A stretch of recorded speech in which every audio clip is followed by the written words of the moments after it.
The Project Gutenberg ebook of the Valley of Fear. This ebook is for the use of anyone anywhere in the United States and most other parts of the world at no cost and with almost no restrictions whatsoever. You may copy it, give it away or reuse it under the terms of the Project Gutenberg license included with this ebook or online at www.gutenberg.org. If you are not located in the United States, you will have to check the laws of the country where you are located before using this ebook. Title: The Valley of Fear. Author: Arthur Conan Doyle. Release date: June 1, 2002. Ebook number 3289. Most recently updated, March 16, 2024. Language: English. Credits: produced by David Brannon and David Widger. Start of the Project Gutenberg ebook The Valley of Fear. The Valley of Fear by Sir Arthur Conan Doyle. Contents: Part I, The Tragedy of Burlstone. Chapter I, The Warning. Chapter 2, Sherlock Holmes Discourses. Chapter 3, The Tragedy of Burlstone. Chapter 4, Darkness. Chapter V, The People of the Drama. Chapter 6, A Dawning Light. Chapter 7, The Solution. Part 2, The Scourers. Chapter I, The Man. Chapter 2, The Body Master. Chapter 3, Lodge 341, Vermissa. Chapter 4, The Valley of Fear. Chapter V, The Darkest Hour. Chapter 6, Danger. Chapter 7, The Trapping of Bertie Edwards. Epilogue. Illustrations. What's this, Mr. Holmes? Man, it's witchcraft. Where in the name of all that is wonderful did you get those names? For an instant I could have sworn that the faintest shadow of a smile flickered over the woman's lips. Watson, would you be afraid to sleep in the same room with a lunatic? If your heart is as big as your body, and your soul as fine as your face, then I'd ask for nothing better, said McMurdo. It was all he could do to keep himself from screaming out. Oh, Jack, I implore you to give it up. Not a sound, for your lives. McMurdo whispered. Part I, The Tragedy of Burlstone. Chapter I, The Warning. I am inclined to think, said I should do so, Sherlock Holmes remarked impatiently. I believe that I am one of the most long-suffering of mortals, but I'll admit that I was annoyed at the sardonic interruption. Really, Holmes, said I severely, you are a little trying at times. He was too much absorbed with his own thoughts to give any immediate answer to my remonstrance. He leaned upon his hand, with his untasted breakfast before him, and he stared at the slip of paper which he had just drawn from its envelope. Then he took the envelope itself, held it up to the light, and very carefully studied both the exterior and the flap.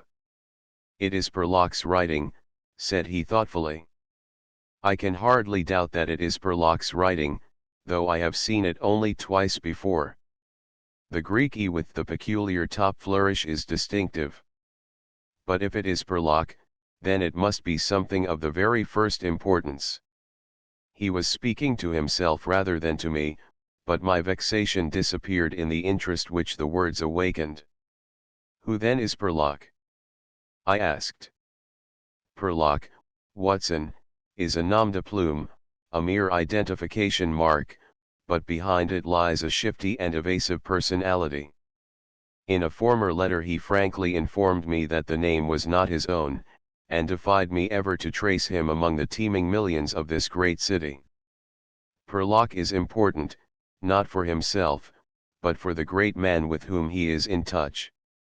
Picture to yourself the pilot fish with the shark, the jackal with the lion, anything that is insignificant in companionship with what is formidable, not only formidable, Watson, but sinister in the highest degree sinister. That is where he comes within my purview. You have heard me speak of Professor Moriarty. The famous scientific criminal, as famous among crooks as my blushes, Watson. Holmes murmured in a deprecating voice. I was about to say, as he is unknown to the public.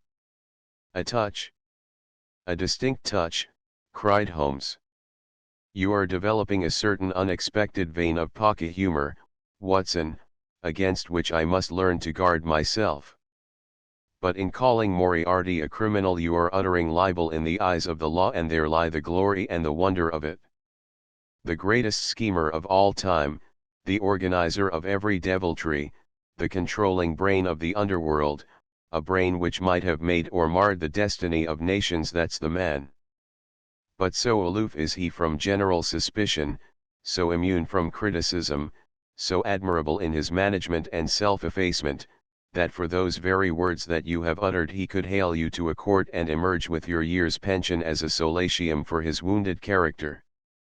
Is he not the celebrated author of The Dynamics of an Asteroid, a book which ascends to such rarefied heights of pure mathematics that it is said that there was no man in the scientific press capable of criticizing it? Is this a man to traduce? Foul-mouthed doctor and slandered professor, such would be your respective roles. That's genius, Watson. But if I am spared by lesser men, our day will surely come. May I be there to see? I exclaimed devoutly. But you were speaking of this man Perlock. Ah, yes, the so-called Perlock is a link in the chain some little way from its great attachment. Perlock is not quite a sound link between ourselves. He is the only flaw in that chain so far as I have been able to test it. But no chain is stronger than its weakest link. Exactly, my dear Watson. Hence the extreme importance of Perlock. Led on by some rudimentary aspirations towards right, and encouraged by the judicious stimulation of an occasional £10 note sent to him by devious methods, he has once or twice given me advance information which has been of value, that highest value which anticipates and prevents rather than avenges crime. I cannot doubt that, if we had the cipher, we should find that this communication is of the nature that I indicate. Again Holmes flattened out the paper upon his unused plate.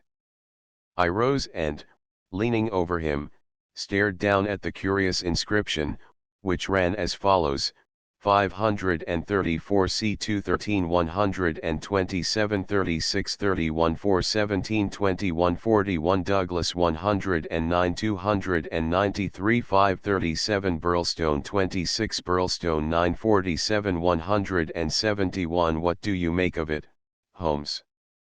It is obviously an attempt to convey secret information. But what is the use of a cipher message without the cipher? In this instance, none at all. Why do you say in this instance? Because there are many ciphers which I would read as easily as I do the Apocrypha of the Agony column. Such crude devices amuse the intelligence without fatiguing it. But this is different. It is clearly a reference to the words in a page of some book. Until I am told which page and which book, I am powerless. But why Douglas and Burlstone? Clearly because those are words which were not contained in the page in question. Then why has he not indicated the book? Your native shrewdness, my dear Watson, that innate cunning which is the delight of your friends, would surely prevent you from enclosing cipher and message in the same envelope. Should it miscarry, you are undone. As it is, both have to go wrong before any harm comes from it. Our second post is now overdue, and I shall be surprised if it does not bring us either a further letter of explanation, or, as is more probable, the very volume to which these figures refer. Holmes's calculation was fulfilled within a very few minutes by the appearance of Billy, the page, with the very letter which we were expecting. "The same writing," remarked Holmes, as he opened the envelope, and actually signed, he added in an exultant voice as he unfolded the epistle. "Come, we are getting on, Watson." His brow clouded, however, as he glanced over the contents. "Dear me, this is very disappointing. I fear, Watson, that all our expectations come to nothing. I trust that the man Perlock will come to no harm. Dear Mr. Holmes," he says, "I will go no further in this matter. It is too dangerous. He suspects me. I can see that he suspects me. He came to me quite unexpectedly after I had actually addressed this envelope with the intention of sending you the key to the cipher. I was able to cover it up. If he had seen it, it would have gone hard with me. But I read suspicion in his eyes. Please burn the cipher message, which can now be of no use to you. Fred Perlock. Holmes sat for some little time twisting this letter between his fingers, and frowning, as he stared into the fire. After all, he said at last, there may be nothing in it. It may be only his guilty conscience. Knowing himself to be a traitor, he may have read the accusation in the other's eyes. The other being, I presume, Professor Moriarty. No less. When any of that party talk about he, you know whom they mean. There is one predominant he for all of them. But what can he do? That's a large question. When you have one of the first brains of Europe up against you, and all the powers of darkness at his back, there are infinite possibilities. Anyhow, friend Perlock is evidently scared out of his senses. Kindly compare the writing in the note to that upon its envelope, which was done, he tells us, before this ill-omened visit. The one is clear and firm. The other hardly legible. Why did he write at all? Why did he not simply drop it? Because he feared I would make some inquiry after him in that case, and possibly bring trouble on him. No doubt, said I. Of course. I had picked up the original cipher message and was bending my brows over it. It's pretty maddening to think that an important secret may lie here on this slip of paper, and that it is beyond human power to penetrate it. Sherlock Holmes had pushed away his untasted breakfast and lit the unsavory pipe which was the companion of his deepest meditations. I wonder, said he, leaning back and staring at the ceiling. Perhaps there are points which have escaped your Machiavellian intellect. Let us consider the problem in the light of pure reason. This man's reference is to a book. That is our point of departure. A somewhat vague one. Let us see then if we can narrow it down. As I focus my mind upon it, it seems rather less impenetrable. What indications have we as to this book? None. Well, it is surely not quite so bad as that. The cipher message begins with a large 534, does it not? We may take it as a working hypothesis that 534 is the particular page to which the cipher refers. So our book has already become a large book, which is surely something gained. What other indications have we as to the nature of this large book? The next sign is C2. What do you make of that, Watson? Chapter the second, no doubt. Hardly that, Watson. You will, I am sure, agree with me that if the page be given, the number of the chapter is immaterial. Also that if page 534 finds us only in the second chapter, the length of the first one must have been really intolerable. Column. I cried. Brilliant, Watson. You are scintillating this morning. If it is not column, then I am very much deceived. So now, you see, we begin to visualize a large book printed in double columns which are each of a considerable length, since one of the words is numbered in the document as the 293rd. Have we reached the limits of what reason can supply? I fear that we have. Surely you do yourself an injustice. One more coruscation, my dear Watson, yet another brainwave. Had the volume been an unusual one, he would have sent it to me. Instead of that, he had intended, before his plans were nipped, to send me the clue in this envelope. He says so in his note. This would seem to indicate that the book is one which he thought I would have no difficulty in finding for myself. He had it and he imagined that I would have it, too. In short, Watson, it is a very common book. What you say certainly sounds plausible. So we have contracted our field of search to a large book, printed in double columns and in common use. The Bible. I cried triumphantly. Good, Watson, good. But not, if I may say so, quite good enough. Even if I accepted the compliment for myself, I could hardly name any volume which would be less likely to lie at the elbow of one of Moriarty's associates. Besides, the editions of Holy Writ are so numerous that he could hardly suppose that two copies would have the same pagination. This is clearly a book which is standardized. He knows for certain that his page 534 will exactly agree with my page 534. But very few books would correspond with that. Exactly. Therein lies our salvation. Our search is narrowed down to standardized books which anyone may be supposed to possess. Bradshaw. There are difficulties, Watson. The vocabulary of Bradshaw is nervous and terse, but limited. The selection of words would hardly lend itself to the sending of general messages. We will eliminate Bradshaw. The dictionary is, I fear, inadmissible for the same reason. What then is left? An almanac. Excellent, Watson. I am very much mistaken if you have not touched the spot. An almanac. Let us consider the claims of Whitaker's almanac.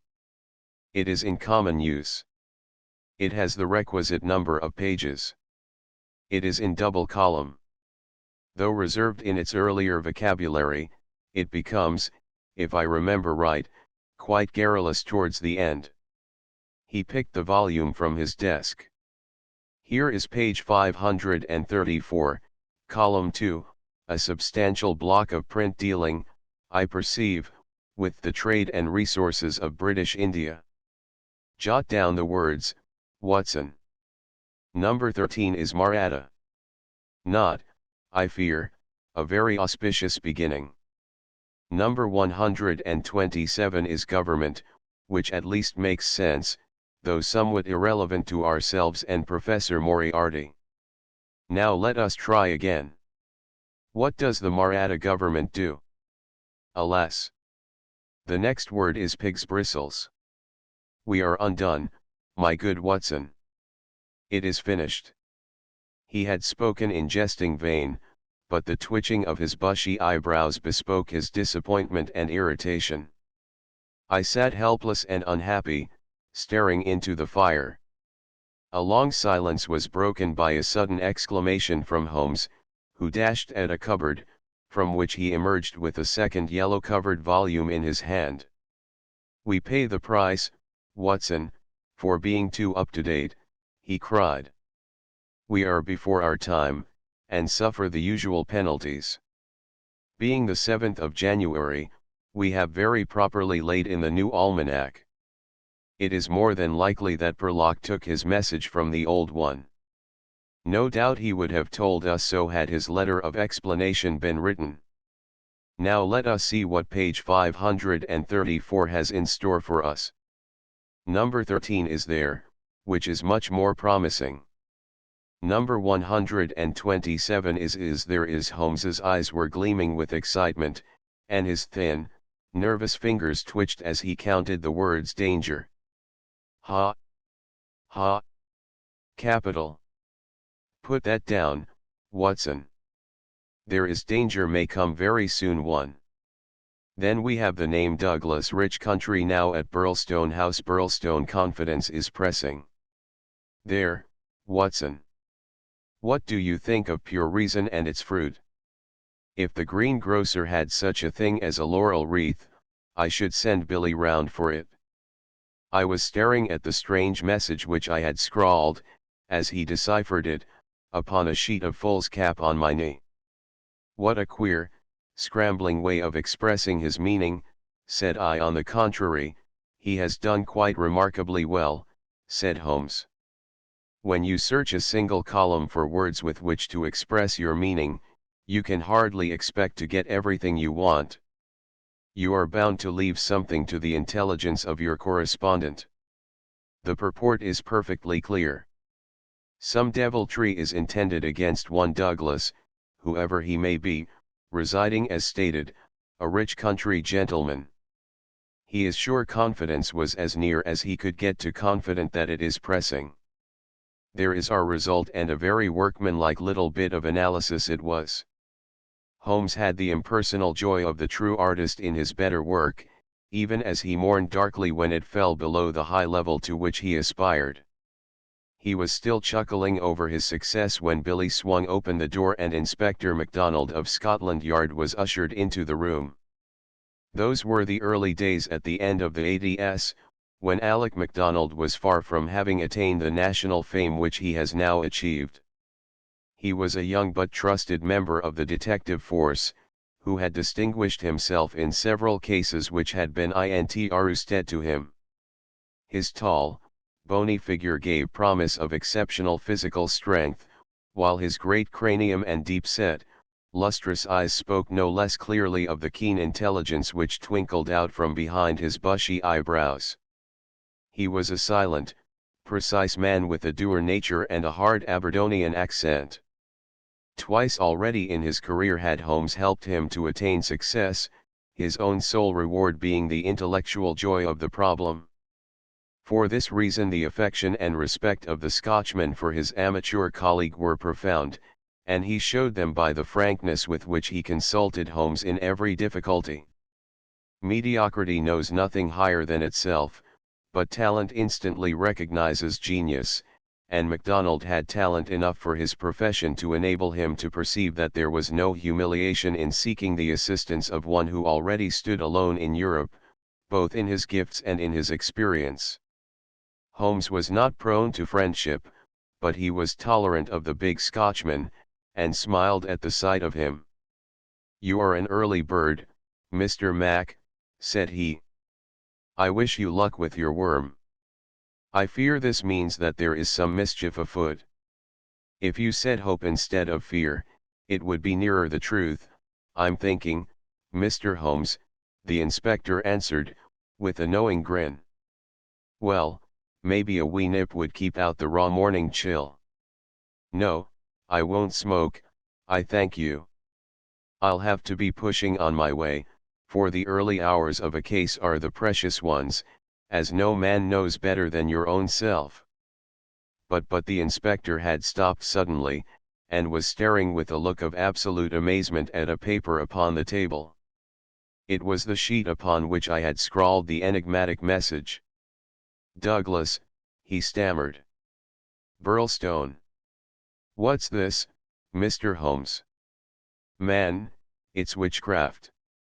Where in the name of all that is wonderful did you get those names?"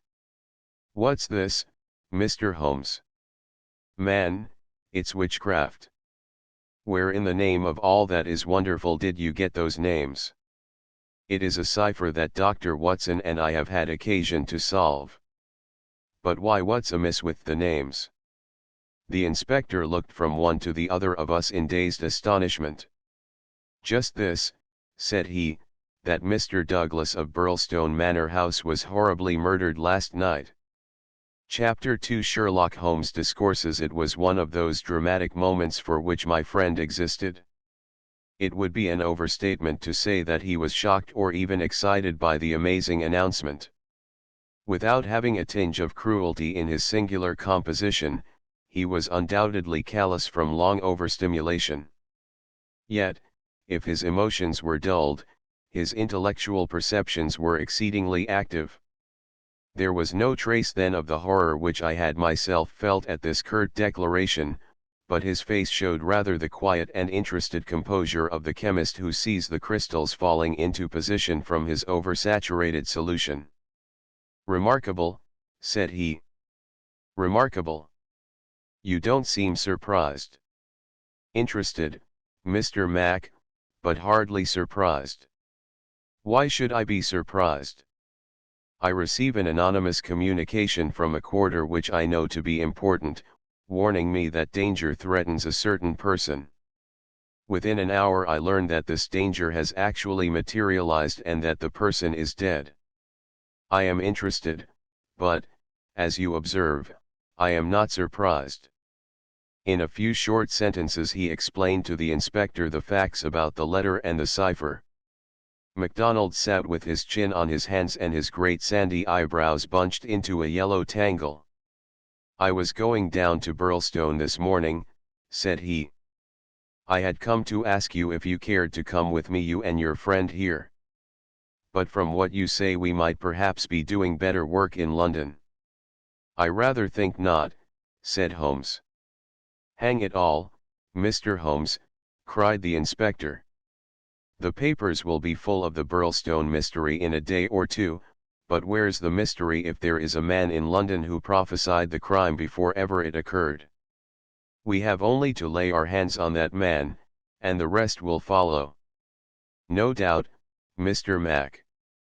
But how do you propose to lay your hands on the so-called Purlock?" MacDonald turned over the letter which Holmes had handed him. "Posted in Camberwell. That doesn't help us much. Name, you say, is assumed. Not much to go on, certainly.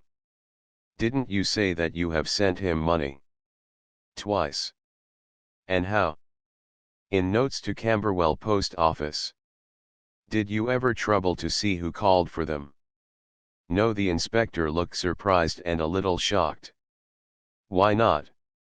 "Because I always keep faith. I had promised when he first wrote that I would not try to trace him." "You think there is someone behind him?" "I know there is.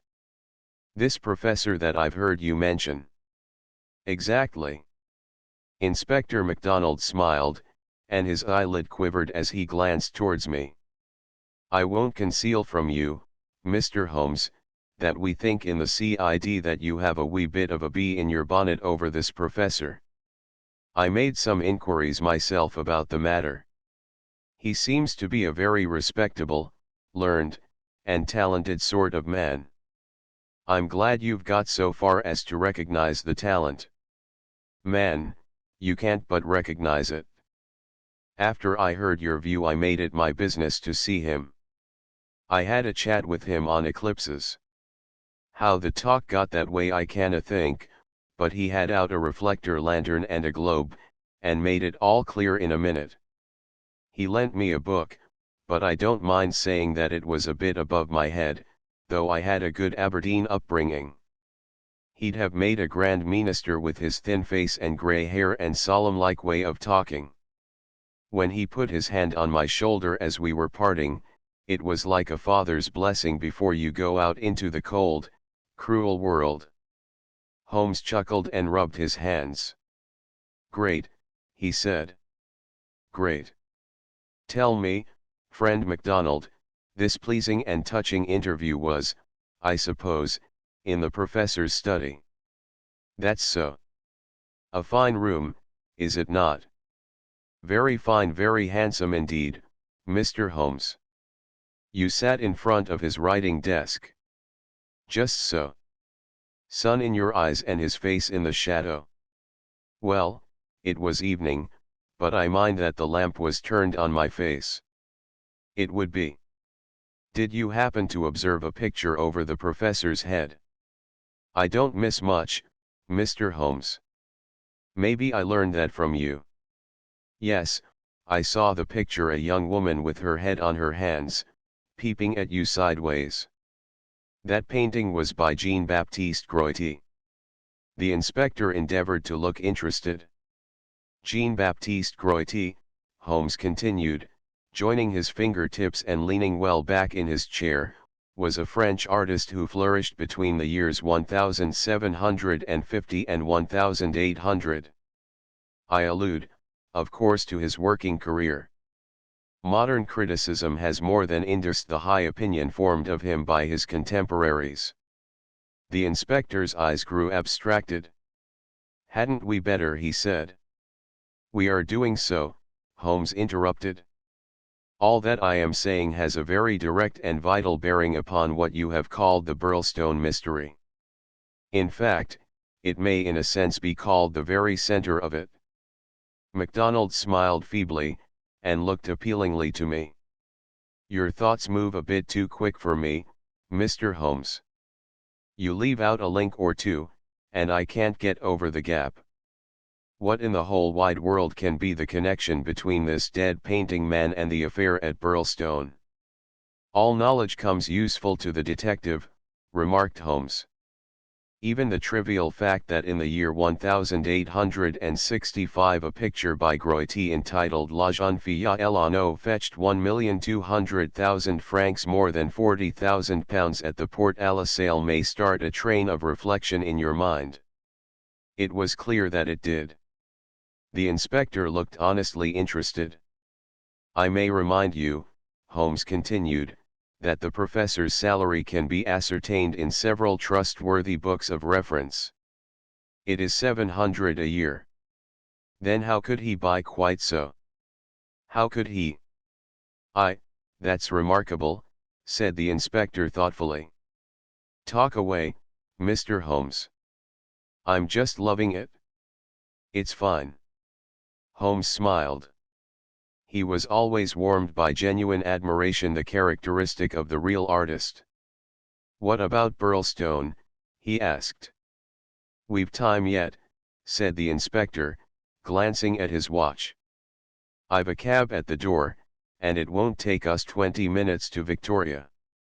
But about this picture, I thought you told me once, Mr. Holmes, that you had never met Professor Moriarty. No, I never have. Then how do you know about his rooms? Ah, that's another matter. I have been 3 times in his rooms, twice waiting for him under different pretexts and leaving before he came. Once, well, I can hardly tell about the once to an official detective. It was on the last occasion that I took the liberty of running over his papers with the most unexpected results. You found something compromising? Absolutely nothing. That was what amazed me. However, you have now seen the point of the picture. It shows him to be a very wealthy man. How did he acquire wealth? He is unmarried. His younger brother is a station master in the west of England. His chair is worth 700 a year. And he owns a Groite. Well, surely the inference is plain. You mean that he has a great income and that he must earn it in an illegal fashion? Exactly. Of course I have other reasons for thinking so, dozens of exiguous threads which lead vaguely up towards the center of the web where the poisonous, motionless creature is lurking. I only mention the Groite because it brings the matter within the range of your own observation. Well, Mr. Holmes, I admit that what you say is interesting. It's more than interesting, it's just wonderful. But let us have it a little clearer if you can. Is it forgery, coining, burglary? Where does the money come from? Have you ever read of Jonathan Wild? Well, the name has a familiar sound. Someone in a novel, was he not? I don't take much stock of detectives in novels, chaps that do things and never let you see how they do them. That's just inspiration, not business. Jonathan Wild wasn't a detective, and he wasn't in a novel. He was a master criminal, and he lived last century 1750 or thereabouts. Then he's no use to me. I'm a practical man. Mr. Mac, the most practical thing that you ever did in your life would be to shut yourself up for 3 months and read 12 hours a day at the annals of crime. Everything comes in circles, even Professor Moriarty. Jonathan Wild was the hidden force of the London criminals, to whom he sold his brains and his organization on a 15 per cent commission. The old wheel turns, and the same spoke comes up. It's all been done before, and will be again. I'll tell you 1 or 2 things about Moriarty which may interest you. You'll interest me, right enough. I happen to know who is the first link in his chain, a chain with this Napoleon gone wrong at one end, and 100 broken fighting men, pickpockets, blackmailers, and card sharpers at the other, with every sort of crime in between. His chief of staff is Colonel Sebastian Moran, as aloof and guarded and inaccessible to the law as himself. What do you think he pays him? I'd like to hear. $6,000 a year. That's paying for brains, you see the American business principle. I learned that detail quite by chance. It's more than the Prime Minister gets. That gives you an idea of Moriarty's gains and of the scale on which he works. Another point, I made it my business to hunt down some of Moriarty's checks lately, just common innocent checks that he pays his household bills with. They were drawn on 6 different banks. Does that make any impression on your mind? Queer, certainly. But what do you gather from it? That he wanted no gossip about his wealth. No single man should know what he had. I have no doubt that he has 20 banking accounts, the bulk of his fortune abroad in the Deutsche Bank or the Credit Lyonnais, as likely as not. Sometime when you have a year or two to spare, I commend to you the study of Professor Moriarty. Inspector MacDonald had grown steadily more impressed as the conversation proceeded. He had lost himself in his interest. Now his practical Scotch intelligence brought him back with a snap to the matter in hand. "He can keep, anyhow," said he. "You've got us sidetracked with your interesting anecdotes, Mr. Holmes. What really counts is your remark that there is some connection between the professor and the crime. That you get from the warning received through the Manperlock. Can we for our present practical needs get any further than that? We may form some conception as to the motives of the crime. It is, as I gather from your original remarks, an inexplicable, or at least an unexplained, murder. Now, presuming that the source of the crime is as we suspect it to be, there might be 2 different motives. In the first place, I may tell you that Moriarty rules with a rod of iron over his people. His discipline is tremendous. There is only one punishment in his code. It is death. Now we might suppose that this murdered man, this Douglas, whose approaching fate was known by one of the arch-criminal's subordinates, had in some way betrayed the chief. His punishment followed, and would be known to all if only to put the fear of death into them. Well, that is one suggestion, Mr. Holmes. The other is that it has been engineered by Moriarty in the ordinary course of business. Was there any robbery? I have not heard. If so, it would, of course, be against the first hypothesis and in favor of the second. Moriarty may have been engaged to engineer it on a promise of part spoils, or he may have been paid so much down to manage it. Either is possible. But whichever it may be, or if it is some third combination, it is down at Burlstone that we must seek the solution. I know our man too well to suppose that he has left anything up here which may lead us to him. Then to Burlstone we must go, cried MacDonald, jumping from his chair. My word, it's later than I thought.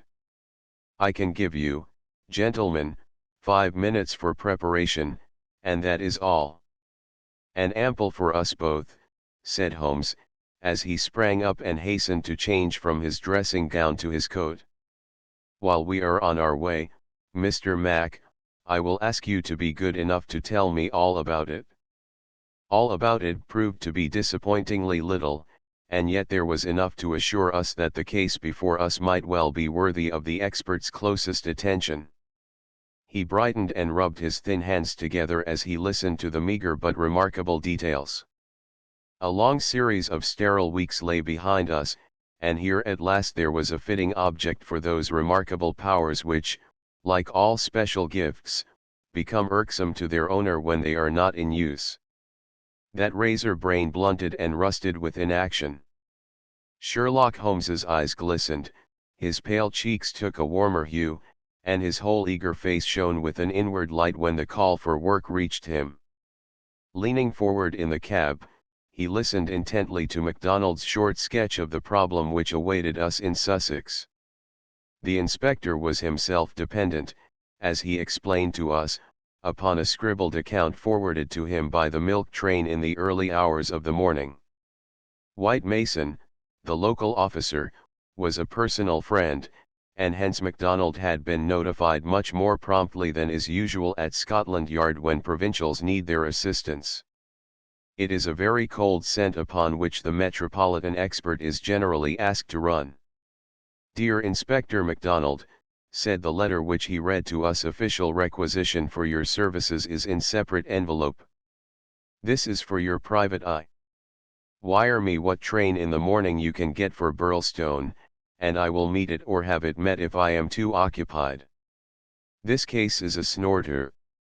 Don't waste a moment in getting started.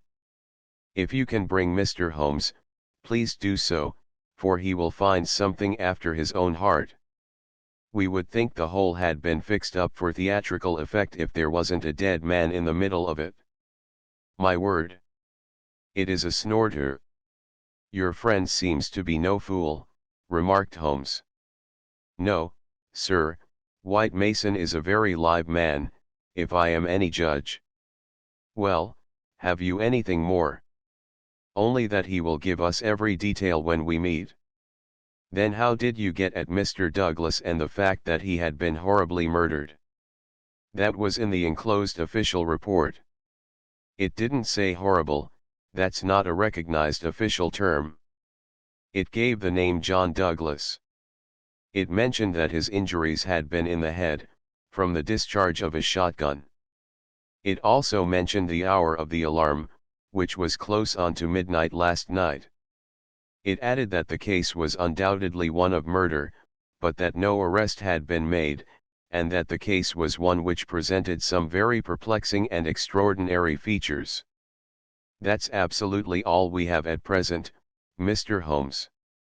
"Then, with your permission, we will leave it at that, Mr. Mac. The temptation to form premature theories upon insufficient data is the bane of our profession. I can see only two things for certain at present: a great brain in London, and a dead man in Sussex. It's the chain between that we are going to trace." Chapter 3: The Tragedy of Burlstone. Now for a moment I will ask leave to remove my own insignificant personality and to describe events which occurred before we arrived upon the scene by the light of knowledge which came to us afterwards. Only in this way can I make the reader appreciate the people concerned and the strange setting in which their fate was cast. The village of Burlstone is a small and very ancient cluster of half-timbered cottages on the northern border of the county of Sussex. For centuries it had remained unchanged, but within the last few years its picturesque appearance and situation have attracted a number of well-to-do residents, whose villas peep out from the woods around. These woods are locally supposed to be the extreme fringe of the Great Weald Forest, which thins away until it reaches the northern chalk downs.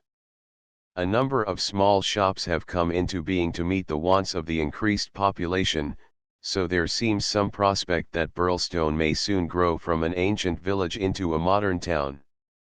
It is the centre for a considerable area of country, since Tunbridge Wells, the nearest place of importance, is 10 or 12 miles to the eastward, over the borders of Kent.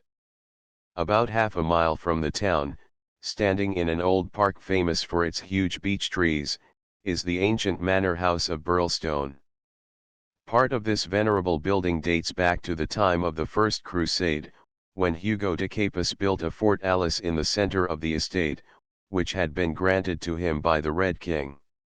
This was destroyed by fire in 1543, and some of its smoke-blackened cornerstones were used when, in Jacobean times, a brick country house rose upon the ruins of the feudal castle. The manor house, with its many gables and its small diamond-paned windows, was still much as the builder had left it in the early 17th century. Of the double moats which had guarded its more warlike predecessor, the outer had been allowed to dry up, and served the humble function of a kitchen garden. The inner one was still there, and lay 40 feet in breadth, though now only a few feet in depth, round the whole house. A small stream fed it and continued beyond it, so that the sheet of water, though turbid, was never ditch-like or unhealthy. The ground floor windows were within a foot of the surface of the water. The only approach to the house was over a drawbridge, the chains and windlass of which had long been rusted and broken. The latest tenants of the manor house had, however, with characteristic energy, set this right, and the drawbridge was not only capable of being raised, but actually was raised every evening and lowered every morning. By thus renewing the custom of the old feudal days, the manor house was converted into an island during the night, a fact which had a very direct bearing upon the mystery which was soon to engage the attention of all England. The house had been untenanted for some years and was threatening to moulder into a picturesque decay when the Douglases took possession of it. This family consisted of only two individuals, John Douglas and his wife. Douglas was a remarkable man, both in character and in person. In age he may have been about 50, with a strong-jawed, rugged face, a grizzling mustache, peculiarly keen grey eyes, and a wiry, vigorous figure which had lost nothing of the strength and activity of youth. He was cheery and genial to all, but somewhat offhand in his manners, giving the impression that he had seen life in social strata on some far lower horizon than the county society of Sussex. Yet, though looked at with some curiosity and reserve by his more cultivated neighbors, he soon acquired a great popularity among the villagers, subscribing handsomely to all local objects, and attending their smoking concerts and other functions, where, having a remarkably rich tenor voice, he was always ready to oblige with an excellent song. He appeared to have plenty of money, which was said to have been gained in the California gold fields, and it was clear from his own talk and that of his wife that he had spent a part of his life in America. The good impression which had been produced by his generosity and by his democratic manners was increased by a reputation gained for utter indifference to danger. Though a wretched rider, he turned out at every meet, and took the most amazing falls in his determination to hold his own with the best. When the vicarage caught fire, he distinguished himself also by the fearlessness with which he re-entered the building to save property, after the local fire brigade had given it up as impossible. Thus it came about that John Douglas of the manor house had within 5 years won himself quite a reputation in Burlstone. His wife, too, was popular with those who had made her acquaintance, though, after the English fashion, the callers upon a stranger who settled in the county without introductions were few and far between. This mattered the less to her, as she was retiring by disposition, and very much absorbed, to all appearance, in her husband and her domestic duties. It was known that she was an English lady who had met Mr. Douglas in London, he being at that time a widower. She was a beautiful woman, tall, dark, and slender, some 20 years younger than her husband, a disparity which seemed in no wise to mar the contentment of their family life. It was remarked sometimes, however, by those who knew them best, that the confidence between the two did not appear to be complete, since the wife was either very reticent about her husband's past life, or else, as seemed more likely, was imperfectly informed about it. It had also been noted and commented upon by a few observant people that there were signs sometimes of some nerve strain upon the part of Mrs. Douglas, and that she would display acute uneasiness if her absent husband should ever be particularly late in his return. On a quiet countryside, where all gossip is welcome, this weakness of the lady of the manor house did not pass without remark, and it bulked larger upon people's memory when the events arose which gave it a very special significance. There was yet another individual whose residence under that roof was, it is true, only an intermittent one, but whose presence at the time of the strange happenings which will now be narrated brought his name prominently before the public. This was Cecil James Barker, of Hales Lodge, Hampstead. Cecil Barker's tall, loose-jointed figure was a familiar one in the main street of Burlstone village, for he was a frequent and welcome visitor at the manor house. He was the more noticed as being the only friend of the past unknown life of Mr. Douglas who was ever seen in his new English surroundings. Barker was himself an undoubted Englishman, but by his remarks it was clear that he had first known Douglas in America and had there lived on intimate terms with him. He appeared to be a man of considerable wealth, and was reputed to be a bachelor. In age he was rather younger than Douglas, 45 at the most, a tall, straight, broad-chested fellow with a clean-shaved, prize-fighter face, thick, strong, black eyebrows, and a pair of masterful black eyes which might, even without the aid of his very capable hands, clear a way for him through a hostile crowd. He neither rode nor shot, but spent his days in wandering round the old village with his pipe in his mouth, or in driving with his host, or in his absence with his hostess, over the beautiful countryside. An easy-going, free-handed gentleman, said Ames, the butler. But, my word, I had rather not be the man that crossed him. He was cordial and intimate with Douglas, and he was no less friendly with his wife, a friendship which more than once seemed to cause some irritation to the husband, so that even the servants were able to perceive his annoyance. Such was the third person who was one of the family when the catastrophe occurred. As to the other denizens of the old building, it will suffice out of a large household to mention the prim, respectable, and capable Ames, and Mrs. Allen, a buxom and cheerful person, who relieved the lady of some of her household cares. The other 6 servants in the house bear no relation to the events of the night of January 6. It was at 11:45 that the first alarm reached the small local police station, in charge of Sergeant Wilson of the Sussex Constabulary. Cecil Barker, much excited, had rushed up to the door and pealed furiously upon the bell. A terrible tragedy had occurred at the manor house, and John Douglas had been murdered. That was the breathless burden of his message. He had hurried back to the house, followed within a few minutes by the police sergeant, who arrived at the scene of the crime a little after 12 o'clock, after taking prompt steps to warn the county authorities that something serious was afoot. On reaching the manor house, the sergeant had found the drawbridge down, the windows lighted up, and the whole household in a state of wild confusion and alarm. The white-faced servants were huddling together in the hall, with the frightened butler wringing his hands in the doorway. Only Cecil Barker seemed to be master of himself and his emotions. He had opened the door which was nearest to the entrance and he had beckoned to the sergeant to follow him. At that moment there arrived Dr. Wood, a brisk and capable general practitioner from the village. The 3 men entered the fatal room together, while the horror-stricken butler followed at their heels, closing the door behind him to shut out the terrible scene from the maid-servants. The dead man lay on his back, sprawling with outstretched limbs in the center of the room. He was clad only in a pink dressing gown, which covered his night clothes. There were carpet slippers on his bare feet. The doctor knelt beside him and held down the hand lamp which had stood on the table. One glance at the victim was enough to show the healer that his presence could be dispensed with. The man had been horribly injured. Lying across his chest was a curious weapon, a shotgun with the barrel sawed off a foot in front of the triggers. It was clear that this had been fired at close range and that he had received the whole charge in the face, blowing his head almost to pieces.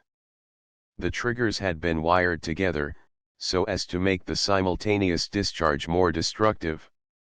The country policeman was unnerved and troubled by the tremendous responsibility which had come so suddenly upon him. "We will touch nothing until my superiors arrive," he said in a hushed voice, staring in horror at the dreadful head. "Nothing has been touched up to now," said Cecil Barker. "I'll answer for that. You see it all exactly as I found it?" "When was that?" The sergeant had drawn out his notebook. "It was just 11:30. I had not begun to undress, and I was sitting by the fire in my bedroom when I heard the report. It was not very loud, it seemed to be muffled. I rushed down. I don't suppose it was 30 seconds before I was in the room." "Was the door open?" "Yes, it was open." Poor Douglas was lying as you see him. His bedroom candle was burning on the table. It was I who lit the lamp some minutes afterward. Did you see no one? No, I heard Mrs. Douglas coming down the stair behind me, and I rushed out to prevent her from seeing this dreadful sight. Mrs. Allen, the housekeeper, came and took her away. Ames had arrived, and we ran back into the room once more. But surely I have heard that the drawbridge is kept up all night. Yes, it was up until I lowered it. Then how could any murderer have got away? It is out of the question. Mr. Douglas must have shot himself. That was our first idea. But see. Barker drew aside the curtain, and showed that the long, diamond-paned window was open to its full extent. And look at this. He held the lamp down and illuminated a smudge of blood like the mark of a boot sole upon the wooden sill. Someone has stood there in getting out. You mean that someone waded across the moat? Exactly. Then if you were in the room within half a minute of the crime, he must have been in the water at that very moment. I have not a doubt of it. I wish to heaven that I had rushed to the window. But the curtain screened it, as you can see, and so it never occurred to me. Then I heard the step of Mrs. Douglas, and I could not let her enter the room. It would have been too horrible.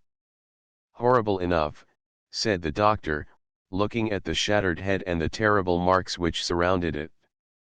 I've never seen such injuries since the Burlstone railway smash.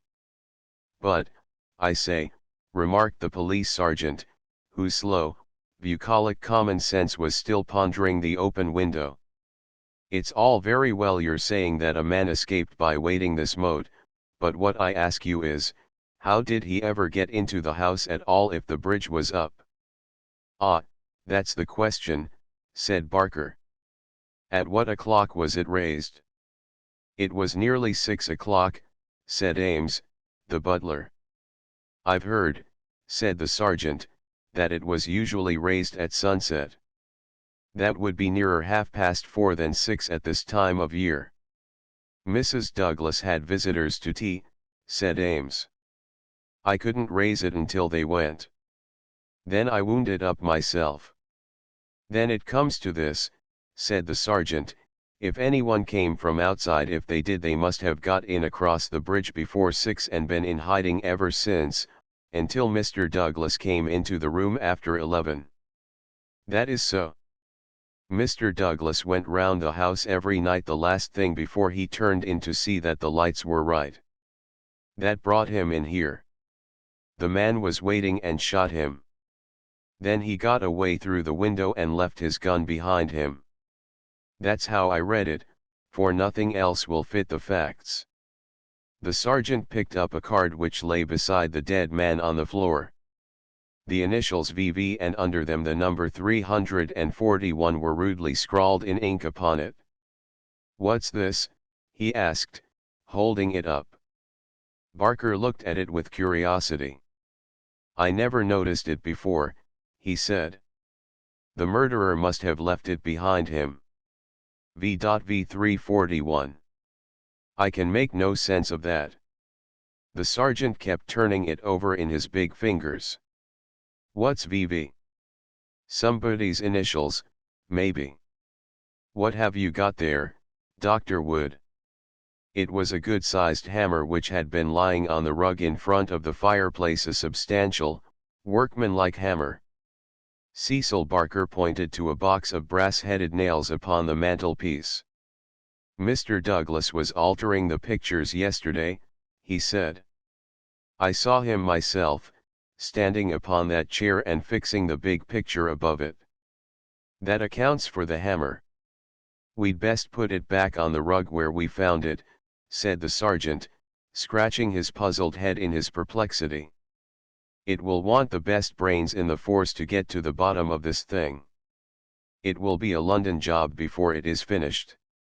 He raised the hand lamp and walked slowly round the room. Hello, he cried, excitedly, drawing the window curtain to one side. What o'clock were those curtains drawn? When the lamps were lit, said the butler. It would be shortly after 4. Someone had been hiding here, sure enough. He held down the light, and the marks of muddy boots were very visible in the corner. I'm bound to say this bears out your theory, Mr. Barker. It looks as if the man got into the house after 4 when the curtains were drawn, and before 6 when the bridge was raised. He slipped into this room, because it was the first that he saw. There was no other place where he could hide, so he popped in behind this curtain. That all seems clear enough. It is likely that his main idea was to burgle the house, but Mr. Douglas chanced to come upon him, so he murdered him and escaped. That's how I read it, said Barker. But, I say, aren't we wasting precious time? Couldn't we start out and scout the country before the fellow gets away? The sergeant considered for a moment. There are no trains before 6 in the morning, so he can't get away by rail. If he goes by road with his legs all dripping, it's odds that someone will notice him. Anyhow, I can't leave here myself until I am relieved. But I think none of you should go until we see more clearly how we all stand. The doctor had taken the lamp and was narrowly scrutinizing the body. What's this mark? He asked. Could this have any connection with the crime? The dead man's right arm was thrust out from his dressing gown, and exposed as high as the elbow. About halfway up the forearm was a curious brown design, a triangle inside a circle, standing out in vivid relief upon the lard-colored skin. It's not tattooed, said the doctor, peering through his glasses. I never saw anything like it. The man has been branded at some time as they brand cattle. What is the meaning of this? I don't profess to know the meaning of it, said Cecil Barker, but I have seen the mark on Douglas many times this last 10 years. And so have I, said the butler. Many a time when the master has rolled up his sleeves I have noticed that very mark. I've often wondered what it could be. Then it has nothing to do with the crime, anyhow, said the sergeant. But it's a rum thing all the same. Everything about this case is rum. Well, what is it now? The butler had given an exclamation of astonishment and was pointing at the dead man's outstretched hand. They've taken his wedding ring, he gasped. What? Yes, indeed. Master always wore his plain gold wedding ring on the little finger of his left hand. That ring with the rough nugget on it was above it, and the twisted snake ring on the third finger. There's the nugget and there's the snake, but the wedding ring is gone. He's right, said Barker. Do you tell me, said the sergeant, that the wedding ring was below the other? Always. Then the murderer, or whoever it was, first took off this ring you call the nugget ring, then the wedding ring, and afterwards put the nugget ring back again. That is so. The worthy country policeman shook his head. Seems to me the sooner we get London onto this case the better, said he. White Mason is a smart man. No local job has ever been too much for White Mason.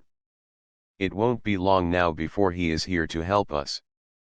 But I expect we'll have to look to London before we are through. Anyhow, I'm not ashamed to say that it is a deal too thick for the likes of me. Chapter 4 Darkness at 3 in the morning. The chief Sussex detective, obeying the urgent call from Sergeant Wilson of Burlstone, arrived from headquarters in a light dogcart behind a breathless trotter. By the 5:40 train in the morning he had sent his message to Scotland Yard, and he was at the Burlstone station at 12 o'clock to welcome us. White Mason was a quiet, comfortable-looking person in a loose tweed suit, with a clean-shaved, ruddy face, a stoutish body, and powerful bandy legs adorned with gaiters, looking like a small farmer, a retired gamekeeper, or anything upon earth except a very favorable specimen of the provincial criminal officer. A real downright snorter, Mr. MacDonald, he kept repeating. We'll have the pressmen down like flies when they understand it. I'm hoping we will get our work done before they get poking their noses into it and messing up all the trails. There has been nothing like this that I can remember. There are some bits that will come home to you, Mr. Holmes, or I am mistaken. And you also, Dr. Watson, for the medicos will have a word to say before we finish. Your room is at the Westville Arms. There's no other place, but I hear that it is clean and good. The man will carry your bags. This way, gentlemen, if you please. He was a very bustling and genial person, this Sussex detective. In 10 minutes we had all found our quarters.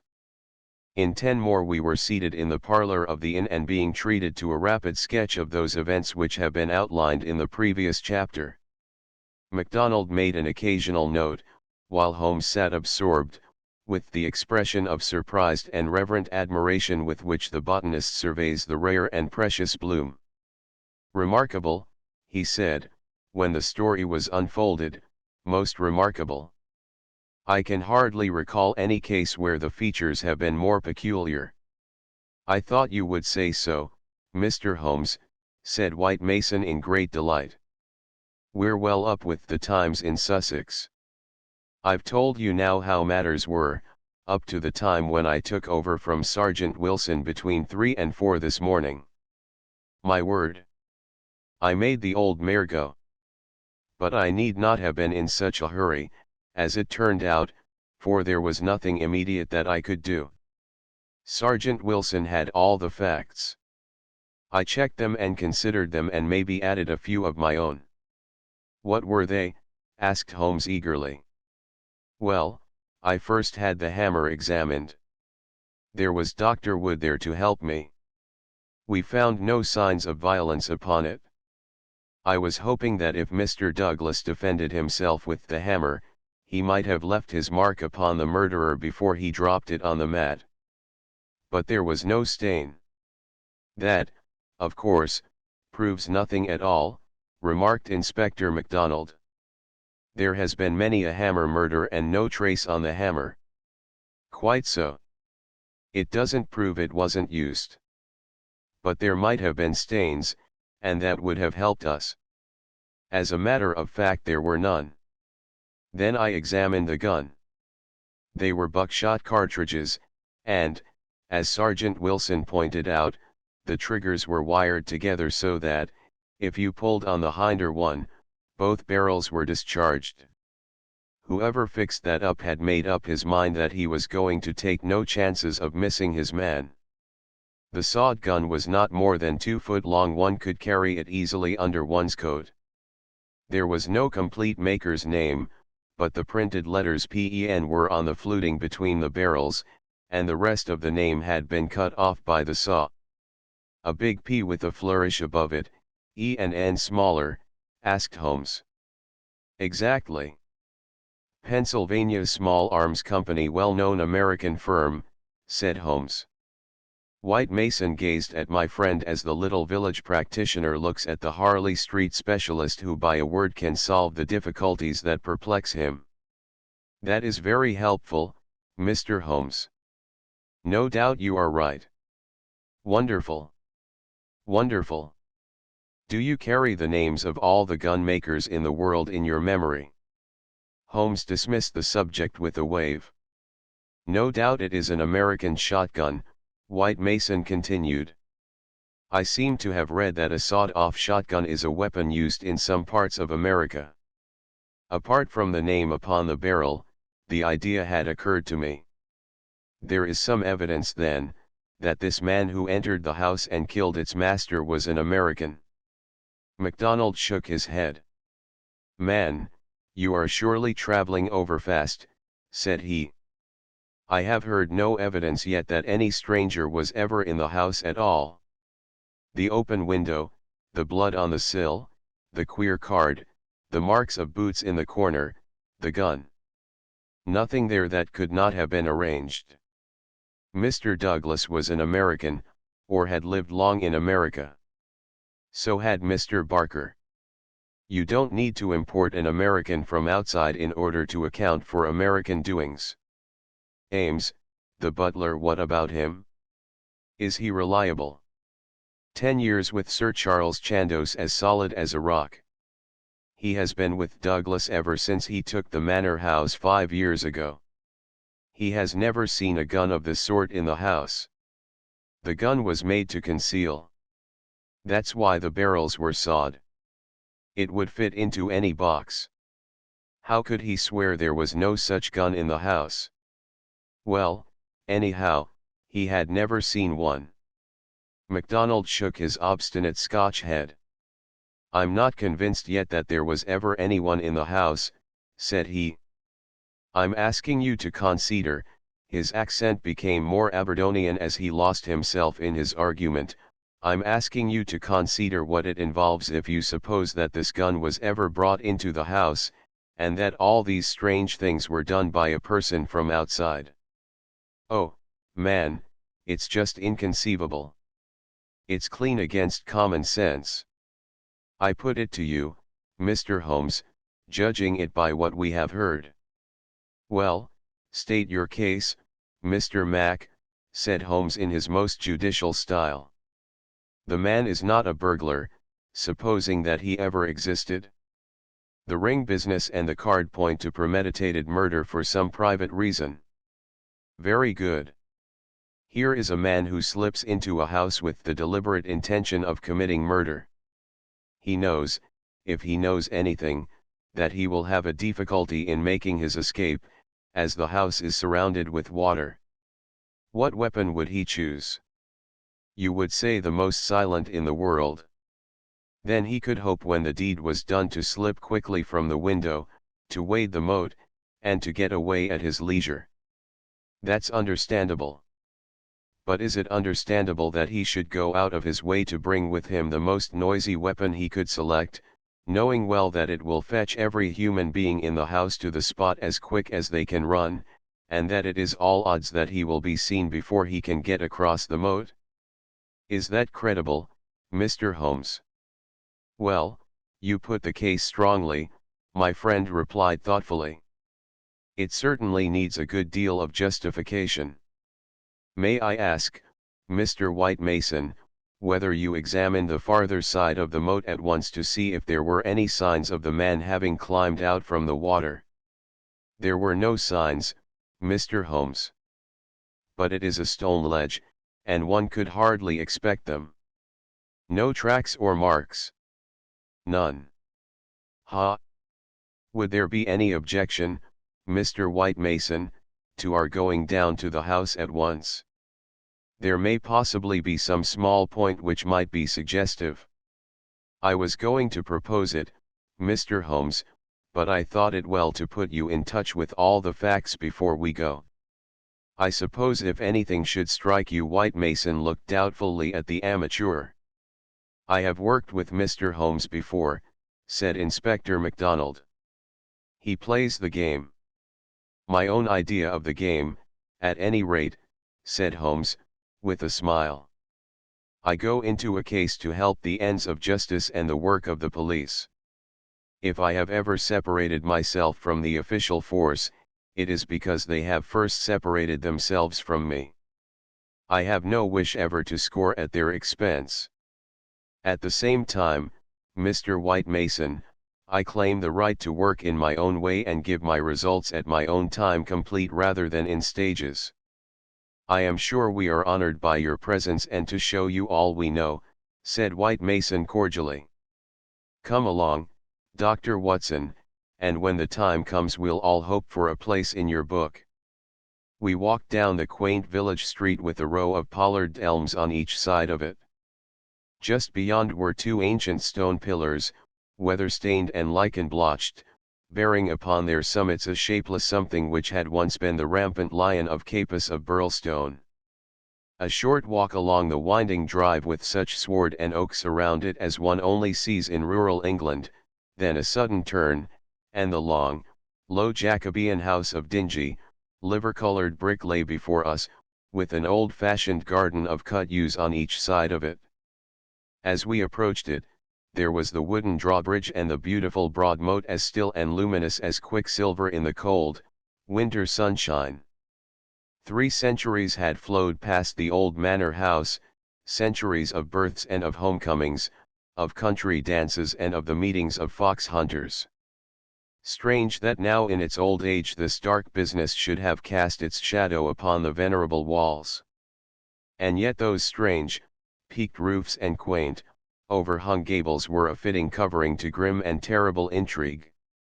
As I looked at the deep-set windows and the long sweep of the dull-colored, water-lapped front, I felt that no more fitting scene could be set for such a tragedy. "That's the window," said White Mason, "that one on the immediate right of the drawbridge. It's open just as it was found last night. It looks rather narrow for a man to pass." "Well, it wasn't a fat man, anyhow. We don't need your deductions, Mr. Holmes, to tell us that. But you or I could squeeze through all right." Holmes walked to the edge of the moat and looked across. Then he examined the stone ledge and the grass border beyond it. "I've had a good look, Mr. Holmes," said White Mason. "There is nothing there, no sign that anyone has landed, but why should he leave any sign?" "Exactly. Why should he? Is the water always turbid?" "Generally about this color. The stream brings down the clay." "How deep is it?" "About 2 feet at each side and 3 in the middle. So we can put aside all idea of the man having been drowned in crossing." "No, a child could not be drowned in it." We walked across the drawbridge, and were admitted by a quaint, gnarled, dried-up person, who was the butler, Ames. The poor old fellow was white and quivering from the shock. The village sergeant, a tall, formal, melancholy man, still held his vigil in the room of fate. The doctor had departed. "Anything fresh, Sergeant Wilson?" asked White Mason. "No, sir." "Then you can go home. You've had enough. We can send for you if we want you. The butler had better wait outside. Tell him to warn Mr. Cecil Barker, Mrs. Douglas, and the housekeeper that we may want a word with them presently. Now, gentlemen, perhaps you will allow me to give you the views I have formed first, and then you will be able to arrive at your own." He impressed me, this country specialist. He had a solid grip of fact and a cool, clear, common-sense brain, which should take him some way in his profession. Holmes listened to him intently, with no sign of that impatience which the official exponent too often produced. "Is it suicide, or is it murder? That's our first question, gentlemen, is it not? If it were suicide, then we have to believe that this man began by taking off his wedding ring and concealing it, that he then came down here in his dressing gown, trampled mud into a corner behind the curtain in order to give the idea someone had waited for him, opened the window, put blood on the we can surely dismiss that," said MacDonald. "So I think. Suicide is out of the question. Then a murder has been done. What we have to determine is, whether it was done by someone outside or inside the house." "Well, let's hear the argument." "There are considerable difficulties both ways, and yet one or the other it must be. We will suppose first that some person or persons inside the house did the crime. They got this man down here at a time when everything was still and yet no one was asleep. They then did the deed with the queerest and noisiest weapon in the world so as to tell everyone what had happened, a weapon that was never seen in the house before. That does not seem a very likely start, does it?" "No, it does not." "Well, then, everyone is agreed that after the alarm was given only a minute at the most had passed before the whole household, not Mr. Cecil Barker alone, though he claims to have been the first, but Ames and all of them were on the spot. Do you tell me that in that time the guilty person managed to make footmarks in the corner, open the window, mark the sill with blood, Take the wedding ring off the dead man's finger, and all the rest of it? It's impossible. You put it very clearly, said Holmes. I am inclined to agree with you. Well, then, we are driven back to the theory that it was done by someone from outside. We are still faced with some big difficulties, but anyhow they have ceased to be impossibilities. The man got into the house between 4:30 and 6, that is to say, between dusk and the time when the bridge was raised. There had been some visitors, and the door was open, so there was nothing to prevent him. He may have been a common burglar, or he may have had some private grudge against Mr. Douglas. Since Mr. Douglas has spent most of his life in America, and this shotgun seems to be an American weapon, it would seem that the private grudge is the more likely theory.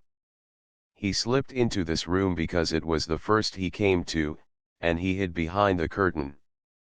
There he remained until past 11 at night. At that time Mr. Douglas entered the room. It was a short interview, if there were any interview at all, for Mrs. Douglas declares that her husband had not left her more than a few minutes when she heard the shot.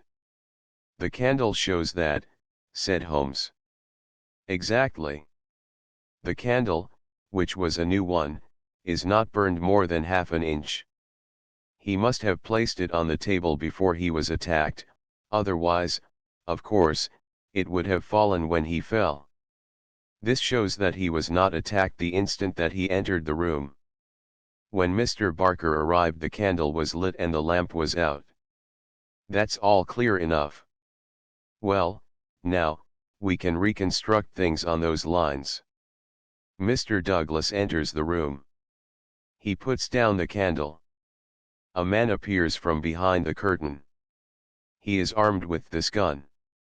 He demands the wedding ring, heaven only knows why, but so it must have been. Mr. Douglas gave it up. Then either in cold blood or in the course of a struggle Douglas may have gripped the hammer that was found upon the mat. He shot Douglas in this horrible way.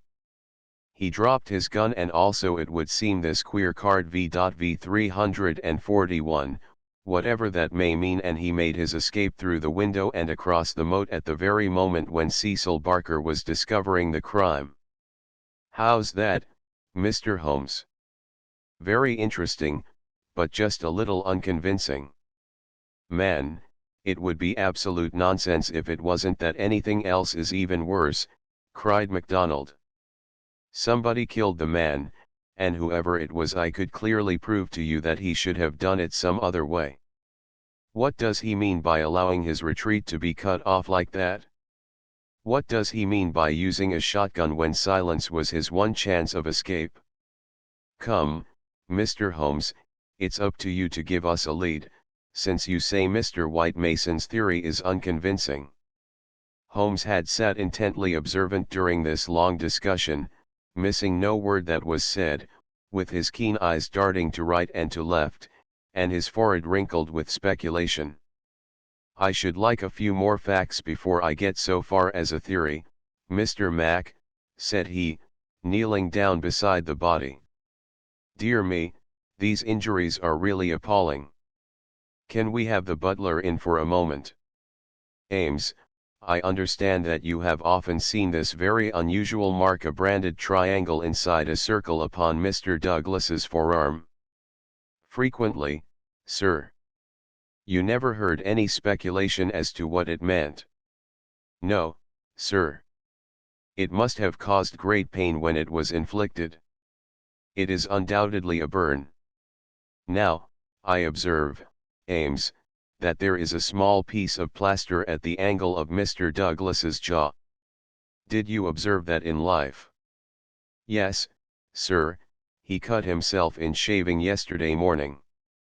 Did you ever know him to cut himself in shaving before? Not for a very long time, sir.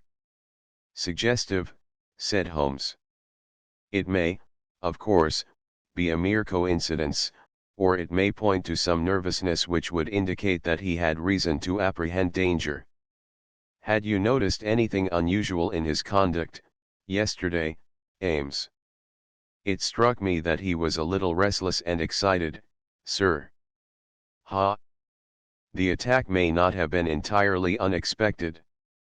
We do seem to make a little progress, do we not? Perhaps you would rather do the questioning, Mr. Mack. No, Mr. Holmes, it's in better hands than mine. Well, then, we will pass to this card V.V 341. It is rough cardboard. Have you any of the sort in the house? I don't think so. Holmes walked across to the desk and dabbed a little ink from each bottle onto the blotting paper. It was not printed in this room, he said, this is black ink and the other purplish. It was done by a thick pen, and these are fine. No, it was done elsewhere, I should say. Can you make anything of the inscription, Ames? No, sir, nothing. What do you think, Mr. Mack? It gives me the impression of a secret society of some sort, the same with his badge upon the forearm. That's my idea, too, said White Mason. Well, we can adopt it as a working hypothesis and then see how far our difficulties disappear. An agent from such a society makes his way into the house, waits for Mr. Douglas, blows his head nearly off with this weapon, and escapes by wading the moat, after leaving a card beside the dead man, which will, when mentioned in the papers, tell other members of the society that vengeance has been done. That all hangs together. But why this gun, of all weapons? Exactly. And why the missing ring? Quite so. And why no arrest? It's past 2 now. I take it for granted that since dawn every constable within 40 miles has been looking out for a wet stranger. That is so, Mr. Holmes. Well, unless he has a burro close by or a change of clothes ready, they can hardly miss him. And yet they have missed him up to now. Holmes had gone to the window and was examining with his lens the blood mark on the sill. It is clearly the tread of a shoe. It is remarkably broad, a splay foot, one would say. Curious, because, so far as one can trace any footmark in this mud-stained corner, one would say it was a more shapely sole. However, they are certainly very indistinct. What's this under the side table? Mr. Douglas's dumbbells, said Ames. Dumbbell, there's only one. Where's the other? I don't know, Mr. Holmes. There may have been only one. I have not noticed them for months. One dumbbell, Holmes said seriously, but his remarks were interrupted by a sharp knock at the door. A tall, sunburned, capable-looking, clean-shaved man looked in at us. I had no difficulty in guessing that it was the Cecil Barker of whom I had heard. His masterful eyes traveled quickly with a questioning glance from face to face. Sorry to interrupt your consultation, said he, but you should hear the latest news. An arrest. No such luck. But they've found his bicycle. The fellow left his bicycle behind him. Come and have a look. It is within 100 yards of the hall door. We found 3 or 4 grooms and idlers standing in the drive inspecting a bicycle which had been drawn out from a clump of evergreens in which it had been concealed. It was a well-used Rudge Whitworth, splashed as from a considerable journey. There was a saddlebag with spanner and oil can, but no clue as to the owner. It would be a grand help to the police, said the inspector, if these things were numbered and registered. But we must be thankful for what we've got. If we can't find where he went to, at least we are likely to get where he came from. But what in the name of all that is wonderful made the fellow leave it behind? And how in the world has he got away without it? We don't seem to get a gleam of light in the case, Mr. Holmes. Don't we? My friend answered thoughtfully. I wonder. Chapter V. The people of the drama. Have you seen all you want of the study? Asked White Mason as we re-entered the house. "For the time," said the inspector, and Holmes nodded. "Then perhaps you would now like to hear the evidence of some of the people in the house. We could use the dining room, Ames. Please come yourself first and tell us what you know." The butler's account was a simple and a clear one, and he gave a convincing impression of sincerity. He had been engaged 5 years before, when Douglas first came to Burlstone. He understood that Mr. Douglas was a rich gentleman who had made his money in America. He had been a kind and considerate employer, not quite what Ames was used to, perhaps, but one can't have everything. He never saw any signs of apprehension in Mr. Douglas. On the contrary, he was the most fearless man he had ever known. He ordered the drawbridge to be pulled up every night because it was the ancient custom of the old house, and he liked to keep the old ways up. Mr. Douglas seldom went to London or left the village, but on the day before the crime he had been shopping at Tunbridge Wells. He, Ames, had observed some restlessness and excitement on the part of Mr. Douglas that day, for he had seemed impatient and irritable, which was unusual with him. He had not gone to bed that night, but was in the pantry at the back of the house, putting away the silver, when he heard the bell ring violently. He heard no shot, but it was hardly possible he would, as the pantry and kitchens were at the very back of the house and there were several closed doors and a long passage between. The housekeeper had come out of her room, attracted by the violent ringing of the bell. They had gone to the front of the house together. As they reached the bottom of the stairs he had seen Mrs. Douglas coming down it. No, she was not hurrying. It did not seem to him that she was particularly agitated. Just as she reached the bottom of the stair Mr. Barker had rushed out of the study. He had stopped Mrs. Douglas and begged her to go back. "For God's sake, go back to your room," he cried. "Poor Jack is dead. You can do nothing. For God's sake, go back." After some persuasion upon the stairs Mrs. Douglas had gone back. She did not scream. She made no outcry whatever. Mrs. Allen, the housekeeper, had taken her upstairs and stayed with her in the bedroom. Ames and Mr. Barker had then returned to the study, where they had found everything exactly as the police had seen it. The candle was not lit at that time, but the lamp was burning. They had looked out of the window, but the night was very dark and nothing could be seen or heard. They had then rushed out into the hall, where Ames had turned the windlass which lowered the drawbridge. Mr. Barker had then hurried off to get the police. Such, in its essentials, was the evidence of the butler. The account of Mrs. Allen, the housekeeper, was, so far as it went, a corroboration of that of her fellow servant. The housekeeper's room was rather nearer to the front of the house than the pantry in which Ames had been working. She was preparing to go to bed when the loud ringing of the bell had attracted her attention. She was a little hard of hearing. Perhaps that was why she had not heard the shot, but in any case the study was a long way off. She remembered hearing some sound which she imagined to be the slamming of a door. That was a good deal earlier, half an hour at least before the ringing of the bell. When Mr. Ames ran to the front she went with him. She saw Mr. Barker, very pale and excited, come out of the study. He intercepted Mrs. Douglas, who was coming down the stairs. He entreated her to go back, and she answered him, but what she said could not be heard. "Take her up. Stay with her," he had said to Mrs. Allen. She had therefore taken her to the bedroom, and endeavored to soothe her. She was greatly excited, trembling all over, but made no other attempt to go downstairs. She just sat in her dressing gown by her bedroom fire, with her head sunk in her hands. Mrs. Allen stayed with her most of the night.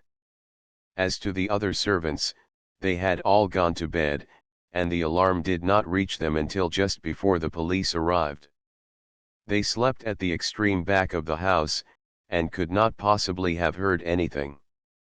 So far the housekeeper could add nothing on cross-examination save lamentations and expressions of amazement. Cecil Barker succeeded Mrs. Allen as a witness. As to the occurrences of the night before, he had very little to add to what he had already told the police. Personally, he was convinced that the murderer had escaped by the window. The bloodstain was conclusive, in his opinion, on that point. Besides, as the bridge was up, there was no other possible way of escaping. He could not explain what had become of the assassin or why he had not taken his bicycle, if it were indeed his. He could not possibly have been drowned in the moat, which was at no place more than 3 feet deep. In his own mind he had a very definite theory about the murder.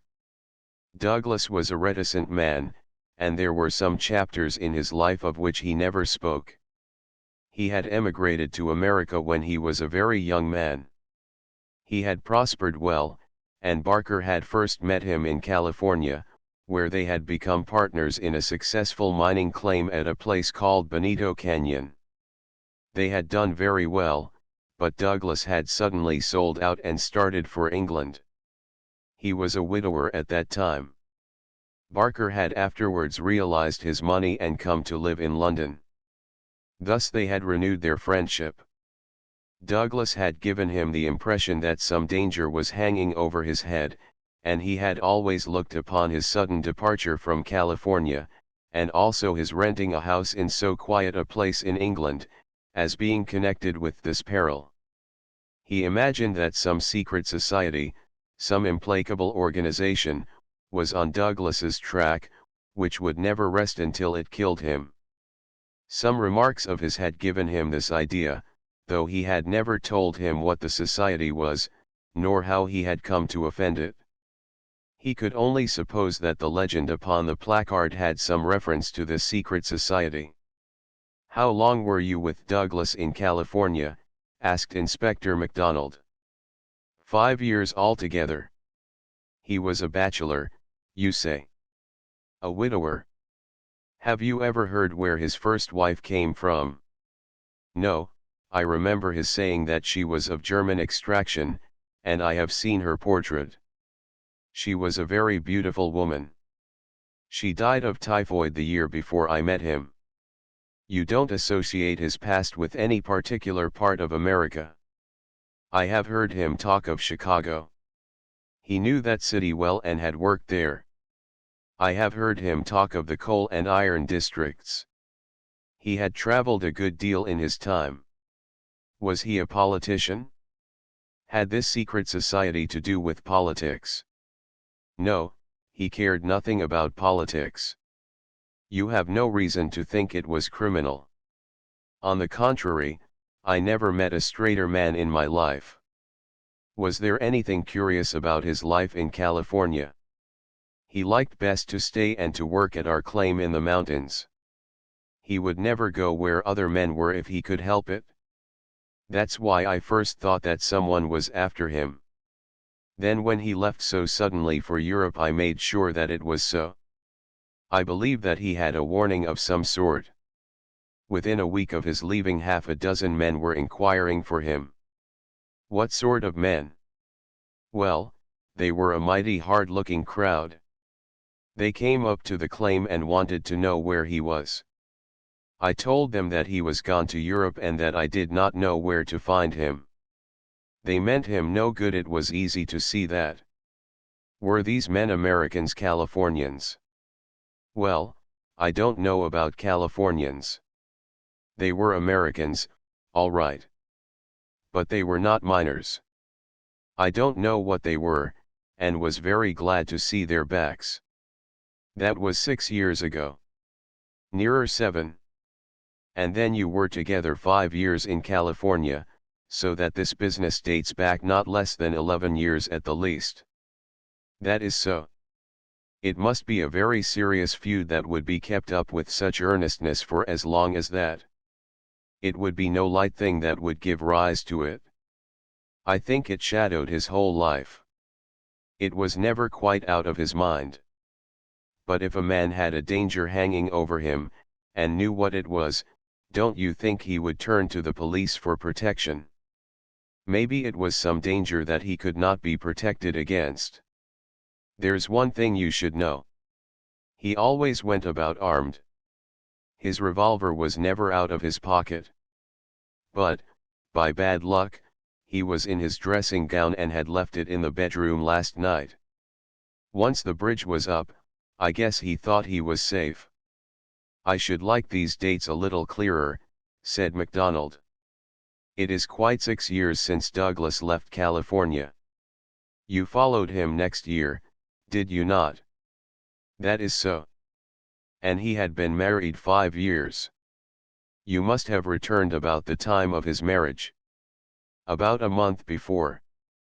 I was his best man. Did you know Mrs. Douglas before her marriage? No, I did not. I had been away from England for 10 years. But you have seen a good deal of her since. Barker looked sternly at the detective. I have seen a good deal of him since, he answered. If I have seen her, it is because you cannot visit a man without knowing his wife. If you imagine there is any connection, I imagine nothing, Mr. Barker. I am bound to make every inquiry which can bear upon the case. But I mean no offense. Some inquiries are offensive, Barker answered angrily. It's only the facts that we want. It is in your interest and everyone's interest that they should be cleared up. Did Mr. Douglas entirely approve your friendship with his wife? Barker grew paler, and his great, strong hands were clasped convulsively together. You have no right to ask such questions, he cried. What has this to do with the matter you are investigating? I must repeat the question. Well, I refuse to answer. You can refuse to answer, but you must be aware that your refusal is in itself an answer, for you would not refuse if you had not something to conceal. Barker stood for a moment with his face set grimly and his strong black eyebrows drawn low in intense thought.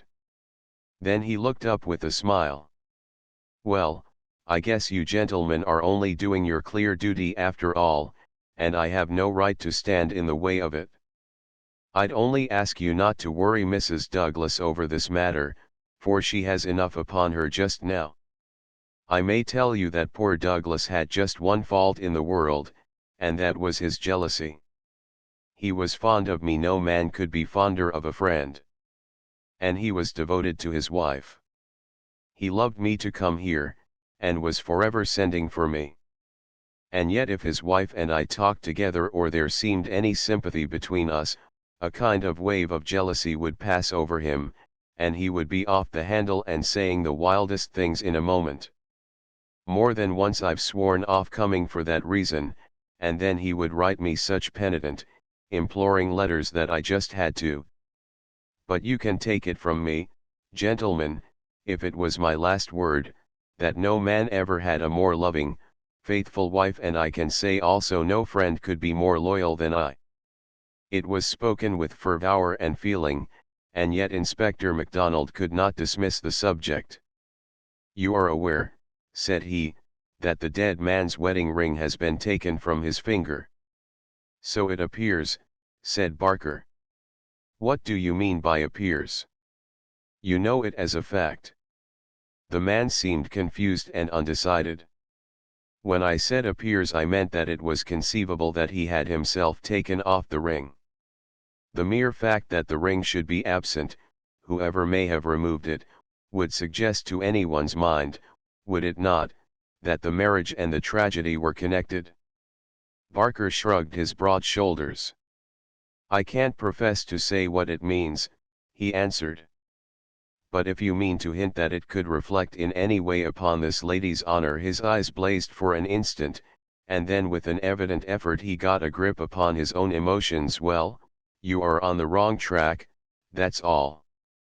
I don't know that I've anything else to ask you at present, said MacDonald, coldly. There was one small point, remarked Sherlock Holmes. When you entered the room there was only a candle lighted on the table, was there not? Yes, that was so. By its light you saw that some terrible incident had occurred. Exactly.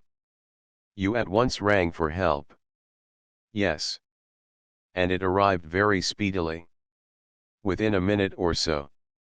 And yet when they arrived they found that the candle was out and that the lamp had been lighted. That seems very remarkable. Again Barker showed some signs of indecision. I don't see that it was remarkable, Mr. Holmes, he answered after a pause. The candle threw a very bad light. My first thought was to get a better one. The lamp was on the table, so I lit it. And blew out the candle. Exactly. Holmes asked no further question, and Barker, with a deliberate look from one to the other of us, which had, as it seemed to me, something of defiance in it, turned and left the room. Inspector MacDonald had sent up a note to the effect that he would wait upon Mrs. Douglas in her room, but she had replied that she would meet us in the dining room. She entered now, a tall and beautiful woman of 30, reserved and self-possessed to a remarkable degree, very different from the tragic and distracted figure I had pictured. It is true that her face was pale and drawn, like that of one who has endured a great shock, but her manner was composed, and the finely molded hand which she rested upon the edge of the table was as steady as my own. Her sad, appealing eyes traveled from one to the other of us with a curiously inquisitive expression. That questioning gaze transformed itself suddenly into abrupt speech. "Have you found anything out yet?" she asked. Was it my imagination that there was an undertone of fear rather than of hope in the question? "We have taken every possible step, Mrs. Douglas," said the inspector. "You may rest assured that nothing will be neglected." "Spare no money," she said in a dead, even tone. "It is my desire that every possible effort should be made. Perhaps you can tell us something which may throw some light upon the matter." "I fear not, but all I know is at your service." "We have heard from Mr. Cecil Barker that you did not actually see, that you were never in the room where the tragedy occurred." "No, he turned me back upon the stairs. He begged me to return to my room." "Quite so. You had heard the shot, and you had at once come down." "I put on my dressing gown and then came down." "How long was it after hearing the shot that you were stopped on the stair by Mr. Barker?" "It may have been a couple of minutes. It is so hard to reckon time at such a moment. He implored me not to go on. He assured me that I could do nothing. Then Mrs. Allen, the housekeeper, led me upstairs again.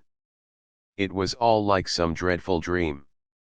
"Can you give us any idea how long your husband had been downstairs before you heard the shot?" "No, I cannot say. He went from his dressing room, and I did not hear him go. He did the round of the house every night, for he was nervous of fire. It is the only thing that I have ever known him nervous of." "That is just the point which I want to come to, Mrs. Douglas. You have known your husband only in England, have you not?" "Yes, we have been married 5 years." "Have you heard him speak of anything which occurred in America and might bring some danger upon him?" Mrs. Douglas thought earnestly before she answered. "Yes," she said at last, "I have always felt that there was a danger hanging over him. He refused to discuss it with me. It was not from want of confidence in me, there was the most complete love and confidence between us, but it was out of his desire to keep all alarm away from me. He thought I should brood over it if I knew all, and so he was silent." "How did you know it, then?" Mrs. Douglas's face lit with a quick smile. "Can a husband ever carry about a secret all his life and a woman who loves him have no suspicion of it? I knew it by his refusal to talk about some episodes in his American life. I knew it by certain precautions he took. I knew it by certain words he let fall.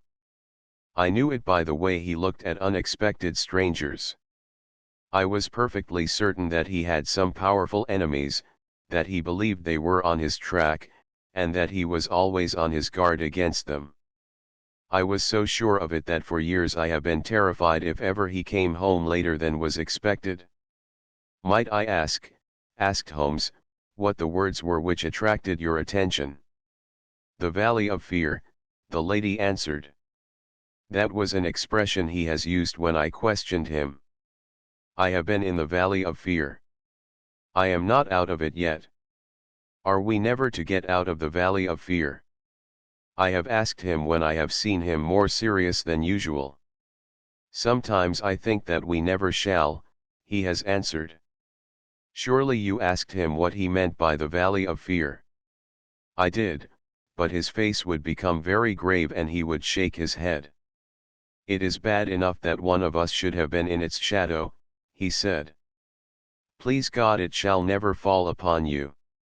It was some real valley in which he had lived and in which something terrible had occurred to him, of that I am certain, but I can tell you no more. And he never mentioned any names. Yes, he was delirious with fever once when he had his hunting accident 3 years ago. Then I remember that there was a name that came continually to his lips. He spoke it with anger and a sort of horror. McGinty was the name, Body Master McGinty. I asked him when he recovered who Body Master McGinty was, and whose body he was master of. Never of mine, thank God, he answered with a laugh, and that was all I could get from him. But there is a connection between Body Master McGinty and the Valley of Fear. There is one other point, said Inspector MacDonald. You met Mr. Douglas in a boarding house in London, did you not, and became engaged to him there? Was there any romance, anything secret or mysterious, about the wedding? There was romance. There is always romance. There was nothing mysterious. He had no rival. No, I was quite free. You have heard, no doubt, that his wedding ring has been taken. Does that suggest anything to you?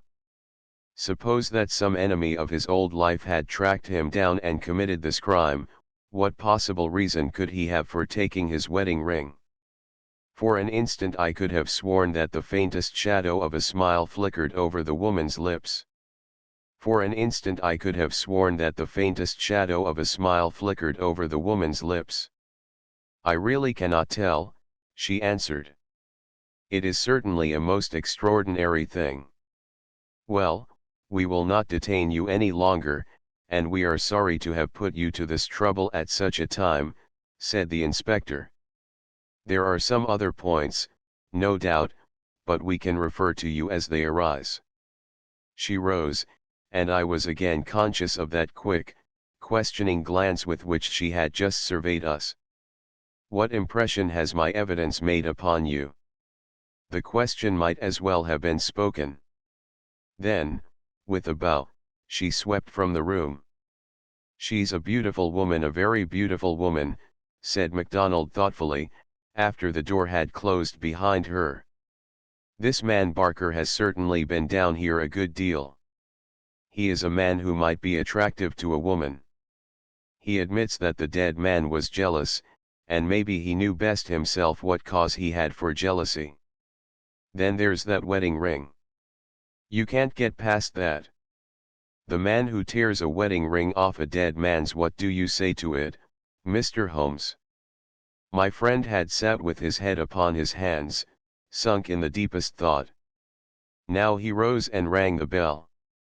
Ames, he said, when the butler entered, where is Mr. Cecil Barker now? I'll see, sir. He came back in a moment to say that Barker was in the garden. Can you remember, Ames, what Mr. Barker had on his feet last night when you joined him in the study? Yes, Mr. Holmes. He had a pair of bedroom slippers. I brought him his boots when he went for the police.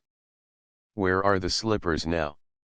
They are still under the chair in the hall. Very good, Ames. It is, of course, important for us to know which tracks may be Mr. Barker's and which from outside. Yes, sir. I may say that I noticed that the slippers were stained with blood, so indeed were my own. That is natural enough, considering the condition of the room. Very good, Ames. We will ring if we want you. A few minutes later we were in the study. Holmes had brought with him the carpet slippers from the hall. As Ames had observed, the soles of both were dark with blood. Strange, murmured Holmes, as he stood in the light of the window and examined them minutely. Very strange indeed. Stooping with one of his quick feline pounces, he placed the slipper upon the blood mark on the sill. It exactly corresponded. He smiled in silence at his colleagues. The inspector was transfigured with excitement. His native accent rattled like a stick upon railings. "Man," he cried, "there's not a doubt of it. Barker has just marked the window himself. It's a good deal broader than any boot mark. I mind that you said it was a splay foot, and here's the explanation. But what's the game, Mr. Holmes, what's the game?" What's the game?" my friend repeated thoughtfully. White Mason chuckled and rubbed his fat hands together in his professional satisfaction. "I said it was a snorter," he cried. "And a real snorter it is." Chapter 6: A dawning light. The three detectives had many matters of detail into which to inquire, so I returned alone to our modest quarters at the village inn. But before doing so I took a stroll in the curious old-world garden which flanked the house. Rows of very ancient yew trees cut into strange designs girded it round. Inside was a beautiful stretch of lawn with an old sundial in the middle, the whole effect so soothing and restful that it was welcome to my somewhat jangled nerves. In that deeply peaceful atmosphere one could forget, or remember only as some fantastic nightmare, that darkened study with the sprawling, blood-stained figure on the floor. And yet, as I strolled round it and tried to steep my soul in its gentle balm, a strange incident occurred, which brought me back to the tragedy and left a sinister impression in my mind. I have said that a decoration of yew trees circled the garden. At the end farthest from the house they thickened into a continuous hedge. On the other side of this hedge, concealed from the eyes of anyone approaching from the direction of the house, there was a stone seat. As I approached the spot I was aware of voices, some remark in the deep tones of a man, answered by a little ripple of feminine laughter. An instant later I had come round the end of the hedge and my eyes lit upon Mrs. Douglas and the man Barker before they were aware of my presence. Her appearance gave me a shock. In the dining room she had been demure and discreet. Now all pretense of grief had passed away from her. Her eyes shone with the joy of living, and her face still quivered with amusement at some remark of her companion. He sat forward, his hands clasped and his forearms on his knees, with an answering smile upon his bold, handsome face. In an instant, but it was just one instant too late, they resumed their solemn masks as my figure came into view. A hurried word or two passed between them, and then Barker rose and came towards me. "Excuse me, sir," said he, "but am I addressing Dr. Watson?" I bowed with a coldness which showed, I dare say, very plainly the impression which had been produced upon my mind. "We thought that it was probably you, as your friendship with Mr. Sherlock Holmes is so well known. Would you mind coming over and speaking to Mrs. Douglas for one instant?"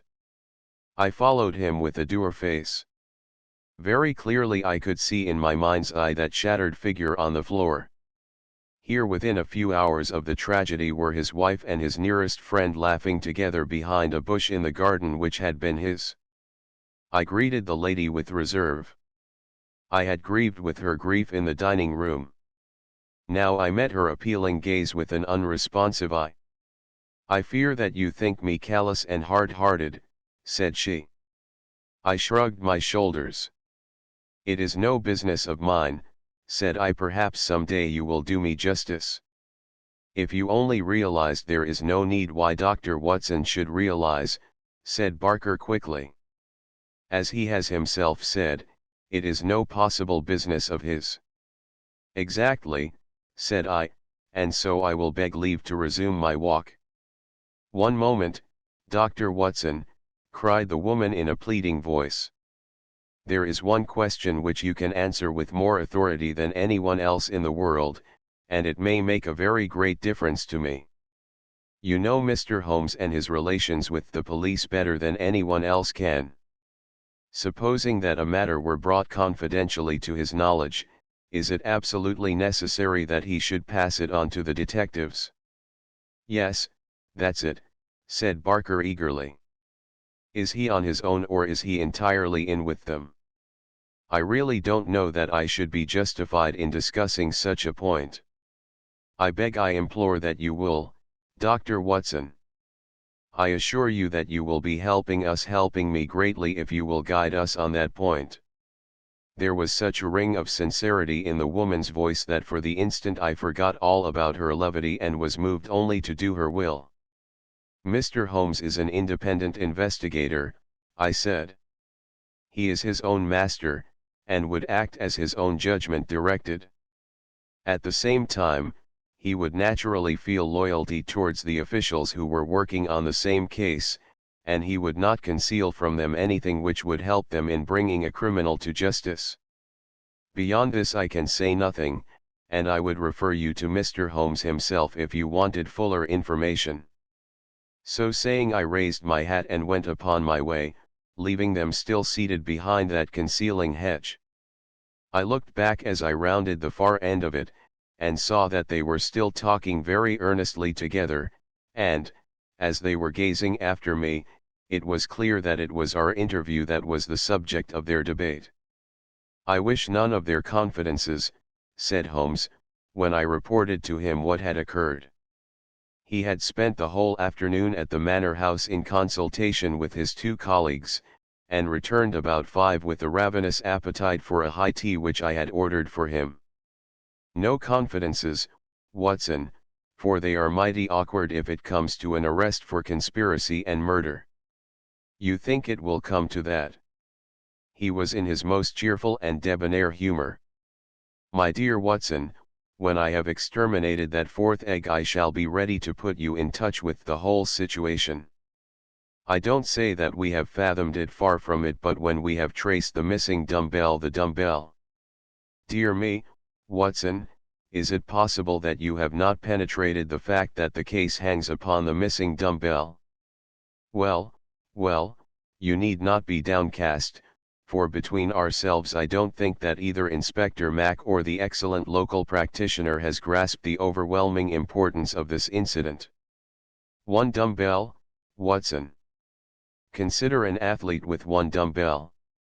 Picture to yourself the unilateral development, the imminent danger of a spinal curvature. Shocking, Watson, shocking." He sat with his mouth full of toast and his eyes sparkling with mischief, watching my intellectual entanglement.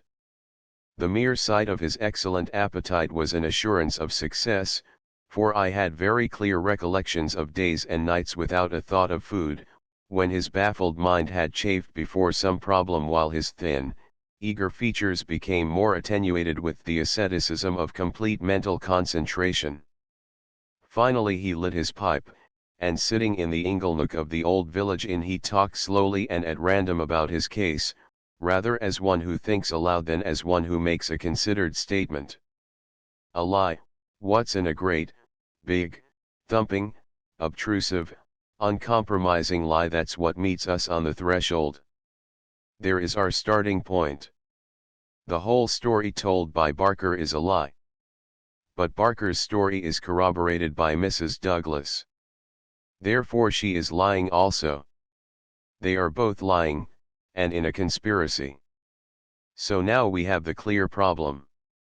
Why are they lying, and what is the truth which they are trying so hard to conceal?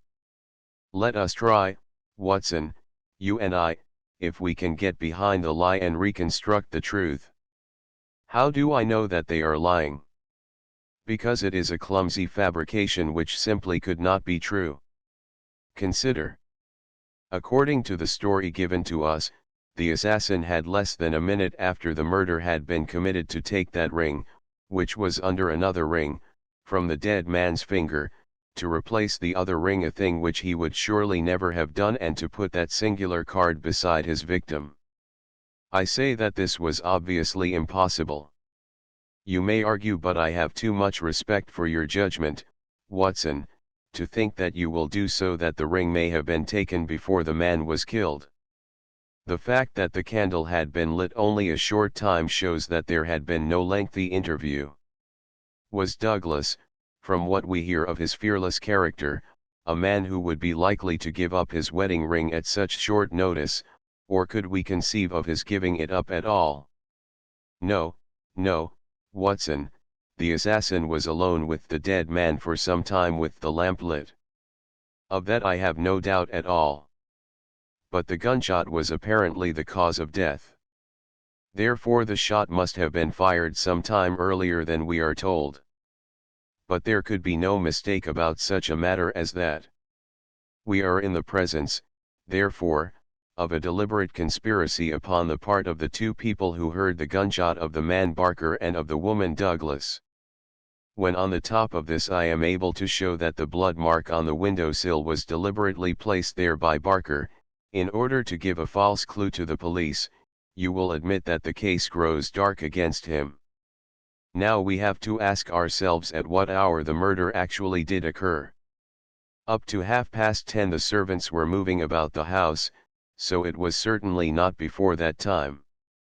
At 11:15 they had all gone to their rooms with the exception of Ames, who was in the pantry. I have been trying some experiments after you left us this afternoon, and I find that no noise which MacDonald can make in the study can penetrate to me in the pantry when the doors are all shut. It is otherwise, however, from the housekeeper's room. It is not so far down the corridor, and from it I could vaguely hear a voice when it was very loudly raised. The sound from a shotgun is to some extent muffled when the discharge is at very close range, as it undoubtedly was in this instance. It would not be very loud, and yet in the silence of the night it should have easily penetrated to Mrs. Allen's room. She is, as she has told us, somewhat deaf, but none the less she mentioned in her evidence that she did hear something like a door slamming half an hour before the alarm was given. Half an hour before the alarm was given would be 11:15. I have no doubt that what she heard was the report of the gun, and that this was the real instant of the murder. If this is so, we have now to determine what Barker and Mrs. Douglas, presuming that they are not the actual murderers, could have been doing from 11:15, when the sound of the shot brought them down, until 11:15, when they rang the bell and summoned the servants. What were they doing, and why did they not instantly give the alarm? That is the question which faces us, and when it has been answered we shall surely have gone some way to solve our problem. I am convinced myself, said I, that there is an understanding between those two people. She must be a heartless creature to sit laughing at some jest within a few hours of her husband's murder. Exactly. She does not shine as a wife even in her own account of what occurred. I am not a whole-souled admirer of womankind, as you are aware, Watson, but my experience of life has taught me that there are few wives, having any regard for their husbands, who would let any man's spoken word stand between them and that husband's dead body. Should I ever marry, Watson, I should hope to inspire my wife with some feeling which would prevent her from being walked off by a housekeeper when my corpse was lying within a few yards of her. It was badly stage managed, for even the rawest investigators must be struck by the absence of the usual feminine ululation. If there had been nothing else, this incident alone would have suggested a prearranged conspiracy to my mind. You think then, definitely, that Barker and Mrs. Douglas are guilty of the murder? There is an appalling directness about your questions, Watson, said Holmes, shaking his pipe at me. They come at me like bullets. If you put it that Mrs. Douglas and Barker know the truth about the murder, and are conspiring to conceal it, then I can give you a whole-souled answer. I am sure they do. But your more deadly proposition is not so clear. Let us for a moment consider the difficulties which stand in the way. We will suppose that this couple are united by the bonds of a guilty love, and that they have determined to get rid of the man who stands between them. It is a large supposition, for discreet inquiry among servants and others has failed to corroborate it in any way. On the contrary, there is a good deal of evidence that the Douglases were very attached to each other. That, I am sure, cannot be true, said I, thinking of the beautiful smiling face in the garden. Well, at least they gave that impression. However, we will suppose that they are an extraordinarily astute couple, who deceive everyone upon this point, and conspire to murder the husband. He happens to be a man over whose head some danger hangs. We have only their word for that. Holmes looked thoughtful. I see, Watson. You are sketching out a theory by which everything they say from the beginning is false. According to your idea, there was never any hidden menace, or secret society, or valley of fear, or boss Mac somebody, or anything else. Well, that is a good sweeping generalization. Let us see what that brings us to. They invent this theory to account for the crime. They then play up to the idea by leaving this bicycle in the park as proof of the existence of some outsider. The stain on the windowsill conveys the same idea. So does the card on the body, which might have been prepared in the house. That all fits into your hypothesis, Watson. But now we come on the nasty, angular, uncompromising bits which won't slip into their places. Why a cut-off shotgun of all weapons, and an American one at that?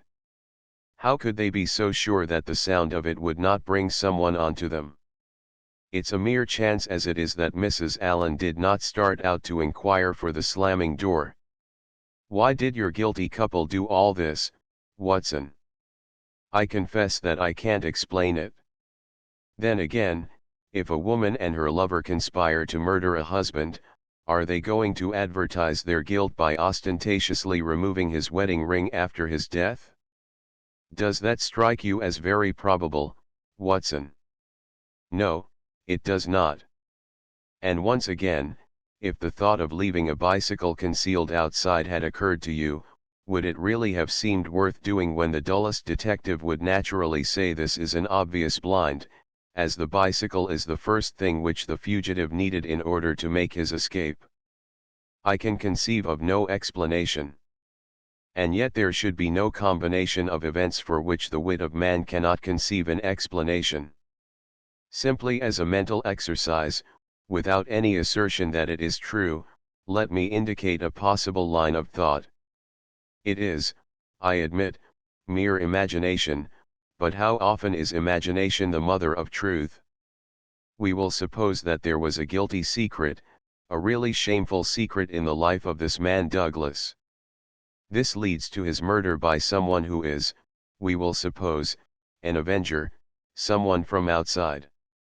This avenger, for some reason which I confess I am still at a loss to explain, took the dead man's wedding ring. The vendetta might conceivably date back to the man's first marriage, and the ring be taken for some such reason. Before this avenger got away, Barker and the wife had reached the room. The assassin convinced them that any attempt to arrest him would lead to the publication of some hideous scandal.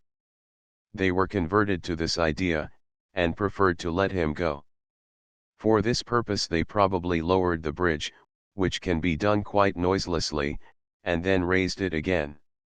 He made his escape, and for some reason thought that he could do so more safely on foot than on the bicycle. He therefore left his machine where it would not be discovered until he had got safely away. So far we are within the bounds of possibility, are we not? Well, it is possible, no doubt, said I, with some reserve. We have to remember, Watson, that whatever occurred is certainly something very extraordinary. Well, now, to continue our supposititious case, the couple, not necessarily a guilty couple, realize after the murderer is gone that they have placed themselves in a position in which it may be difficult for them to prove that they did not themselves either do the deed or connive at it. They rapidly and rather clumsily met the situation. The mark was put by Barker's blood-stained slipper upon the window-sill to suggest how the fugitive got away. They obviously were the two who must have heard the sound of the gun, so they gave the alarm exactly as they would have done, but a good half hour after the event. And how do you propose to prove all this? Well, if there were an outsider, he may be traced and taken. That would be the most effective of all proofs. But if not, well, the resources of science are far from being exhausted. I think that an evening alone in that study would help me much. An evening alone. I propose to go up there presently. I have arranged it with the estimable Ames, who is by no means wholehearted about Barker. I shall sit in that room and see if its atmosphere brings me inspiration. I'm a believer in the genius loci. You smile, friend Watson. Well, we shall see. By the way, you have that big umbrella of yours, have you not? It is here. Well, I'll borrow that if I may. Certainly, but what a wretched weapon. If there is danger, nothing serious, my dear Watson, or I should certainly ask for your assistance. But I'll take the umbrella. At present I am only awaiting the return of our colleagues from Tunbridge Wells, where they are at present engaged in trying for a likely owner to the bicycle. It was nightfall before Inspector MacDonald and White Mason came back from their expedition, and they arrived exultant, reporting a great advance in our investigation. Man, I'll admit that I had my doubts if there was ever an outsider, said MacDonald, but that's all past now. We've had the bicycle identified, and we have a description of our man, so that's a long step on our journey. It sounds to me like the beginning of the end, said Holmes. I'm sure I congratulate you both with all my heart. Well, I started from the fact that Mr. Douglas had seemed disturbed since the day before, when he had been at Tunbridge Wells. It was at Tunbridge Wells then that he had become conscious of some danger. It was clear, therefore, that if a man had come over with a bicycle, it was from Tunbridge Wells that he might be expected to have come. We took the bicycle over with us and showed it at the hotels. It was identified at once by the manager of the Eagle Commercial as belonging to a man named Hargrave, who had taken a room there 2 days before. This bicycle and a small valise were his whole belongings. He had registered his name as coming from London, but had given no address. The valise was London-made, and the contents were British, but the man himself was undoubtedly an American. Well, well, said Holmes gleefully, you have indeed done some solid work while I have been sitting spinning theories with my friend. It's a lesson in being practical, Mr. Mac. It's just that, Mr. Holmes, said the inspector with satisfaction. But this may all fit in with your theories, I remarked. That may or may not be. But let us hear the end, Mr. Mac. Was there nothing to identify this man? So little that it was evident that he had carefully guarded himself against identification. There were no papers or letters, and no marking upon the clothes. A cycle map of the county lay on his bedroom table. He had left the hotel after breakfast yesterday morning on his bicycle, and no more was heard of him until our inquiries. That's what puzzles me, Mr. Holmes, said White Mason. If the fellow did not want the hue and cry raised over him, one would imagine that he would have returned and remained at the hotel as an inoffensive tourist. As it is, he must know that he will be reported to the police by the hotel manager and that his disappearance will be connected with the murder. So one would imagine. Still, he has been justified of his wisdom up to date, at any rate, since he has not been taken. But his description, what of that? MacDonald referred to his notebook. Here we have it so far as they could give it. They don't seem to have taken any very particular stock of him, but still the porter, the clerk, and the chambermaid are all agreed that this about covers the points. He was a man about 5'9" in height, 50 or so years of age, his hair slightly grizzled, a grayish mustache, a curved nose, and a face which all of them described as fierce and forbidding. Well, bar the expression, that might almost be a description of Douglas himself, said Holmes. He is just over 50, with grizzled hair and mustache, and about the same height. Did you get anything else? He was dressed in a heavy gray suit with a reefer jacket, and he wore a short yellow overcoat and a soft cap. What about the shotgun? It is less than 2 feet long. It could very well have fitted into his valise. He could have carried it inside his overcoat without difficulty. And how do you consider that all this bears upon the general case? Well, Mr. Holmes, said MacDonald, when we have got our man, and you may be sure that I had his description on the wires within 5 minutes of hearing it, we shall be better able to judge. But, even as it stands, we have surely gone a long way. We know that an American calling himself Hargrave came to Tunbridge Wells 2 days ago with bicycle and valise. In the latter was a sawed-off shotgun, so he came with the deliberate purpose of crime. Yesterday morning he set off for this place on his bicycle, with his gun concealed in his overcoat. No one saw him arrive, so far as we can learn, but he need not pass through the village to reach the park gates, and there are many cyclists upon the road.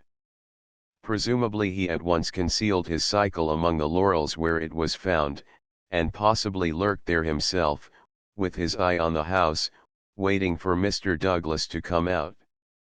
The shotgun is a strange weapon to use inside a house, but he had intended to use it outside, and there it has very obvious advantages, as it would be impossible to miss with it, and the sound of shots is so common in an English sporting neighborhood that no particular notice would be taken.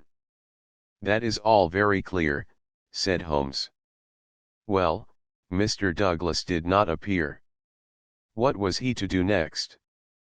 He left his bicycle and approached the house in the twilight. He found the bridge down and no one about. He took his chance, intending, no doubt, to make some excuse if he met anyone. He met no one. He slipped into the first room that he saw, and concealed himself behind the curtain. Thence he could see the drawbridge go up, and he knew that his only escape was through the moat. He waited until 11:15, when Mr. Douglas upon his usual nightly round came into the room. He shot him and escaped, as arranged. He was aware that the bicycle would be described by the hotel people and be a clue against him, so he left it there and made his way by some other means to London or to some safe hiding place which he had already arranged. How is that, Mr. Holmes? Well, Mr. Mac, it is very good and very clear so far as it goes. That is your end of the story? My end is that the crime was committed half an hour earlier than reported, that Mrs. Douglas and Barker are both in a conspiracy to conceal something, that they aided the murderer's escape, or at least that they reached the room before he escaped, and that they fabricated evidence of his escape through the window, whereas in all probability they had themselves let him go by lowering the bridge. That's my reading of the first half. The two detectives shook their heads. Well, Mr. Holmes, if this is true, we only tumble out of one mystery into another, said the London inspector. And in some ways a worse one, added White Mason. The lady has never been in America in all her life. What possible connection could she have with an American assassin which would cause her to shelter him? I freely admit the difficulties, said Holmes. I propose to make a little investigation of my own tonight, and it is just possible that it may contribute something to the common cause. Can we help you, Mr. Holmes? No, no.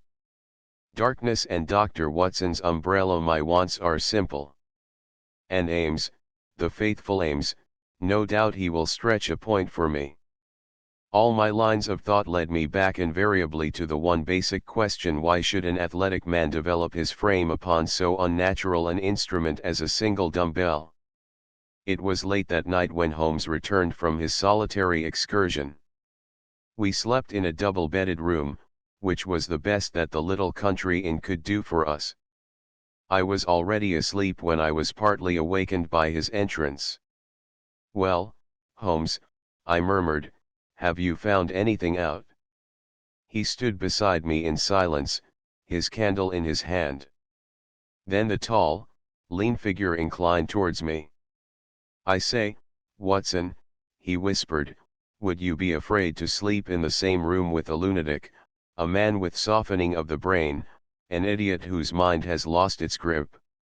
Watson, would you be afraid to sleep in the same room with a lunatic?" "Not in the least," I answered in astonishment. "Ah, that's lucky," he said, and not another word would he utter that night. Chapter 7. The solution. Next morning, after breakfast, we found Inspector MacDonald and White Mason seated in close consultation in the small parlor of the local police sergeant. On the table in front of them were piled a number of letters and telegrams, which they were carefully sorting and docketing. 3 had been placed on one side. "Still on the track of the elusive bicyclist?" Holmes asked cheerfully. "What is the latest news of the ruffian?" MacDonald pointed ruefully to his heap of correspondence.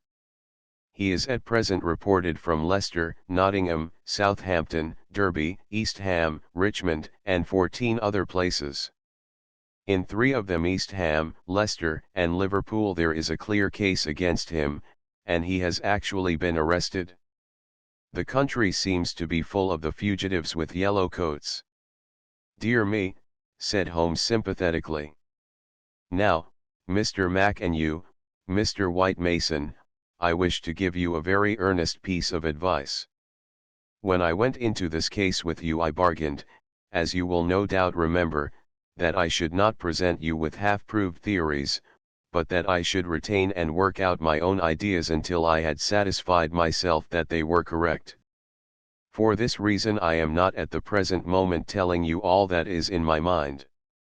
On the other hand, I said that I would play the game fairly by you, and I do not think it is a fair game to allow you for one unnecessary moment to waste your energies upon a profitless task. Therefore I am here to advise you this morning, and my advice to you is summed up in 3 words: abandon the case." MacDonald and White Mason stared in amazement at their celebrated colleague. "You consider it hopeless?" cried the inspector. "I consider your case to be hopeless. I do not consider that it is hopeless to arrive at the truth. But this cyclist? He is not an invention. We have his description, his valise, his bicycle. The fellow must be somewhere. Why should we not get him? Yes, yes, no doubt he is somewhere, and no doubt we shall get him, but I would not have you waste your energies in East Ham or Liverpool. I am sure that we can find some shorter cut to a result. You are holding something back. It's hardly fair of you, Mr. Holmes." The inspector was annoyed. "You know my methods of work, Mr. Mac. But I will hold it back for the shortest time possible. I only wish to verify my details in one way, which can very readily be done, and then I make my bow and return to London, leaving my results entirely at your service. I owe you too much to act otherwise, for in all my experience I cannot recall any more singular and interesting study. This is clean beyond me, Mr. Holmes. We saw you when we returned from Tunbridge Wells last night, and you were in general agreement with our results. What has happened since then to give you a completely new idea of the case? Well, since you ask me, I spent, as I told you that I would, some hours last night at the Manor House. Well, what happened? Ah, I can only give you a very general answer to that for the moment.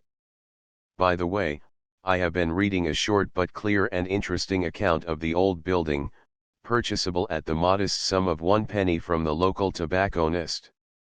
Here Holmes drew a small tract, embellished with a rude engraving of the ancient manor house, from his waistcoat pocket. It immensely adds to the zest of an investigation, my dear Mr. Mac, when one is in conscious sympathy with the historical atmosphere of one's surroundings. Don't look so impatient, for I assure you that even so bald an account as this raises some sort of picture of the past in one's mind. Permit me to give you a sample. Erected in the 5th year of the reign of James I, and standing upon the site of a much older building, the Manor House of Burlstone presents one of the finest surviving examples of the moat Jacobean residence. You are making fools of us, Mr. Holmes.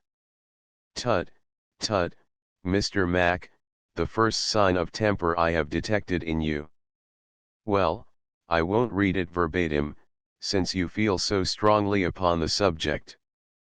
But when I tell you that there is some account of the taking of the place by a parliamentary colonel in 1644, of the concealment of Charles for several days in the course of the Civil War, and finally of a visit there by the second George, you will admit that there are various associations of interest connected with this ancient house. I don't doubt it, Mr. Holmes, but that is no business of ours. Is it not? Is it not? Breadth of view, my dear Mr. Mac, is one of the essentials of our profession. The interplay of ideas and the oblique uses of knowledge are often of extraordinary interest. You will excuse these remarks from one who, though a mere connoisseur of crime, is still rather older and perhaps more experienced than yourself. I'm the first to admit that, said the detective heartily. You get to your point, I admit, but you have such a deuced round-the-corner way of doing it. Well, I'll drop past history and get down to present-day facts. I called last night, as I have already said, at the Manor House. I did not see either Barker or Mrs. Douglas. I saw no necessity to disturb them, but I was pleased to hear that the lady was not visibly pining and that she had partaken of an excellent dinner. My visit was specially made to the good Mr. Ames, with whom I exchanged some amiabilities, which culminated in his allowing me, without reference to anyone else, to sit alone for a time in the study. What? With that? I ejaculated. No, everything is now in order. You gave permission for that, Mr. Mac, as I am informed. The room was in its normal state, and in it I passed an instructive quarter of an hour. What were you doing? Well, not to make a mystery of so simple a matter, I was looking for the missing dumbbell. It has always bulked rather large in my estimate of the case. I ended by finding it. Where? Ah, there we come to the edge of the unexplored. Let me go a little further, a very little further, and I will promise that you shall share everything that I know. Well, we're bound to take you on your own terms, said the inspector, but when it comes to telling us to abandon the case, why in the name of goodness should we abandon the case? For the simple reason, my dear Mr. Mac, that you have not got the first idea what it is that you are investigating. We are investigating the murder of Mr. John Douglas of Burlstone Manor. Yes, so you are.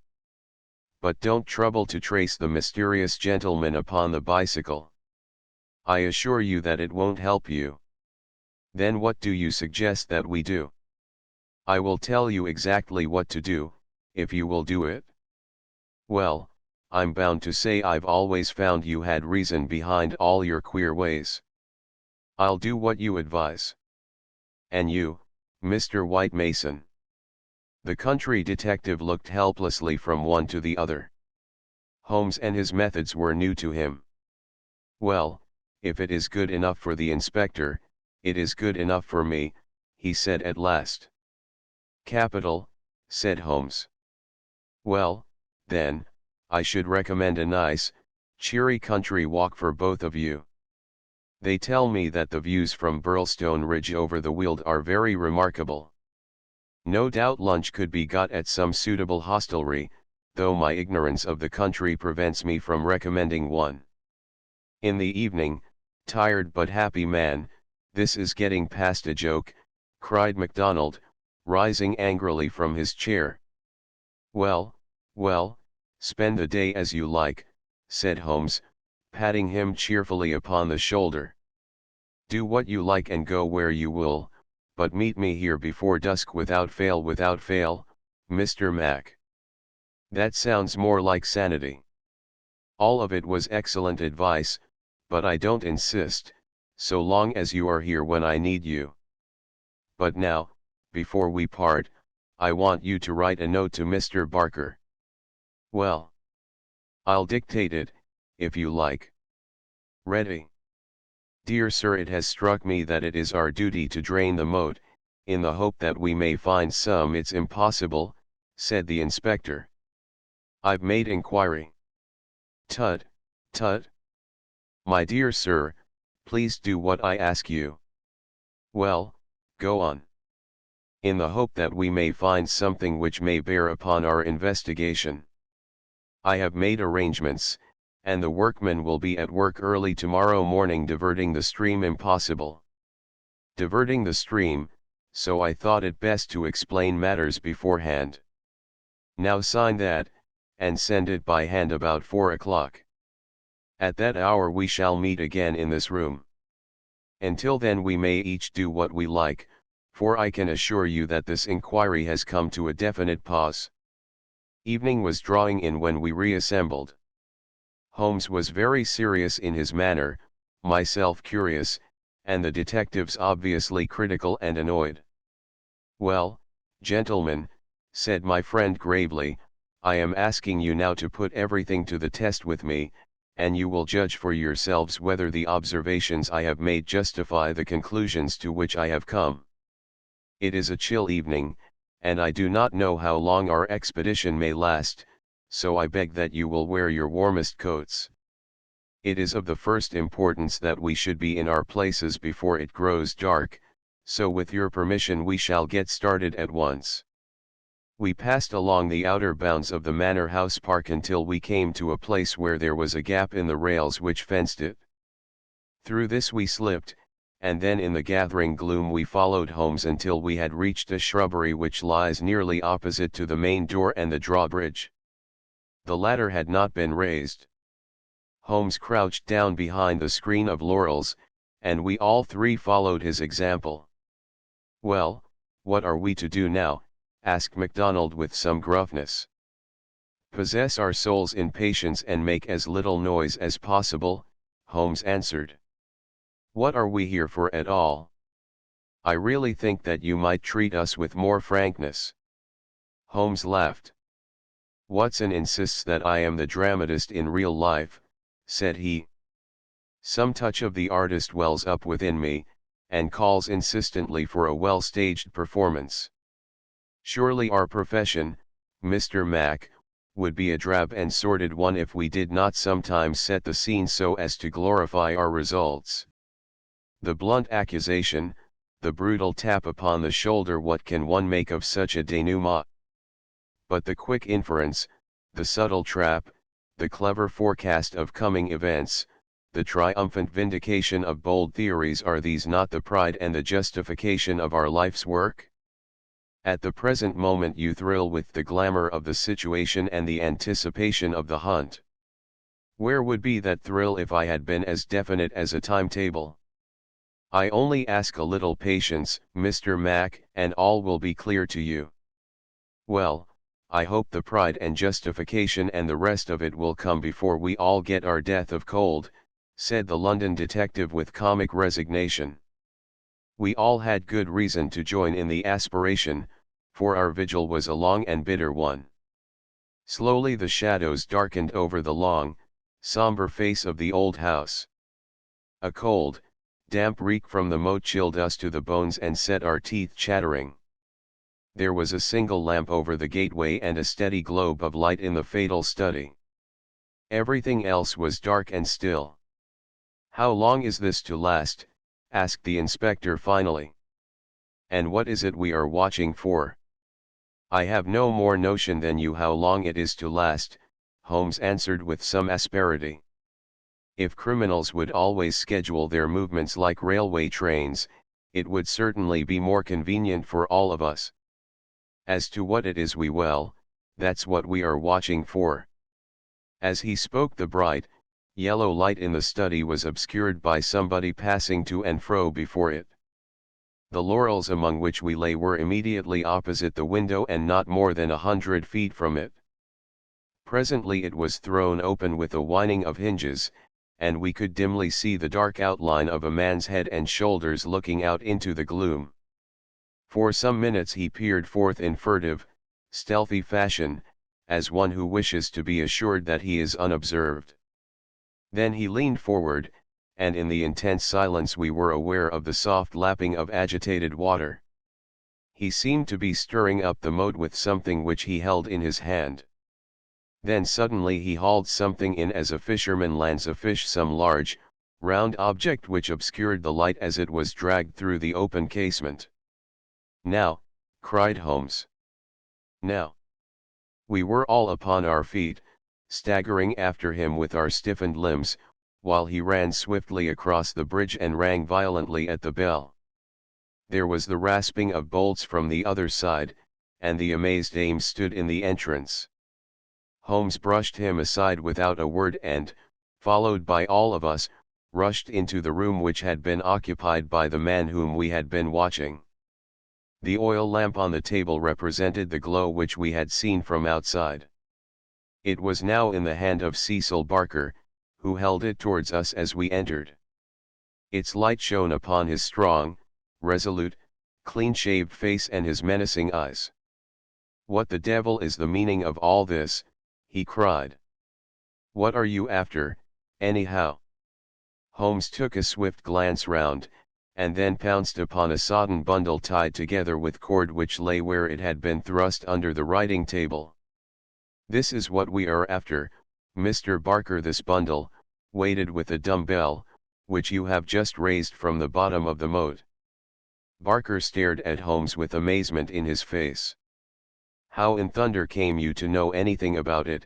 he asked. "Simply that I put it there." "You put it there? You?"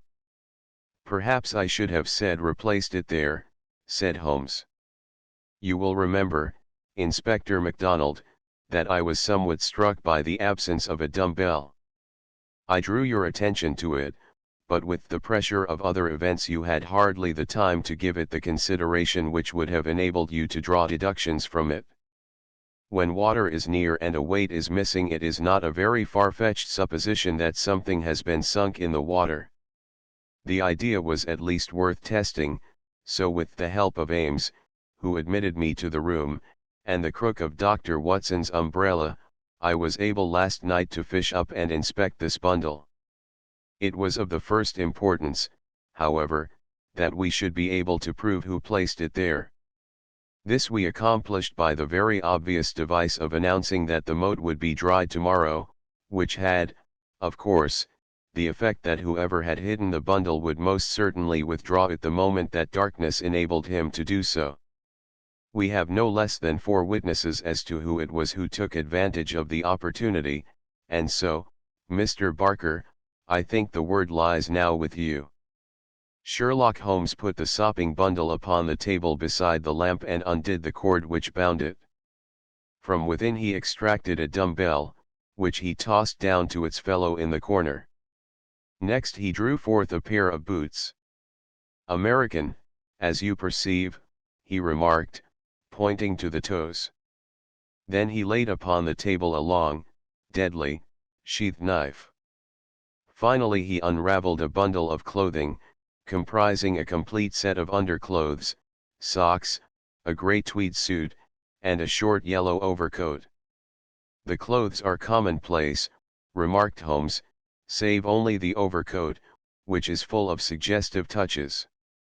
He held it tenderly towards the light. "Here, as you perceive, is the inner pocket prolonged into the lining in such fashion as to give ample space for the truncated fowling piece. The tailor's tab is on the neck. Neil, outfitter, Vermissa, U.S.A. I have spent an instructive afternoon in the rector's library, and have enlarged my knowledge by adding the fact that Vermissa is a flourishing little town at the head of one of the best-known coal and iron valleys in the United States. I have some recollection, Mr. Barker, that you associated the coal districts with Mr. Douglas's first wife, and it would surely not be too far-fetched an inference that the VV upon the card by the dead body might stand for Vermissa Valley, or that this very valley which sends forth emissaries of murder may be that valley of fear of which we have heard. So much is fairly clear. And now, Mr. Barker, I seem to be standing rather in the way of your explanation." It was a sight to see Cecil Barker's expressive face during this exposition of the great detective. Anger, amazement, consternation, and indecision swept over it in turn. Finally he took refuge in a somewhat acrid irony. "You know such a lot, Mr. Holmes, perhaps you had better tell us some more," he sneered. "I have no doubt that I could tell you a great deal more, Mr. Barker, but it would come with a better grace from you." "Oh, you think so, do you? Well, all I can say is that if there's any secret here it is not my secret, and I am not the man to give it away." "Well, if you take that line, Mr. Barker," said the inspector quietly, "we must just keep you in sight until we have the warrant and can hold you." "You can do what you damn please about that," said Barker defiantly. The proceedings seemed to have come to a definite end so far as he was concerned, for one had only to look at that granite face to realize that no peine forte et dure would ever force him to plead against his will. The deadlock was broken, however, by a woman's voice. Mrs. Douglas had been standing listening at the half-opened door, and now she entered the room. "You have done enough for now, Cecil," said she. "Whatever comes of it in the future, you have done enough." "Enough and more than enough," remarked Sherlock Holmes gravely. "I have every sympathy with you, madam, and should strongly urge you to have some confidence in the common sense of our jurisdiction and to take the police voluntarily into your complete confidence. It may be that I am myself at fault for not following up the hint which you conveyed to me through my friend, Dr. Watson, but, at that time I had every reason to believe that you were directly concerned in the crime. Now I am assured that this is not so.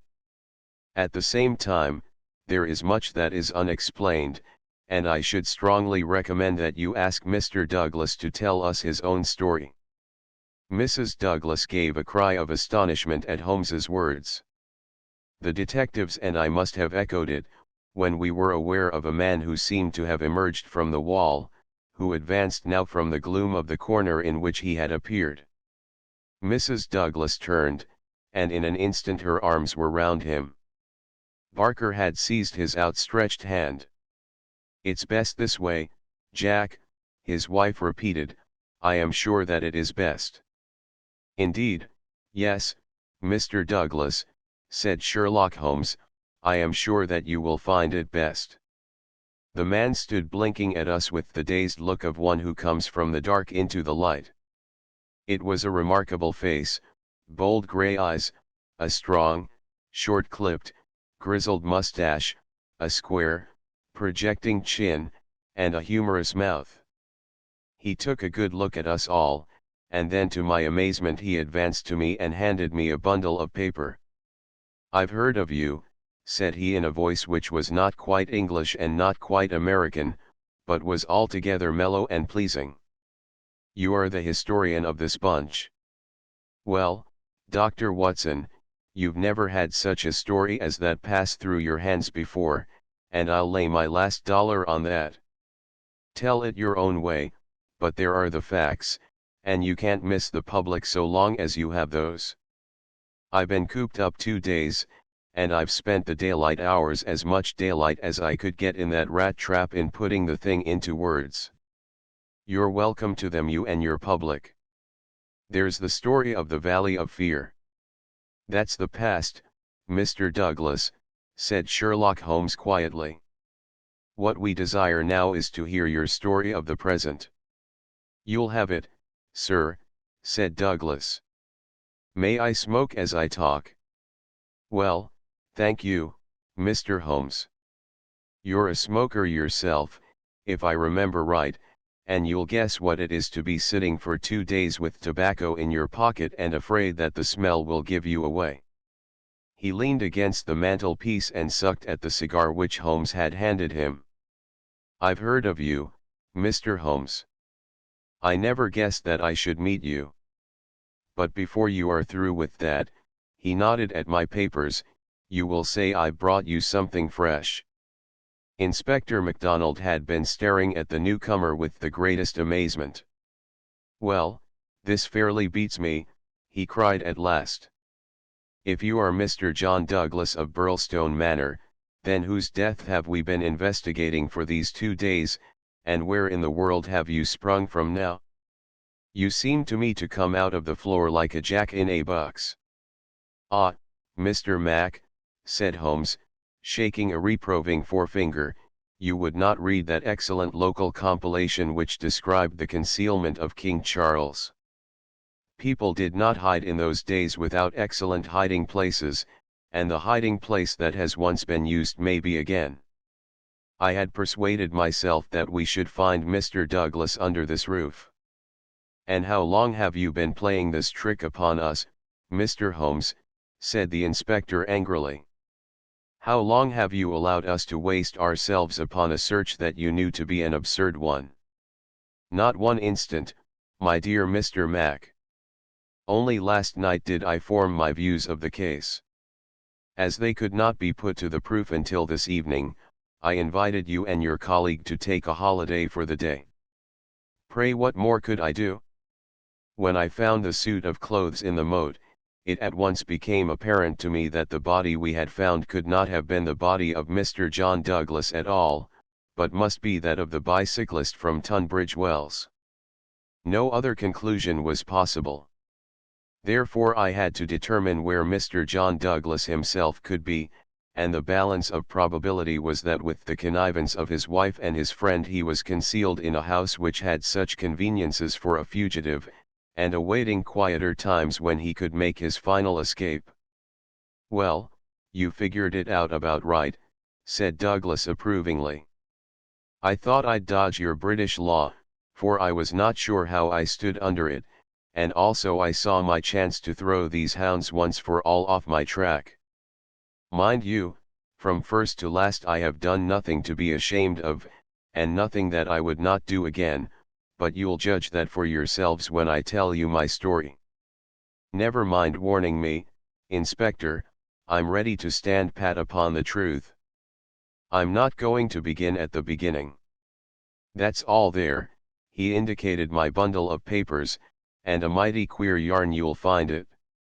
It all comes down to this, that there are some men that have good cause to hate me and would give their last dollar to know that they had got me. So long as I am alive and they are alive, there is no safety in this world for me. They hunted me from Chicago to California, then they chased me out of America, but when I married and settled down in this quiet spot I thought my last years were going to be peaceable. I never explained to my wife how things were. Why should I pull her into it? She would never have a quiet moment again, but would always be imagining trouble. I fancy she knew something, for I may have dropped a word here or a word there, but until yesterday, after you gentlemen had seen her, She never knew the rights of the matter. She told you all she knew, and so did Barker here, for on the night when this thing happened there was mighty little time for explanations. She knows everything now, and I would have been a wiser man if I had told her sooner. But it was a hard question, dear. He took her hand for an instant in his own, and I acted for the best. Well, gentlemen, the day before these happenings I was over in Tunbridge Wells, and I got a glimpse of a man in the street. It was only a glimpse, but I have a quick eye for these things, and I never doubted who it was. It was the worst enemy I had among them all, one who has been after me like a hungry wolf after a caribou all these years. I knew there was trouble coming, and I came home and made ready for it.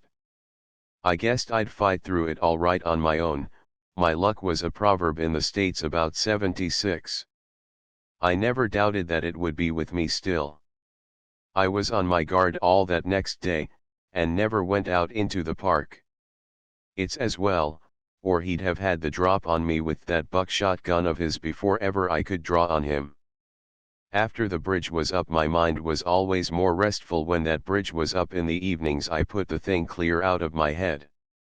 I never dreamed of his getting into the house and waiting for me. But when I made my round in my dressing gown, as was my habit, I had no sooner entered the study than I scented danger.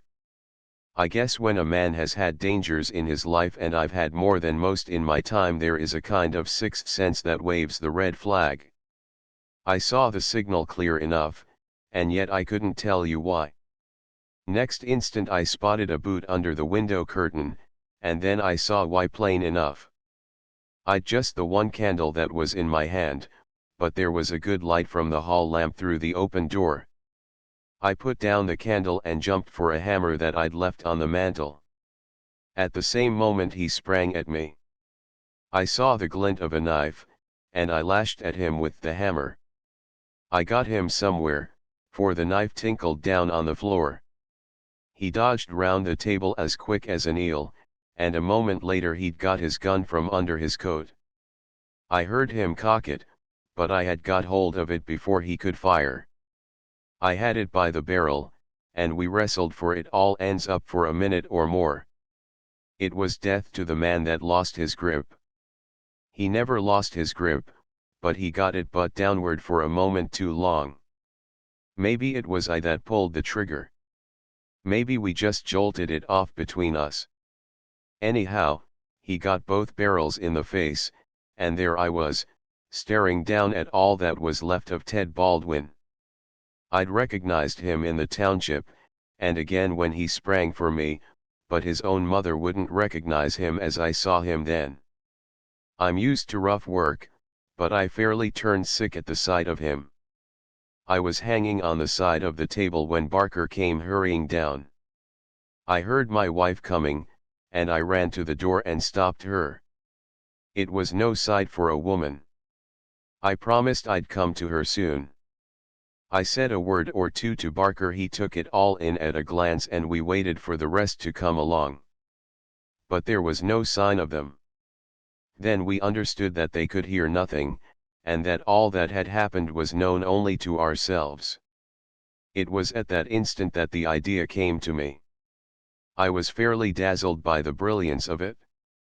The man's sleeve had slipped up, and there was the branded mark of the lodge upon his forearm. See here. The man whom we had known as Douglas turned up his own coat and cuff to show a brown triangle within a circle exactly like that which we had seen upon the dead man. It was the sight of that which started me on it.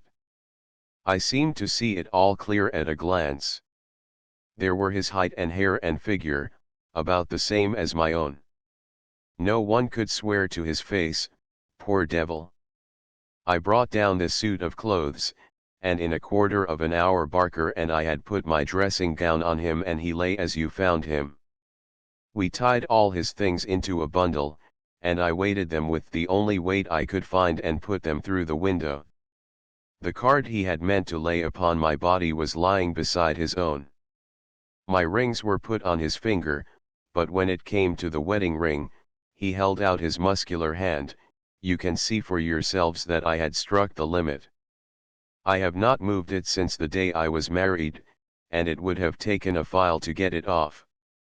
I don't know, anyhow, that I should have cared to part with it, but if I had wanted to I couldn't. So we just had to leave that detail to take care of itself. On the other hand, I brought a bit of plaster down and put it where I am wearing one myself at this instant. You slipped up there, Mr. Holmes, clever as you are, for if you had chanced to take off that plaster you would have found no cut underneath it. Well, that was the situation. If I could lie low for a while and then get away where I could be joined by my widow, we should have a chance at last of living in peace for the rest of our lives.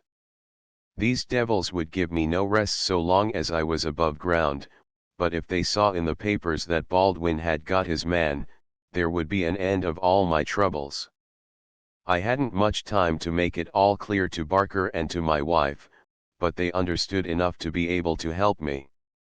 I knew all about this hiding place, so did Ames, but it never entered his head to connect it with the matter. I retired into it, and it was up to Barker to do the rest. I guess you can fill in for yourselves what he did. He opened the window and made the mark on the sill to give an idea of how the murderer escaped.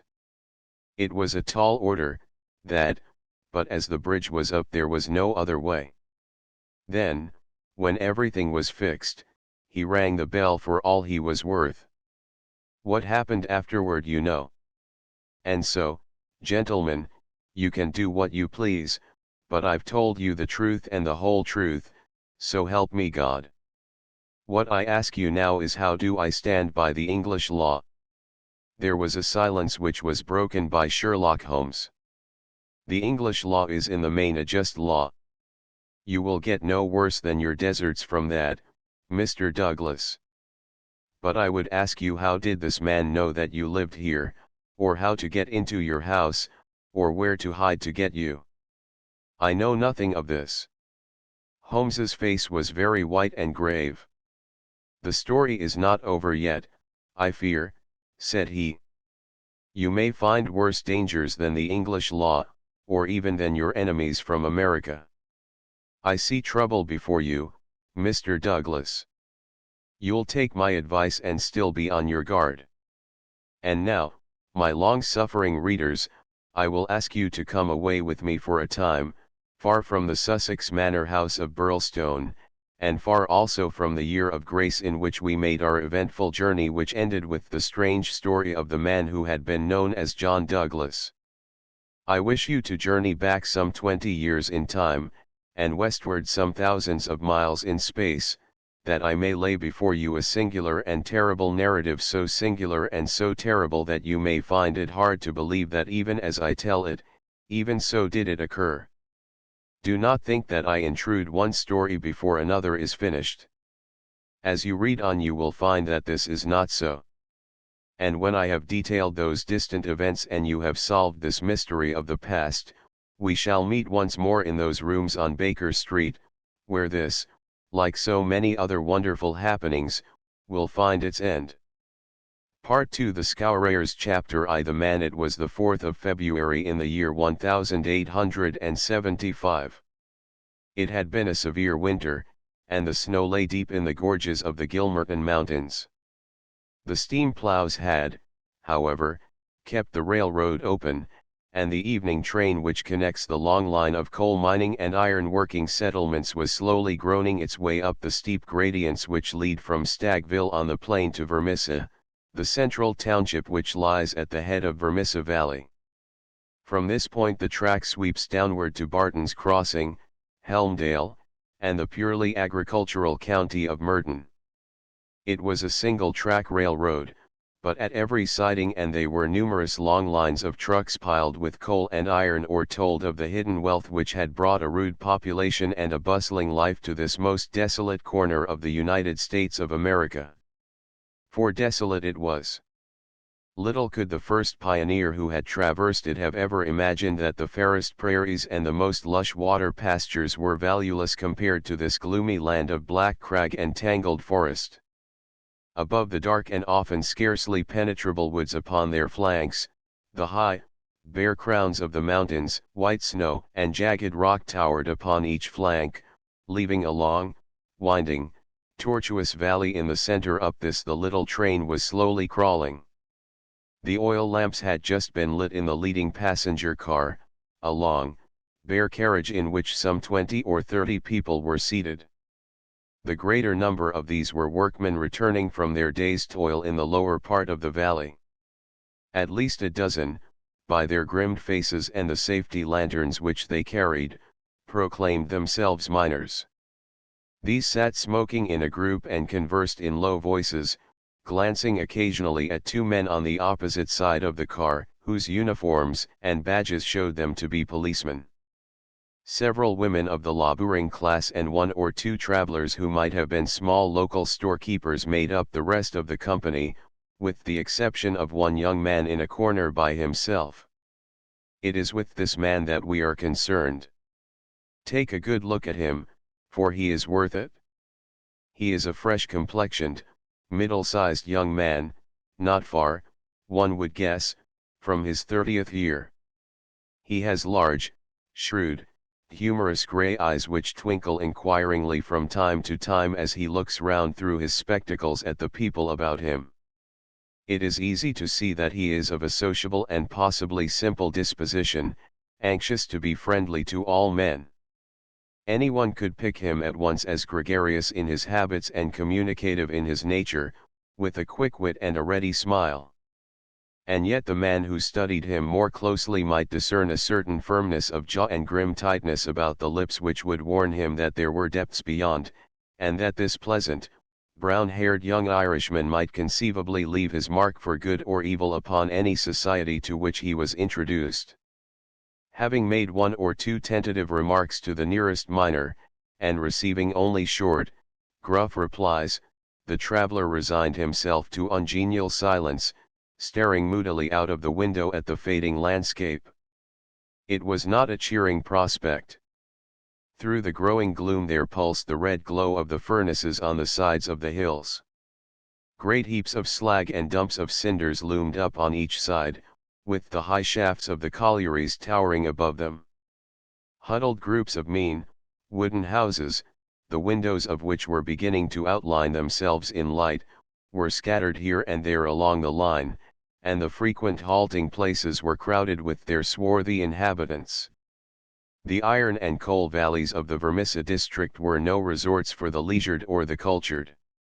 Everywhere there were stern signs of the crudest battle of life, the rude work to be done, and the rude, strong workers who did it.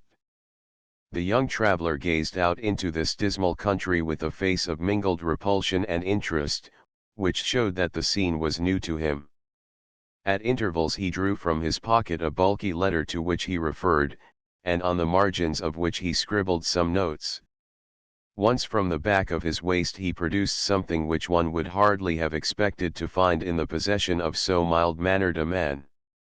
It was a navy revolver of the largest size. As he turned it slantwise to the light, the glint upon the rims of the copper shells within the drum showed that it was fully loaded. He quickly restored it to his secret pocket, but not before it had been observed by a working man who had seated himself upon the adjoining bench. "Hello, mate," said he. "You seem heeled and ready." The young man smiled with an air of embarrassment. "Yes," said he, "we need them sometimes in the place I come from." "And where may that be?" "I'm last from Chicago." "A stranger in these parts?" "Yes." "You may find you need it here," said the workman. "Ah, is that so?" The young man seemed interested. "Have you heard nothing of doings hereabouts? Nothing out of the way?" "Why, I thought the country was full of it." "You'll hear quick enough." "What made you come here?" "I heard there was always work for a willing man." "Are you a member of the union?" "Sure." "Then you'll get your job, I guess." "Have you any friends?" "Not yet, but I have the means of making them." "How's that?" then. I am one of the eminent order of freemen. There's no town without a lodge, and where there is a lodge I'll find my friends. The remark had a singular effect upon his companion. He glanced round suspiciously at the others in the car. The miners were still whispering among themselves. The two police officers were dozing. He came across, seated himself close to the young traveler, and held out his hand. "Put it there," he said. A hand grip passed between the two. "I see you speak the truth," said the workman. "But it's well to make certain." He raised his right hand to his right eyebrow. The traveler at once raised his left hand to his left eyebrow. "Dark nights are unpleasant," said the workman. "Yes, for strangers to travel," the other answered. "That's good enough. I'm Brother Scanlon, Lodge 341, Vermissa Valley. Glad to see you in these parts." "Thank you. I'm Brother John McMurdo, Lodge 29, Chicago. Body Master J. H. Scott. But I am in luck to meet a brother so early." "Well, there are plenty of us about. You won't find the order more flourishing anywhere in the States than right here in Vermissa Valley. But we could do with some lads like you. I can't understand a spry man of the Union finding no work to do in Chicago."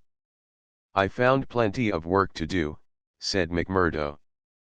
"Then why did you leave?" McMurdo nodded towards the policeman and smiled. "I guess those chaps would be glad to know," he said. Scanlon groaned sympathetically. "In trouble?" he asked in a whisper. "Deep. A penitentiary job." "And the rest?" "Not a killing." "It's early days to talk of such things," said McMurdo with the air of a man who had been surprised into saying more than he intended. "I've my own good reasons for leaving Chicago, and let that be enough for you. Who are you that you should take it on yourself to ask such things?" His gray eyes gleamed with sudden and dangerous anger from behind his glasses. "All right, mate, no offense meant. The boys will think none the worse of you, whatever you may have done. Where are you bound for now?" "Vermissa. That's the third halt down the line." "Where are you staying?" McMurdo took out an envelope and held it close to the murky oil lamp. "Here is the address: Jacob Shafter, Sheridan Street. It's a boarding house that was recommended by a man I knew in Chicago." "Well, I don't know it, but Vermissa is out of my beat. I live at Hobson's Patch, and that's here where we are drawing up. But, say, there's one bit of advice I'll give you before we part: if you're in trouble in Vermissa, go straight to the Union House and see Boss McGinty. He is the body master of Vermissa Lodge, and nothing can happen in these parts unless Black Jack McGinty wants it. So long, mate. Maybe we'll meet in Lodge one of these evenings. But mind my words, if you are in trouble, go to Boss McGinty." Scanlon descended, and McMurdo was left once again to his thoughts. Night had now fallen, and the flames of the frequent furnaces were roaring and leaping in the darkness. Against their lurid background dark figures were bending and straining, twisting and turning, with the motion of winch or of windlass, to the rhythm of an eternal clank and roar. "I guess hell must look something like that," said a voice. McMurdo turned and saw that one of the policemen had shifted in his seat and was staring out into the fiery waste. "For that matter," said the other policeman, "I allow that hell must be something like that. If there are worse devils down yonder than some we could name, it's more than I'd expect. I guess you are new to this part, young man." "Well, what if I am?" McMurdo answered in a surly voice. "Just this, mister, that I should advise you to be careful in choosing your friends. I don't think I'd begin with Mike Scanlon or his gang if I were you. What the hell is it to you who are my friends, roared McMurdo in a voice which brought every head in the carriage round to witness the altercation.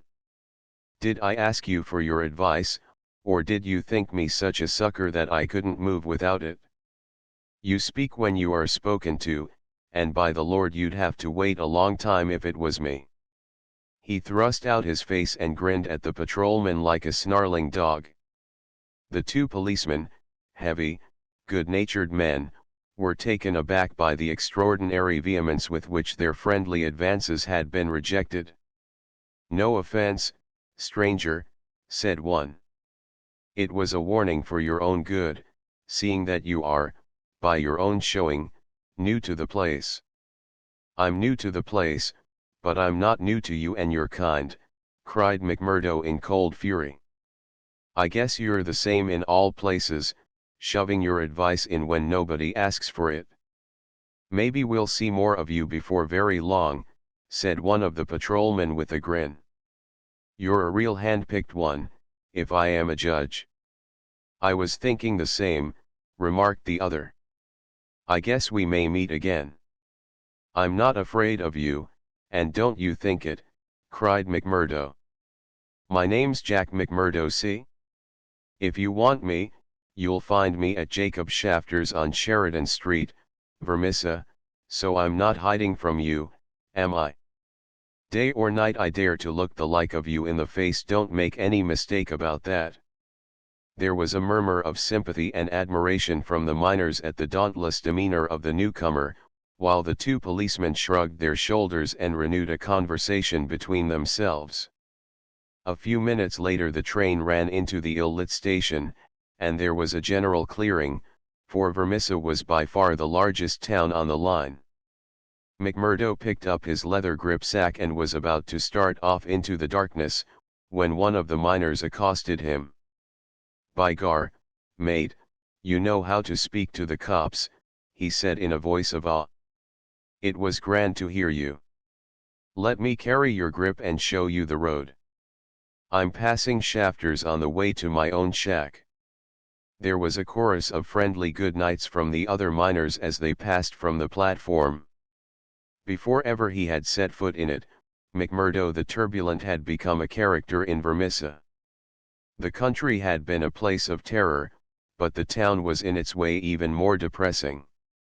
Down that long valley there was at least a certain gloomy grandeur in the huge fires and the clouds of drifting smoke, while the strength and industry of man found fitting monuments in the hills which he had spilled by the side of his monstrous excavations.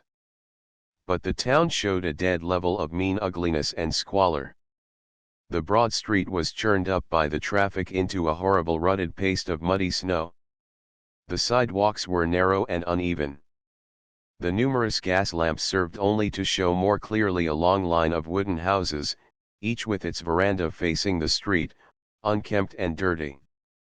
As they approached the center of the town the scene was brightened by a row of well-lit stores, and even more by a cluster of saloons and gaming houses, in which the miners spent their hard-earned but generous wages. "That's the Union House," said the guide, pointing to one saloon which rose almost to the dignity of being a hotel. "Jack McGinty is the boss there." "What sort of a man is he?" McMurdo asked. "What, have you never heard of the boss?" "How could I have heard of him when you know that I am a stranger in these parts?" "Well, I thought his name was known clear across the country. It's been in the papers often enough." "What for?" "Well," the miner lowered his voice over the affairs. "What affairs?" "Good Lord, mister, you are queer, if I must say it without offense. There's only one set of affairs that you'll hear of in these parts, and that's the affairs of the Scoureres." "Why, I seem to have read of the Scoureres in Chicago." "A gang of murderers, are they not?" "Hush, on your life," cried the miner, standing still in alarm, and gazing in amazement at his companion. "Man, you won't live long in these parts if you speak in the open street like that. Many a man has had the life beaten out of him for less." "Well, I know nothing about them. It's only what I have read." And I'm not saying that you have not read the truth. The man looked nervously round him as he spoke, peering into the shadows as if he feared to see some lurking danger. If killing is murder, then God knows there is murder and to spare.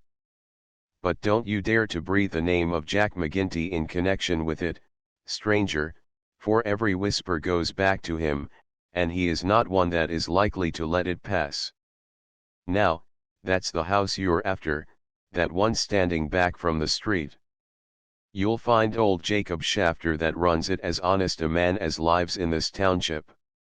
I thank you, said McMurdo, and shaking hands with his new acquaintance he plodded, gripsack in hand, up the path which led to the dwelling house, at the door of which he gave a resounding knock.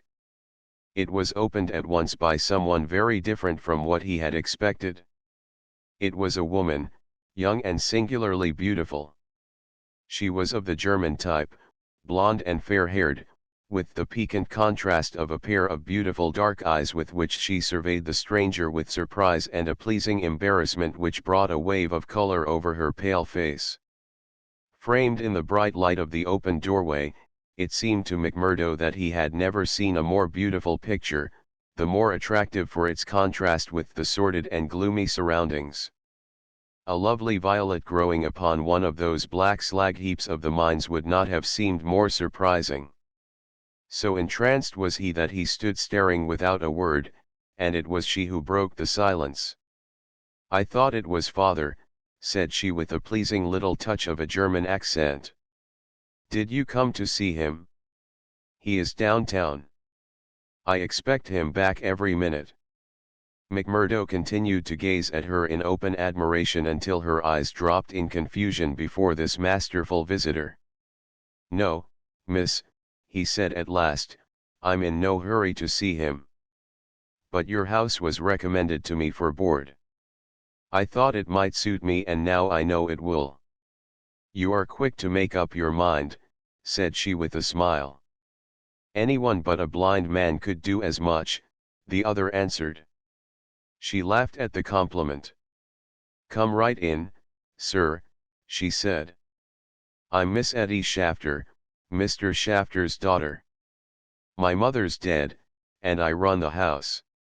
You can sit down by the stove in the front room until father comes along. Ah, here he is. So you can fix things with him right away. A heavy, elderly man came plodding up the path. In a few words McMurdo explained his business. A man of the name of Murphy had given him the address in Chicago.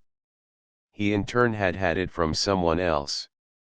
Old Shafter was quite ready. The stranger made no bones about terms, agreed at once to every condition, and was apparently fairly flush of money.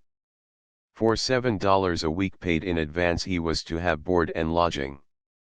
So it was that McMurdo, the self-confessed fugitive from justice, took up his abode under the roof of the Shafters, the first step which was to lead to so long and dark a train of events, ending in a far distant land. Chapter 2 The Body Master McMurdo was a man who made his mark quickly. Wherever he was the folk around soon knew it. Within a week he had become infinitely the most important person at Shafters. There were 10 or a dozen boarders there, but they were honest foremen or commonplace clerks from the stores, of a very different caliber from the young Irishman. Of an evening when they gathered together his joke was always the readiest, his conversation the brightest, and his song the best. He was a born boon companion, with a magnetism which drew good humor from all around him. And yet he showed again and again, as he had shown in the railway carriage, a capacity for sudden, fierce anger, which compelled the respect and even the fear of those who met him. For the law, too, and all who were connected with it, he exhibited a bitter contempt which delighted some and alarmed others of his fellow boarders. From the first he made it evident, by his open admiration, that the daughter of the house had won his heart from the instant that he had set eyes upon her beauty and her grace. He was no backward suitor. On the second day he told her that he loved her, and from then onward he repeated the same story with an absolute disregard of what she might say to discourage him. Someone else, he would cry. Well, the worse luck for someone else. Let him look out for himself. Am I to lose my life's chance and all my heart's desire for someone else? You can keep on saying no, Eddie, the day will come when you will say yes, and I'm young enough to wait. He was a dangerous suitor, with his glib Irish tongue, and his pretty, coaxing ways. There was about him also that glamour of experience and of mystery which attracts a woman's interest, and finally her love.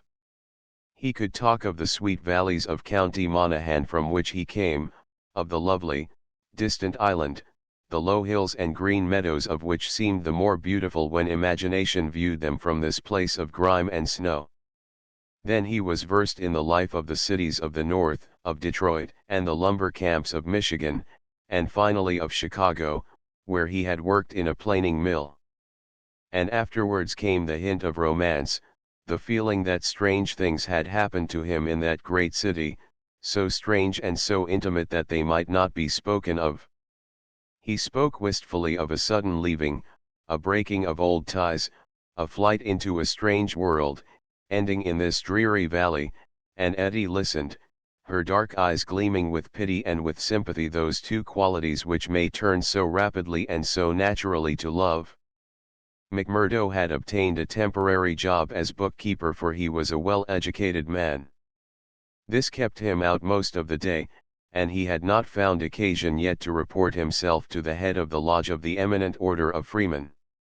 He was reminded of his omission, however, by a visit one evening from Mike Scanlon, the fellow member whom he had met in the train. Scanlon, the small, sharp-faced, nervous, black-eyed man, seemed glad to see him once more. After a glass or two of whiskey he broached the object of his visit. "Say, McMurdo," said he, "I remembered your address, so I made bold to call. I'm surprised that you've not reported to the body master. Why haven't you seen Boss McGinty yet?" "Well, I had to find a job. I have been busy." "You must find time for him if you have none for anything else." "Good Lord, man. You're a fool not to have been down to the Union House and registered your name the first morning after you came here. If you run against him, well, you mustn't, that's all." McMurdo showed mild surprise. "I been a member of the lodge for over 2 years, Scanlon, but I never heard that duties were so pressing as all that." "Maybe not in Chicago." "Well, it's the same society here."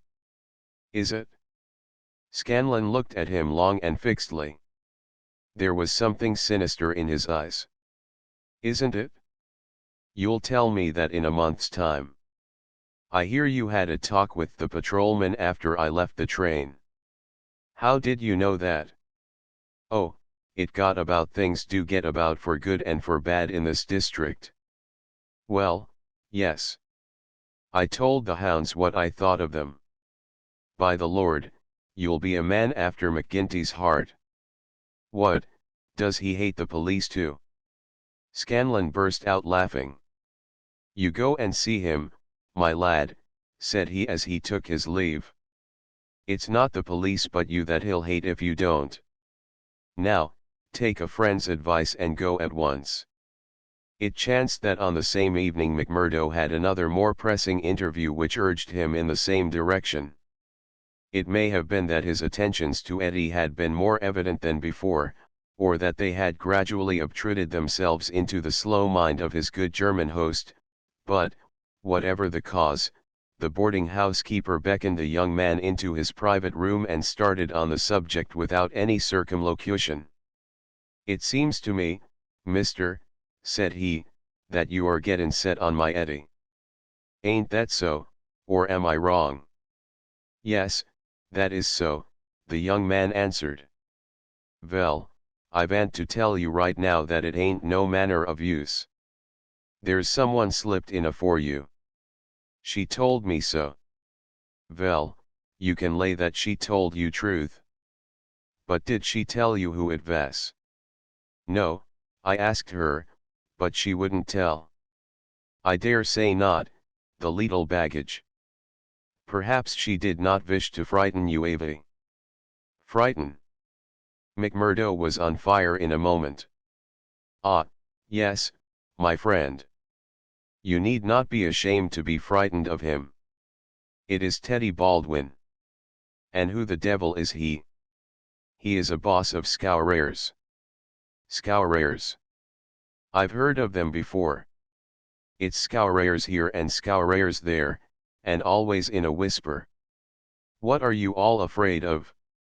Who are the scourers? The boarding house keeper instinctively sank his voice, as everyone did who talked about that terrible society. The scourers, said he, are the eminent order of freemen. The young man stared. Why, I am a member of that order myself. You. I've old never have had you in my house if I had known it, not if you veer to pay me $100 a week. What's wrong with the order? It's for charity and good fellowship. The rules say so. Maybe in some places. Not here. What is it here? It's a murder society, that's what it is. McMurdo laughed incredulously. How can you prove that? He asked. Prove it?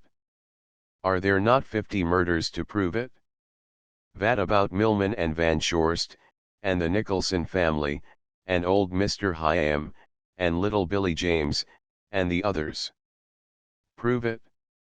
Is there a man or a woman in this valley that does not know it? See here, said McMurdo earnestly. I want you to take back what you've said, or else make it good. One or the other you must do before I quit this room. Put yourself in my place. Here am I, a stranger in the town. I belong to a society that I know only as an innocent one. You'll find it through the length and breadth of the states, but always as an innocent one. Now, when I am counting upon joining it here, you tell me that it is the same as a murder society called the Scourers. I guess you owe me either an apology or else an explanation, Mr. Shafter. I can but tell you that the whole world knows, Mr. The bosses of the one are the bosses of the other. If you offend the one, it is the other that will strike you. We have proved it too often. That's just gossip. I want proof, said McMurdo. If you live here long you will get your proof. But I forget that you are yourself one of them. You will soon be as bad as the rest. But you will find other lodgings, mister. I cannot have you here. Is it not bad enough that one of these people come courting my Eddie, and that I dare not turn him down, but that I should have another for my boarder? Yes, indeed, you shall not sleep here after tonight. McMurdo found himself under sentence of banishment both from his comfortable quarters and from the girl whom he loved. He found her alone in the sitting room that same evening, and he poured his troubles into her ear. Sure, your father is after giving me notice, he said. It's little I would care if it was just my room, but indeed, Eddie, though it's only a week that I've known you, you are the very breath of life to me, and I can't live without you. Oh, hush, Mr. McMurdo, don't speak so, said the girl. I have told you, have I not, that you are too late. There is another, and if I have not promised to marry him at once, at least I can promise no one else.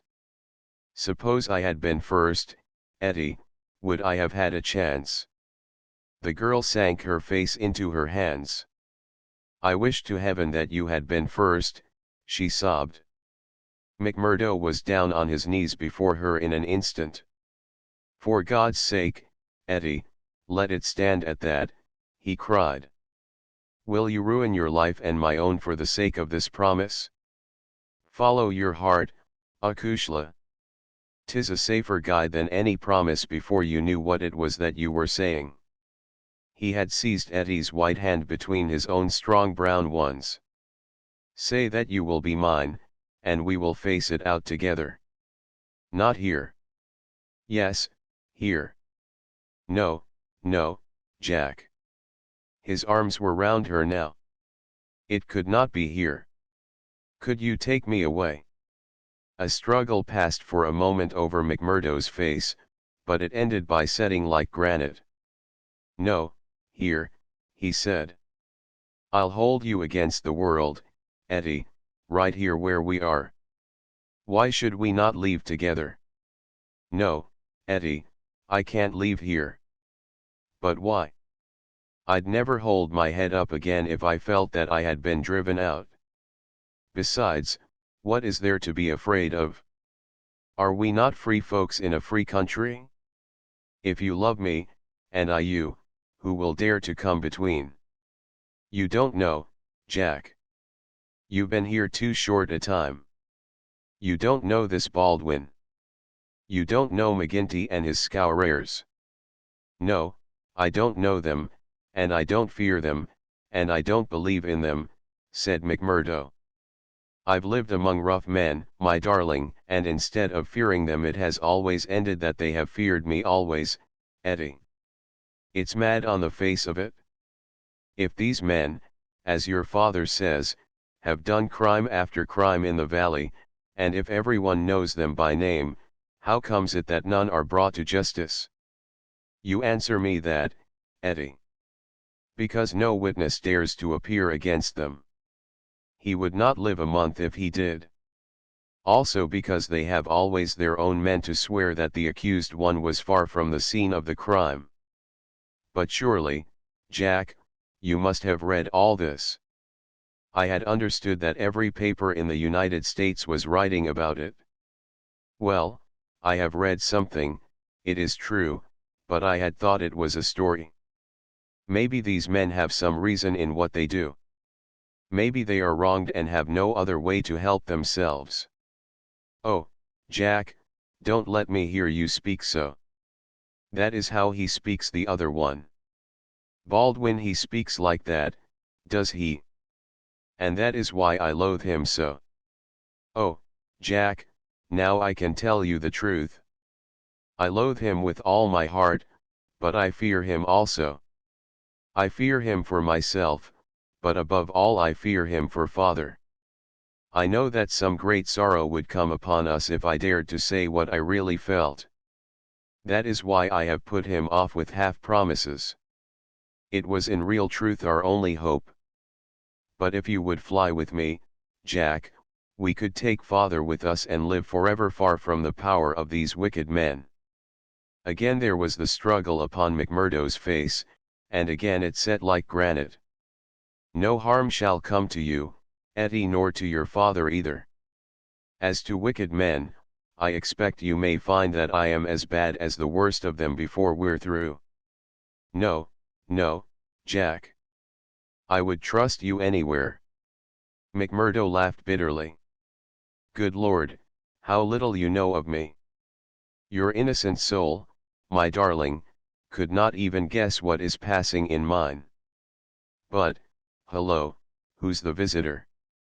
The door had opened suddenly, and a young fellow came swaggering in with the air of one who is the master. He was a handsome, dashing young man of about the same age and build as McMurdo himself. Under his broad-brimmed black felt hat, which he had not troubled to remove, a handsome face with fierce, domineering eyes and a curved hawkbill of a nose looked savagely at the pair who sat by the stove. Eddie had jumped to her feet full of confusion and alarm. "I'm glad to see you, Mr. Baldwin," said she. "You're earlier than I had thought. Come and sit down." Baldwin stood with his hands on his hips looking at McMurdo. "Who is this?" he asked curtly. "It's a friend of mine, Mr. Baldwin, a new boarder here. Mr. McMurdo, may I introduce you to Mr. Baldwin?" The young men nodded in surly fashion to each other. "Maybe Miss Eddie has told you how it is with us," said Baldwin. I didn't understand that there was any relation between you. Didn't you? Well, you can understand it now. You can take it from me that this young lady is mine, and you'll find it a very fine evening for a walk. Thank you, I am in no humor for a walk. Aren't you? The man's savage eyes were blazing with anger. Maybe you are in a humor for a fight, Mr. Boarder. That I am, cried McMurdo, springing to his feet. You never said a more welcome word. For God's sake, Jack. Oh, for God's sake, cried poor, distracted Eddie. Oh, Jack, Jack, he will hurt you. Oh, it's Jack, is it, said Baldwin with an oath. You've come to that already, have you?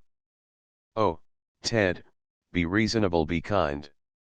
For my sake, Ted, if ever you loved me, be big-hearted and forgiving.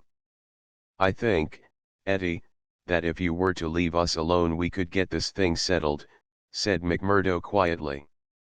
Or maybe, Mr. Baldwin, you will take a turn down the street with me. It's a fine evening, and there's some open ground beyond the next block. I'll get even with you without needing to dirty my hands, said his enemy. You'll wish you had never set foot in this house before I am through with you. No time like the present, cried McMurdo.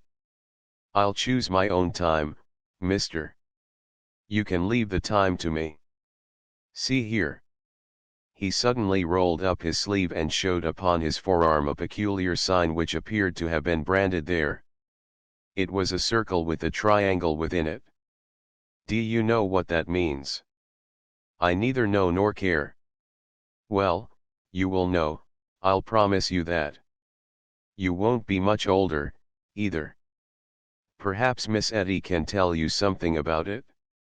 As to you, Eddie, you'll come back to me on your knees, d'ye hear, girl, on your knees, and then I'll tell you what your punishment may be. You've sowed, and by the Lord, I'll see that you reap. He glanced at them both in fury. Then he turned upon his heel, and an instant later the outer door had banged behind him. For a few moments McMurdo and the girl stood in silence. Then she threw her arms around him. Oh, Jack, how brave you were! But it is no use, you must fly. Tonight, Jack, tonight? It's your only hope. He will have your life. I read it in his horrible eyes. What chance have you against a dozen of them, with Boss McGinty and all the power of the lodge behind them? McMurdo disengaged her hands, kissed her, and gently pushed her back into a chair. There, Akushla, there. Don't be disturbed or fear for me. I'm a freeman myself. I'm after telling your father about it. Maybe I am no better than the others, so don't make a saint of me. Perhaps you hate me too, now that I've told you as much. Hate you, Jack? While life lasts I could never do that. I've heard that there is no harm in being a freeman anywhere but here, so why should I think the worse of you for that? But if you are a freeman, Jack, why should you not go down and make a friend of Boss McGinty? Oh, hurry, Jack, hurry. Get your word in first, or the hounds will be on your trail. I was thinking the same thing, said McMurdo. I'll go right now and fix it. You can tell your father that I'll sleep here tonight and find some other quarters in the morning. The bar of McGinty's saloon was crowded as usual, for it was the favorite loafing place of all the rougher elements of the town. The man was popular, for he had a rough, jovial disposition which formed a mask, covering a great deal which lay behind it. But apart from this popularity, the fear in which he was held throughout the township, and indeed down the whole 30 miles of the valley and past the mountains on each side of it, was enough in itself to fill his bar, for none could afford to neglect his goodwill. Besides those secret powers which it was universally believed that he exercised in so pitiless a fashion, he was a high public official, a municipal councillor, and a commissioner of roads, elected to the office through the votes of the ruffians who in turn expected to receive favors at his hands. Assessments and taxes were enormous, the public works were notoriously neglected, the accounts were slurred over by bribed auditors, and the decent citizen was terrorized into paying public blackmail, and holding his tongue lest some worse thing befall him. Thus it was that, year by year, Boss McGinty's diamond pins became more obtrusive, his gold chains more weighty across a more gorgeous vest, and his saloon stretched farther and farther, until it threatened to absorb one whole side of the market square. McMurdo pushed open the swinging door of the saloon and made his way amid the crowd of men within, through an atmosphere blurred with tobacco smoke and heavy with the smell of spirits. The place was brilliantly lighted, and the huge, heavily gilt mirrors upon every wall reflected and multiplied the garish illumination. There were several bartenders in their shirt sleeves, hard at work mixing drinks for the loungers who fringed the broad, brass-trimmed counter. At the far end, with his body resting upon the bar and a cigar stuck at an acute angle from the corner of his mouth, stood a tall, strong, heavily built man who could be none other than the famous McGinty himself. He was a black-maned giant, bearded to the cheekbones, and with a shock of raven hair which fell to his collar. His complexion was as swarthy as that of an Italian, and his eyes were of a strange dead black, which, combined with a slight squint, gave them a particularly sinister appearance. All else in the man, his noble proportions, his fine features, and his frank bearing fitted in with that jovial, man-to-man manner which he affected. Here, one would say, is a bluff, honest fellow, whose heart would be sound however rude his outspoken words might seem.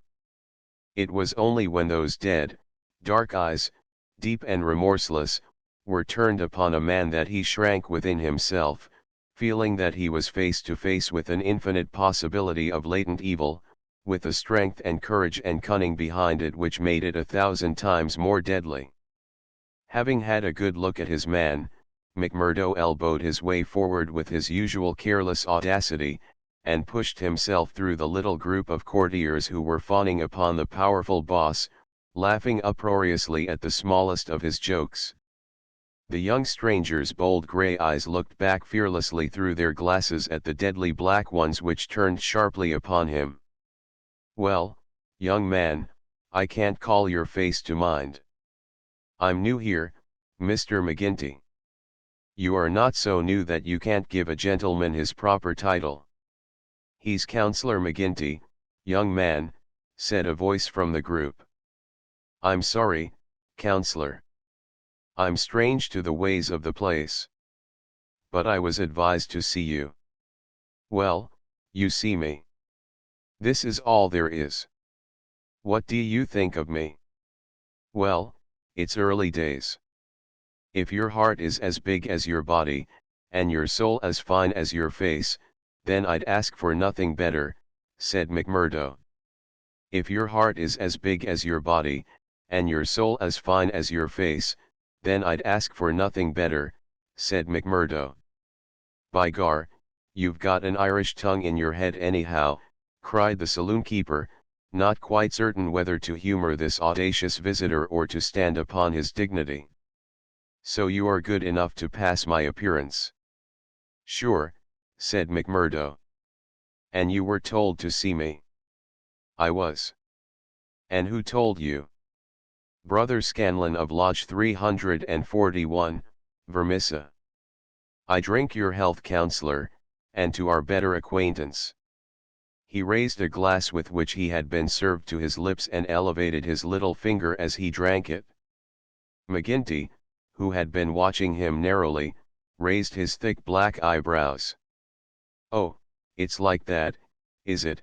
said he.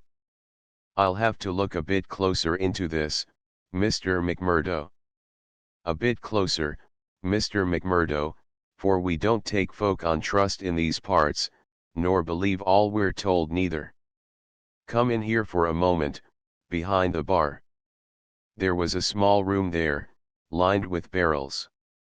McGinty carefully closed the door, and then seated himself on one of them, biting thoughtfully on his cigar and surveying his companion with those disquieting eyes. For a couple of minutes he sat in complete silence. McMurdo bore the inspection cheerfully, one hand in his coat pocket, the other twisting his brown mustache. Suddenly McGinty stooped and produced a wicked-looking revolver. "See here, my joker," said he, "if I thought you were playing any game on us, it would be short work for you." "This is a strange welcome," McMurdo answered with some dignity, "for the body master of a lodge of freemen to give to a stranger brother." "Aye, but it's just that same that you have to prove," said McGinty, "and God help you if you fail." "Where were you made?" "Lodge 29, Chicago." "When?" "June 24, 1872. "What body master?" "James H. Scott." "Who is your district ruler?" "Bartholomew Wilson." "Hum. You seem glib enough in your tests. What are you doing here?" "Working, the same as you but a poorer job." "You have your back answer quick enough." "Yes, I was always quick of speech." "Are you quick of action?" "I have had that name among those that knew me best." "Well, we may try you sooner than you think. Have you heard anything of the lodge in these parts?" "I've heard that it takes a man to be a brother." "True for you, Mr. McMurdo. Why did you leave Chicago?"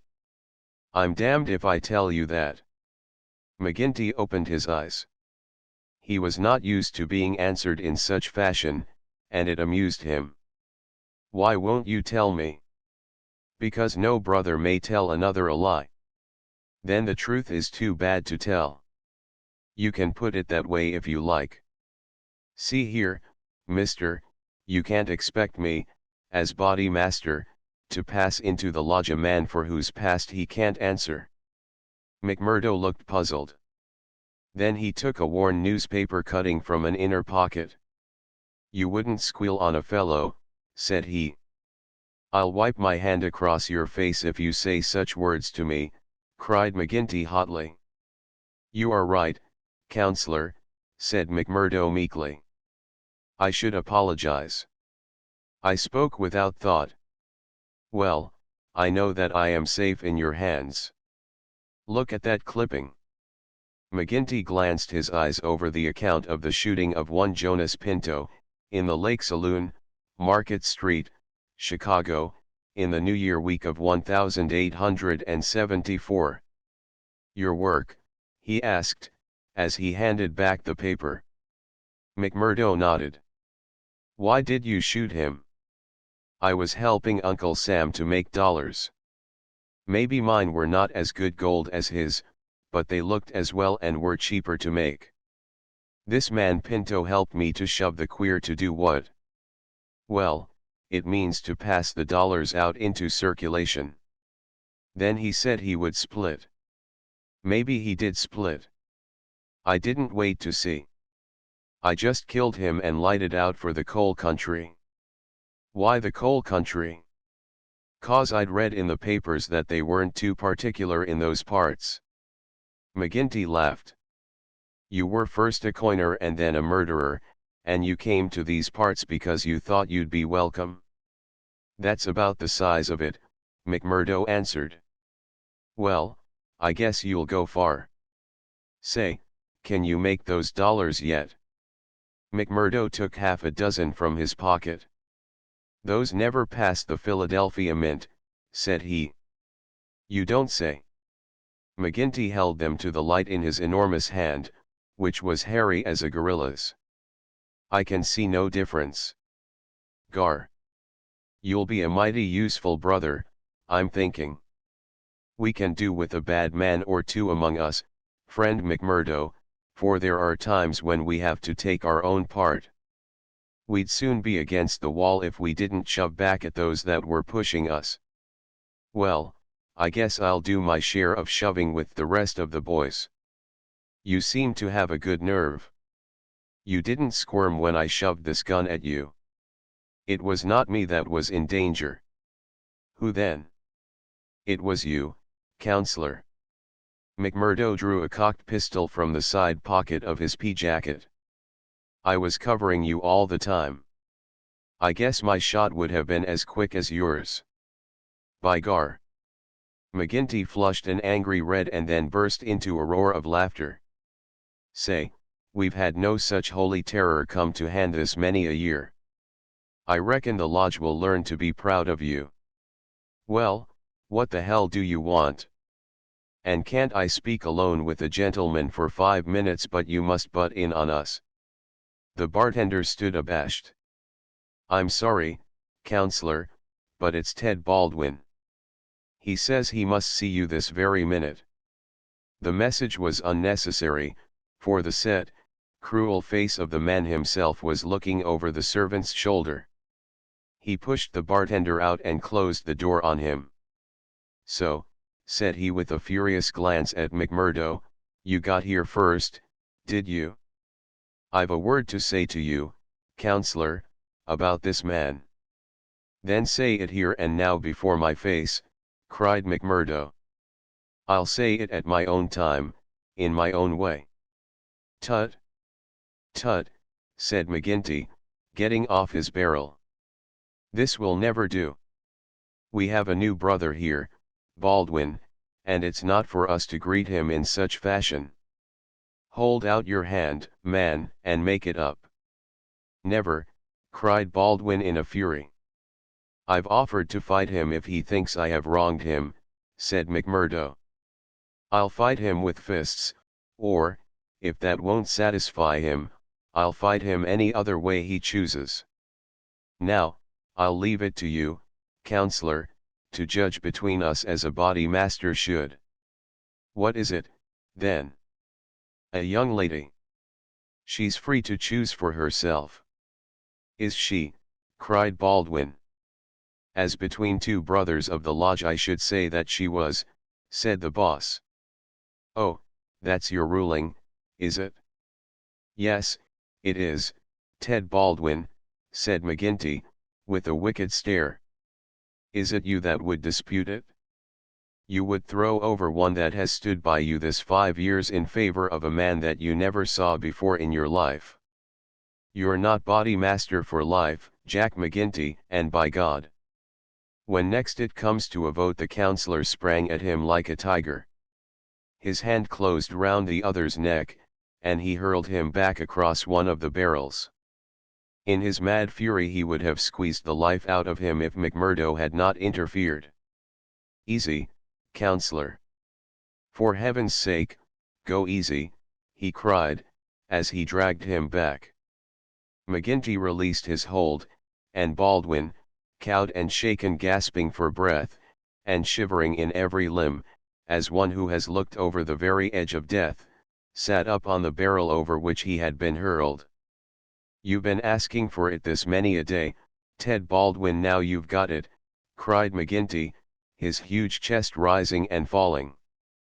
Maybe you think if I was voted down from body master you would find yourself in my shoes. It's for the lodge to say that. But so long as I am the chief I'll have no man lift his voice against me or my rulings. I have nothing against you, mumbled Baldwin, feeling his throat. Well, then, cried the other, relapsing in a moment into a bluff joviality, we are all good friends again and there's an end of the matter.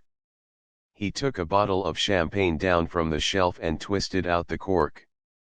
See now, he continued, as he filled 3 high glasses. Let us drink the quarreling toast of the lodge.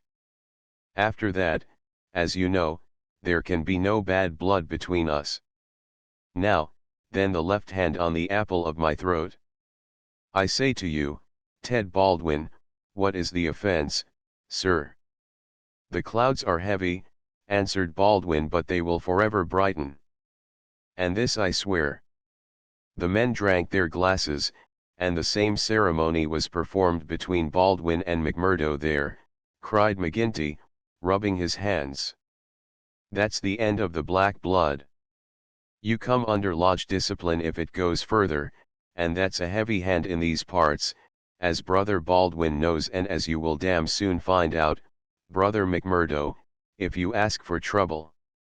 Faith, I'd be slow to do that, said McMurdo. He held out his hand to Baldwin. I'm quick to quarrel and quick to forgive.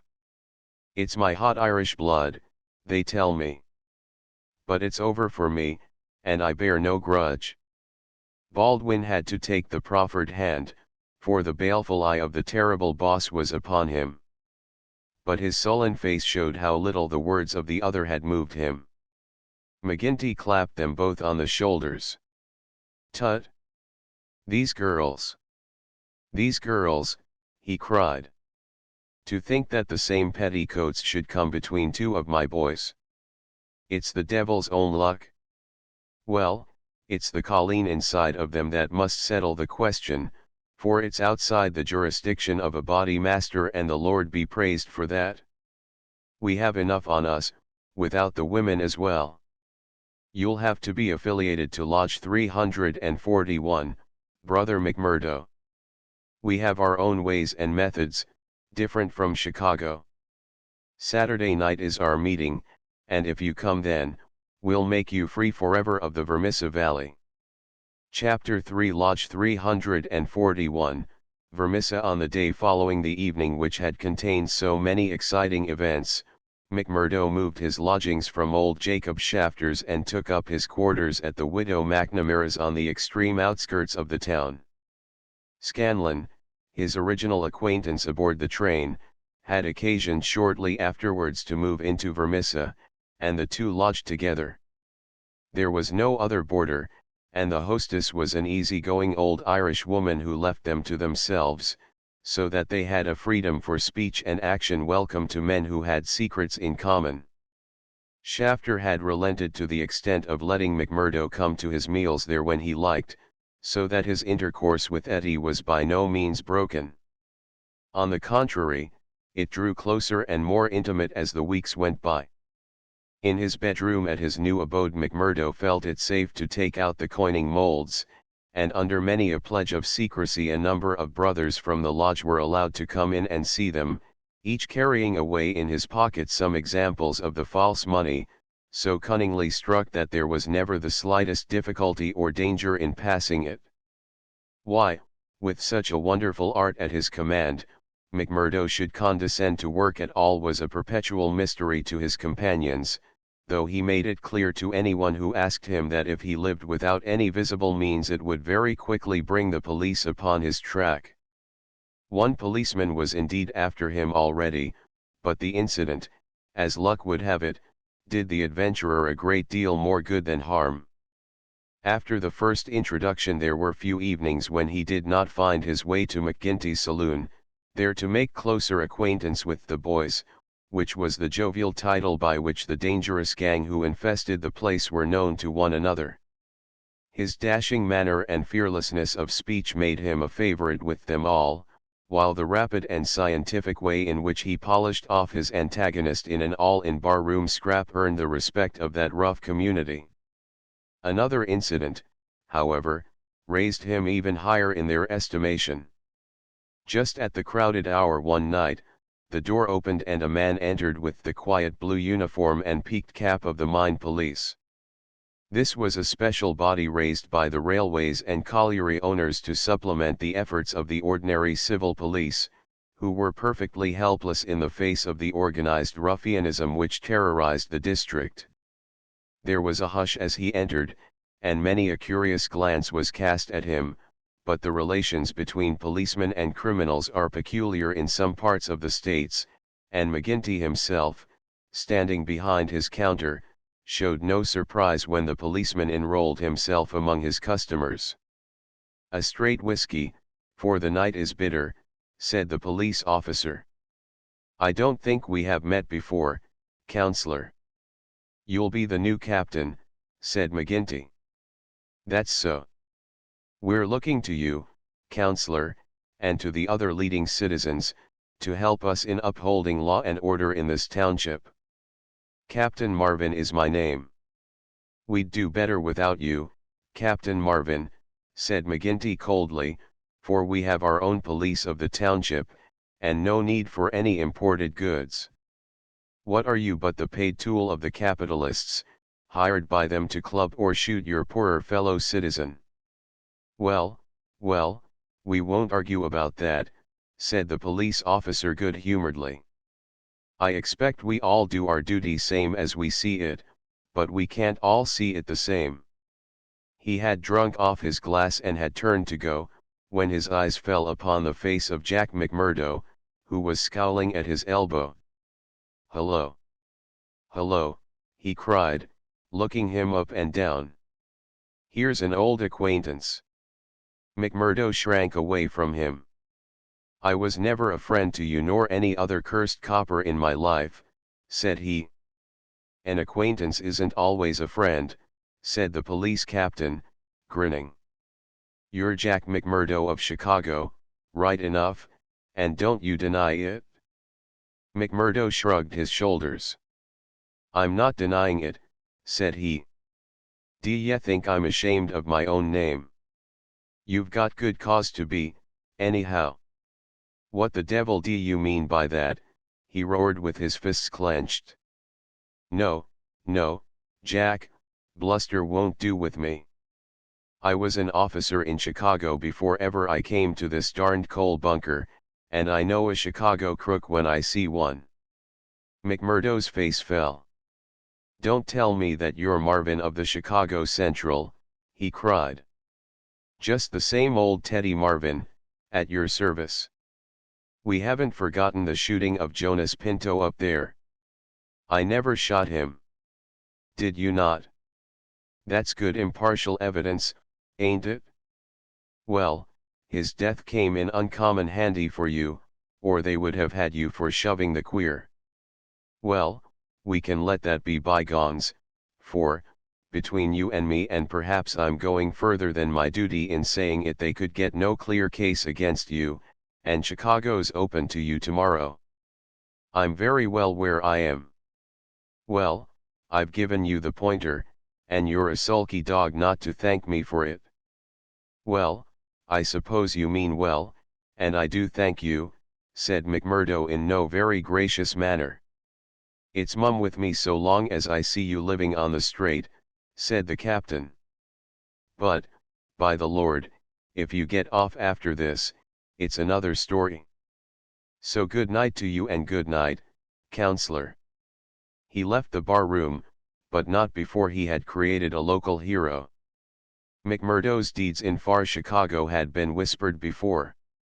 He had put off all questions with a smile, as one who did not wish to have greatness thrust upon him. But now the thing was officially confirmed. The bar loafers crowded round him and shook him heartily by the hand. He was free of the community from that time on. He could drink hard and show little trace of it, but that evening, had his mate Scanlon not been at hand to lead him home, the fated hero would surely have spent his night under the bar.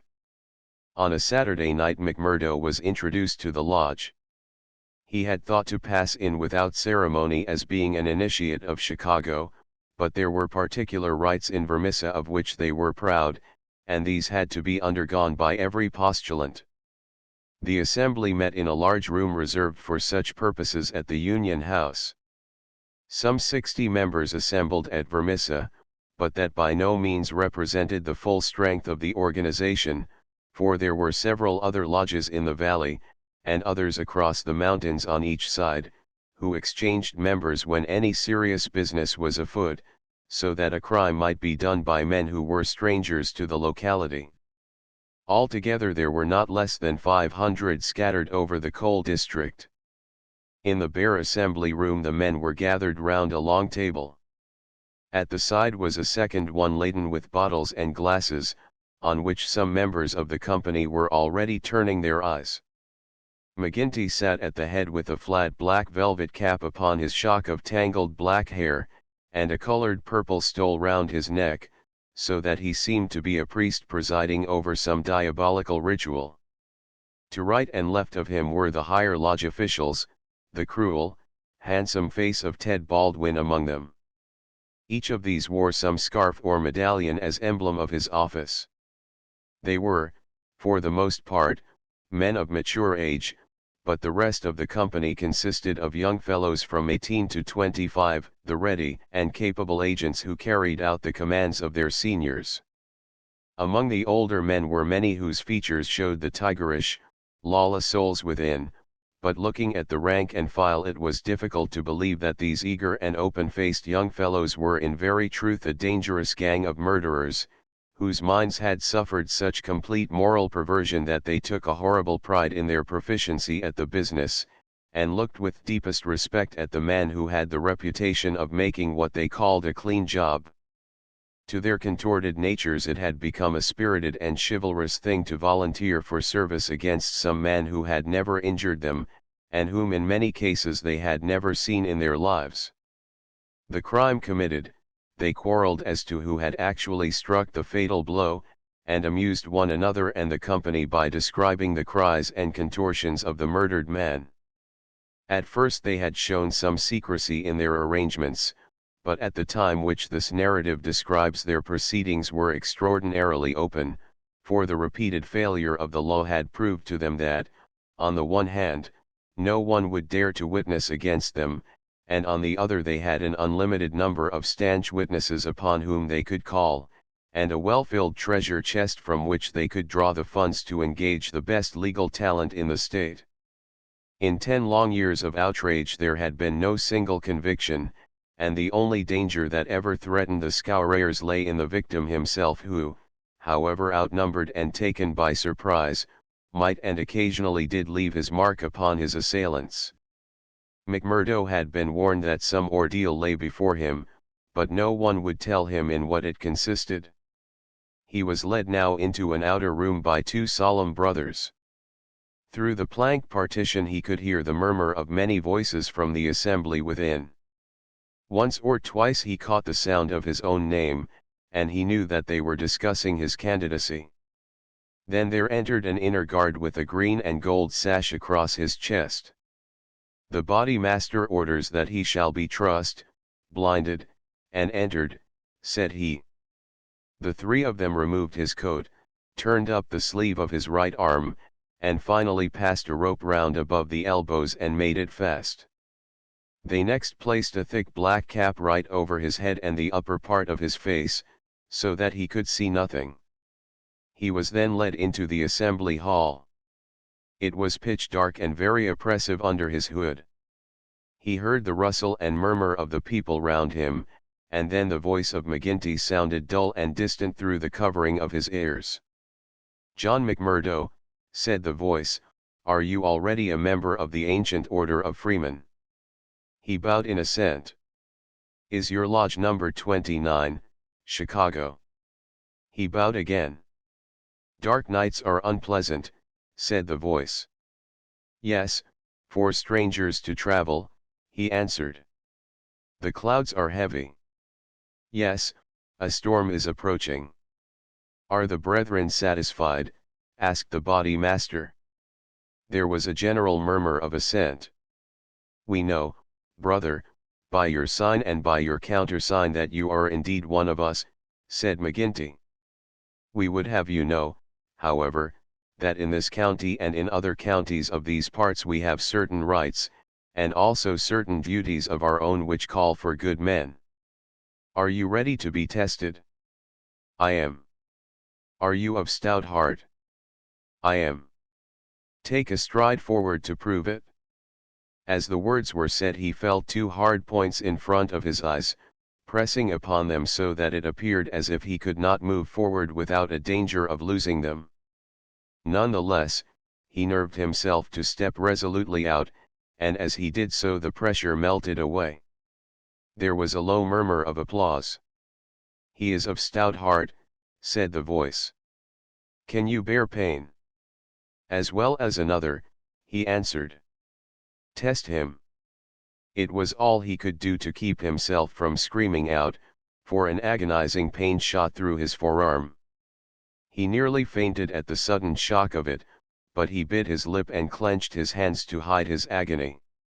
It was all he could do to keep himself from screaming out. "I can take more than that," said he. This time there was loud applause. A finer first appearance had never been made in the lodge. Hans clapped him on the back, and the hood was plucked from his head. He stood blinking and smiling amid the congratulations of the brothers. "One last word, Brother McMurdo," said McGinty. "You have already sworn the oath of secrecy and fidelity, and you are aware that the punishment for any breach of it is instant and inevitable death." "I am," said McMurdo. "And you accept the rule of the body master for the time being under all circumstances?" "I do." "Then in the name of Lodge 341, Vermissa, I welcome you to its privileges and debates. You will put the liquor on the table, Brother Scanlon, and we will drink to our worthy brother." McMurdo's coat had been brought to him, but before putting it on he examined his right arm, which still smarted heavily. There on the flesh of the forearm was a circle with a triangle within it, deep and red, as the branding iron had left it. One or two of his neighbors pulled up their sleeves and showed their own lodge marks. "We've all had it," said one, "but not all as brave as you over it." "Tut! It was nothing," said he, "but it burned and ached all the same." When the drinks which followed the ceremony of initiation had all been disposed of, the business of the lodge proceeded. McMurdo, accustomed only to the prosaic performances of Chicago, listened with open ears and more surprise than he ventured to show to what followed. "The first business on the agenda paper," said McGinty, "is to read the following letter from Division Master Windle of Merton County Lodge 249. He says, 'Dear Sir, there is a job to be done on Andrew Ray of Ray and Sturmash, coal owners near this place. You will remember that your lodge owes us a return, having had the service of two brethren in the matter of the patrolman last fall. You will send 2 good men, they will be taken charge of by Treasurer Higgins of this lodge, whose address you know. He will show them when to act and where. Yours in freedom, J.W. Windle D.M.A.O.F. Windle has never refused us when we have had occasion to ask for the loan of a man or two, and it is not for us to refuse him.'" McGinty paused and looked round the room with his dull, malevolent eyes. "Who will volunteer for the job?" Several young fellows held up their hands. The body master looked at them with an approving smile. "You'll do, Tiger Cormac. If you handle it as well as you did the last, you won't be wrong. And you, Wilson?" "I've no pistol," said the volunteer, a mere boy in his teens. "It's your first, is it not? Well, you have to be blooded sometime. It will be a great start for you. As to the pistol, you'll find it waiting for you, or I'm mistaken. If you report yourselves on Monday, it will be time enough. You'll get a great welcome when you return." "Any reward this time?" asked Cormac, a thick-set, dark-faced, brutal-looking young man, whose ferocity had earned him the nickname of Tiger. "Never mind the reward. You just do it for the honor of the thing. Maybe when it is done there will be a few odd dollars at the bottom of the box." "What has the man done?" asked young Wilson. "Sure, it's not for the likes of you to ask what the man has done. He has been judged over there. That's no business of ours. All we have to do is to carry it out for them, same as they would for us. Speaking of that, 2 brothers from the Merton Lodge are coming over to us next week to do some business in this quarter." "Who are they?" asked someone. "Faith, it is wiser not to ask. If you know nothing, you can testify nothing, and no trouble can come of it. But they are men who will make a clean job when they are about it." "And time, too," cried Ted Baldwin. "Folk are gettin' out of hand in these parts. It was only last week that 3 of our men were turned off by Foreman Blaker. It's been owing him a long time, and he'll get it full and proper. Get what? McMurdo whispered to his neighbor. The business end of a buckshot cartridge, cried the man with a loud laugh. What think you of our ways, brother? McMurdo's criminal soul seemed to have already absorbed the spirit of the vile association of which he was now a member. I like it well, said he. 'Tis a proper place for a lad of mettle. Several of those who sat around heard his words and applauded them. What's that? Cried the black-maned body master from the end of the table. 'Tis our new brother, sir, who finds our ways to his taste. McMurdo rose to his feet for an instant. I would say, eminent body master, that if a man should be wanted I should take it as an honor to be chosen to help the lodge. There was great applause at this. It was felt that a new sun was pushing its rim above the horizon. To some of the elders it seemed that the progress was a little too rapid. I would move, said the secretary, Haraway, a vulture-faced old greybeard who sat near the chairman, that Brother McMurdo should wait until it is the good pleasure of the lodge to employ him. Sure, that was what I meant, I'm in your hands, said McMurdo. Your time will come, brother, said the chairman. We have marked you down as a willing man, and we believe that you will do good work in these parts. There is a small matter tonight in which you may take a hand if it so please you. I will wait for something that is worthwhile. You can come tonight, anyhow, and it will help you to know what we stand for in this community. I will make the announcement later. Meanwhile, he glanced at his agenda paper, I have one or two more points to bring before the meeting. First of all, I will ask the treasurer as to our bank balance. There is the pension to Jim Carnaway's widow. He was struck down doing the work of the lodge, and it is for us to see that she is not the loser. Jim was shot last month when they tried to kill Chester Wilcox of Marley Creek, McMurdo's neighbor informed him. The funds are good at the moment, said the treasurer, with the bank book in front of him.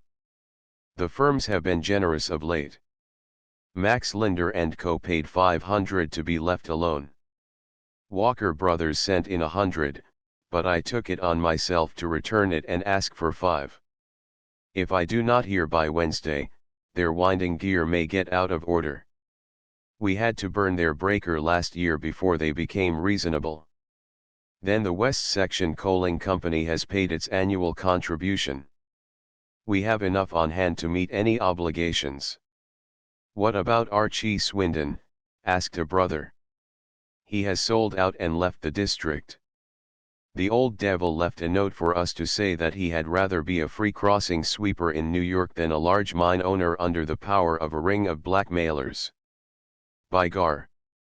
It was as well that he made a break for it before the note reached us. I guess he won't show his face in this valley again. An elderly, clean-shaved man with a kindly face and a good brow rose from the end of the table which faced the chairman. Mr. Treasurer, he asked, may I ask who has bought the property of this man that we have driven out of the district? Yes, Brother Morris. It has been bought by the State and Merton County Railroad Company. And who bought the mines of Todman and of Lee that came into the market in the same way last year? The same company, Brother Morris. And who bought the iron works of Manson and of Schumann and of Van Der and of Atwood, which have all been given up of late?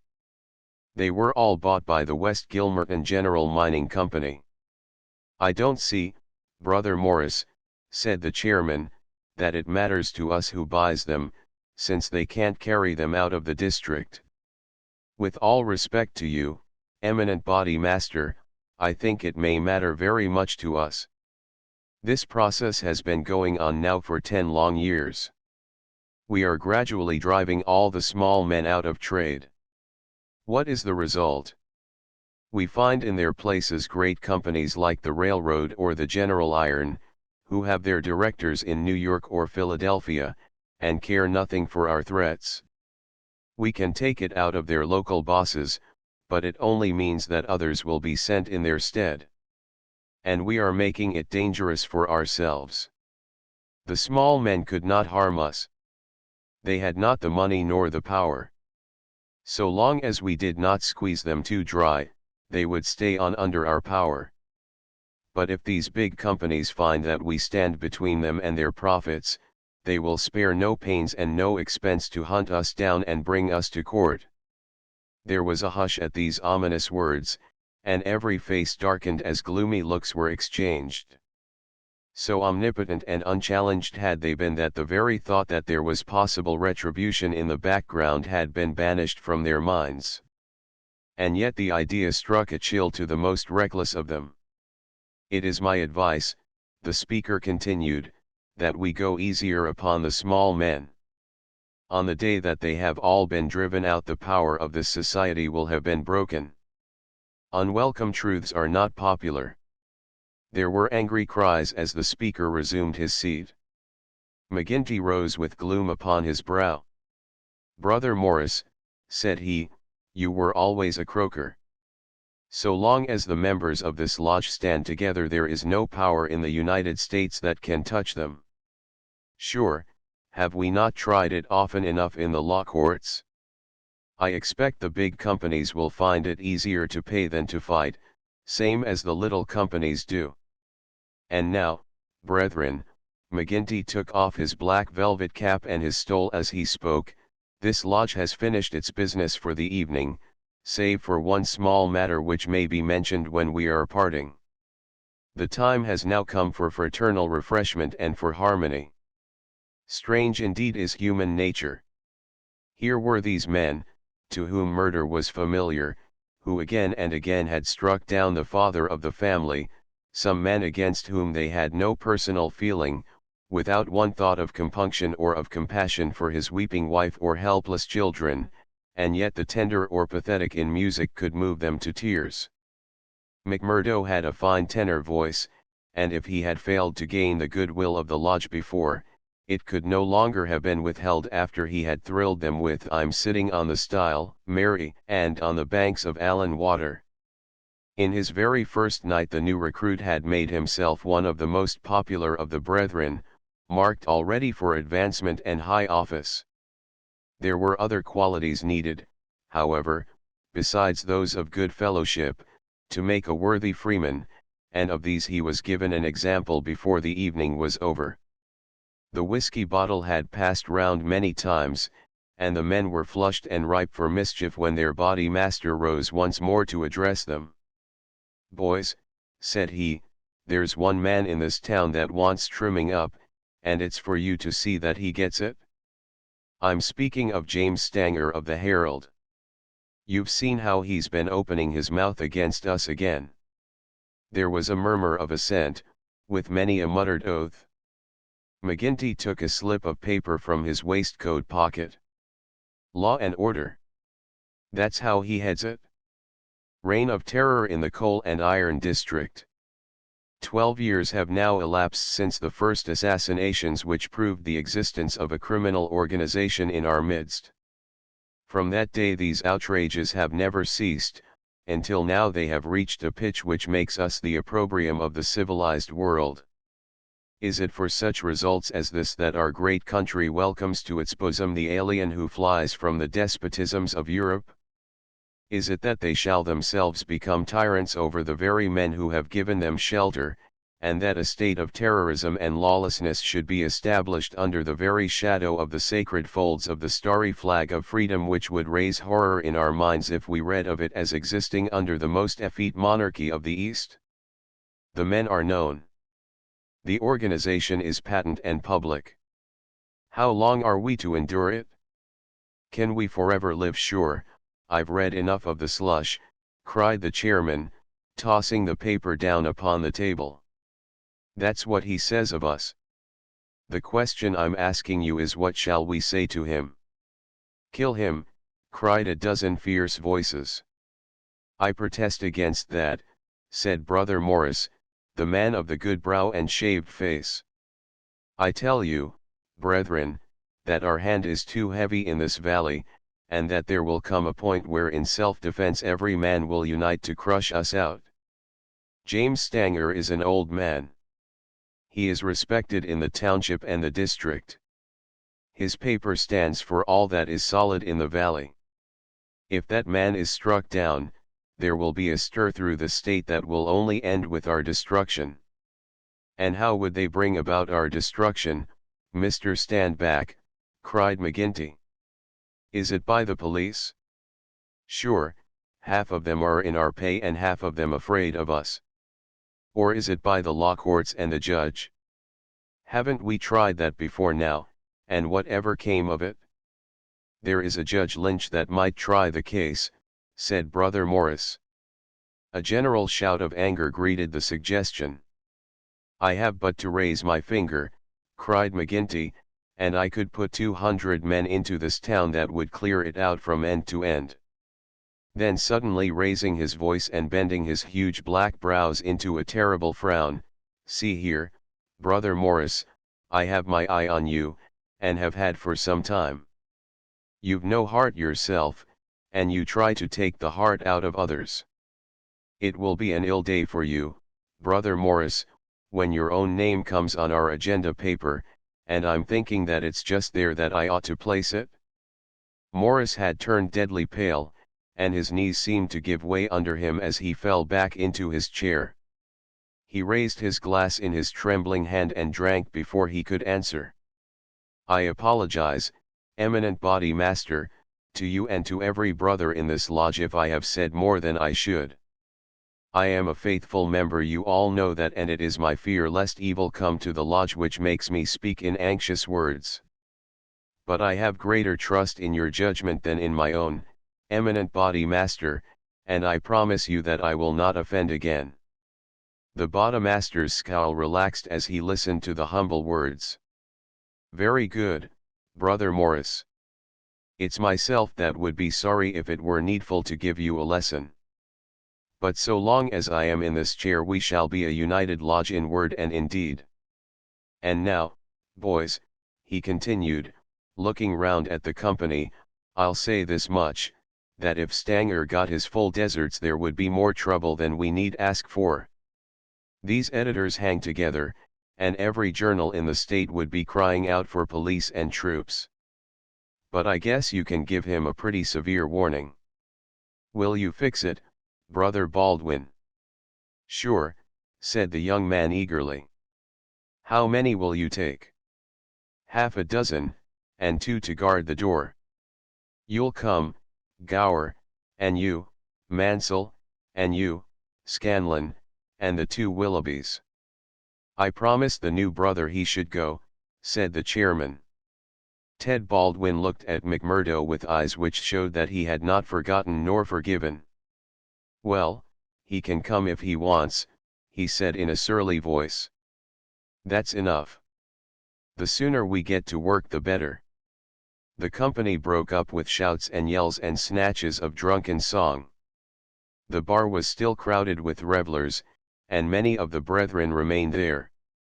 The little band who had been told off for duty passed out into the street, proceeding in 2s and 3s along the sidewalk so as not to provoke attention. It was a bitterly cold night, with a half-moon shining brilliantly in a frosty, star-spangled sky. The men stopped and gathered in a yard which faced a high building. The words, Vermissa Herald, were printed in gold lettering between the brightly lit windows. From within came the clanking of the printing press. Here, you, said Baldwin to McMurdo, you can stand below at the door and see that the road is kept open for us. Arthur Willoughby can stay with you. You others come with me. Have no fears, boys, for we have a dozen witnesses that we are in the Union Bar at this very moment. It was nearly midnight, and the street was deserted save for 1 or 2 revelers upon their way home. The party crossed the road, and, pushing open the door of the newspaper office, Baldwin and his men rushed in and up the stair which faced them. McMurdo and another remained below. From the room above came a shout, a cry for help, and then the sound of trampling feet and of falling chairs. An instant later a gray-haired man rushed out on the landing. He was seized before he could get farther, and his spectacles came tinkling down to McMurdo's feet. There was a thud and a groan. He was on his face, and half a dozen sticks were clattering together as they fell upon him. He writhed, and his long, thin limbs quivered under the blows. The others ceased at last, but Baldwin, his cruel face set in an infernal smile, was hacking at the man's head, which he vainly endeavored to defend with his arms. His white hair was dabbled with patches of blood. Baldwin was still stooping over his victim, putting in a short, vicious blow whenever he could see a part exposed, when McMurdo dashed up the stair and pushed him back. "You'll kill the man," said he. "Drop it." Baldwin looked at him in amazement. "Curse you," he cried. "Who are you to interfere, you that are new to the lodge? Stand back." He raised his stick, but McMurdo had whipped his pistol out of his pocket. "Stand back yourself," he cried. "I'll blow your face in if you lay a hand on me. As to the lodge, wasn't it the order of the body master that the man was not to be killed, and what are you doing but killing him?" "It's truth he says," remarked one of the men. "By gar, you'd best hurry yourselves," cried the man below. "The windows are all lighting up, and you'll have the whole town here inside of 5 minutes." There was indeed the sound of shouting in the street, and a little group of compositors and pressmen was forming in the hall below and nerving itself to action. Leaving the limp and motionless body of the editor at the head of the stair, the criminals rushed down and made their way swiftly along the street. Having reached the Union House, some of them mixed with the crowd in McGinty's saloon, whispering across the bar to the boss that the job had been well carried through. Others, and among them McMurdo, broke away into side streets, and so by devious paths to their own homes. Chapter 4 The Valley of Fear. When McMurdo awoke next morning, he had good reason to remember his initiation into the lodge. His head ached with the effect of the drink, and his arm, where he had been branded, was hot and swollen. Having his own peculiar source of income, he was irregular in his attendance at his work, so he had a late breakfast, and remained at home for the morning writing a long letter to a friend. Afterwards he read the Daily Herald. In a special column put in at the last moment he read, "Outrage at the Herald office, editor seriously injured." It was a short account of the facts with which he was himself more familiar than the writer could have been. It ended with the statement, "The matter is now in the hands of the police, but it can hardly be hoped that their exertions will be attended by any better results than in the past. Some of the men were recognized, and there is hope that a conviction may be obtained." The source of the outrage was, it need hardly be said, that infamous society which has held this community in bondage for so long a period, and against which the Herald has taken so uncompromising a stand. Mr. Stanger's many friends will rejoice to hear that, though he has been cruelly and brutally beaten, and though he has sustained severe injuries about the head, there is no immediate danger to his life. Below it stated that a guard of police, armed with Winchester rifles, had been requisitioned for the defense of the office. McMurdo had laid down the paper, and was lighting his pipe with a hand which was shaky from the excesses of the previous evening, when there was a knock outside, and his landlady brought to him a note which had just been handed in by a lad. It was unsigned, and ran thus, "I should wish to speak to you, but would rather not do so in your house. You will find me beside the flagstaff upon Miller Hill. If you will come there now, I have something which it is important for you to hear and for me to say." McMurdo read the note twice with the utmost surprise, for he could not imagine what it meant or who was the author of it. Had it been in a feminine hand, he might have imagined that it was the beginning of one of those adventures which had been familiar enough in his past life. But it was the writing of a man, and of a well-educated one, too. Finally, after some hesitation, he determined to see the matter through. Miller Hill is an ill-kept public park in the very center of the town. In summer it is a favorite resort of the people, but in winter it is desolate enough. From the top of it one has a view not only of the whole straggling, grimy town, but of the winding valley beneath, with its scattered mines and factories blackening the snow on each side of it, and of the wooded and white-capped ranges flanking it. McMurdo strolled up the winding path hedged in with evergreens until he reached the deserted restaurant which forms the center of summer gaiety.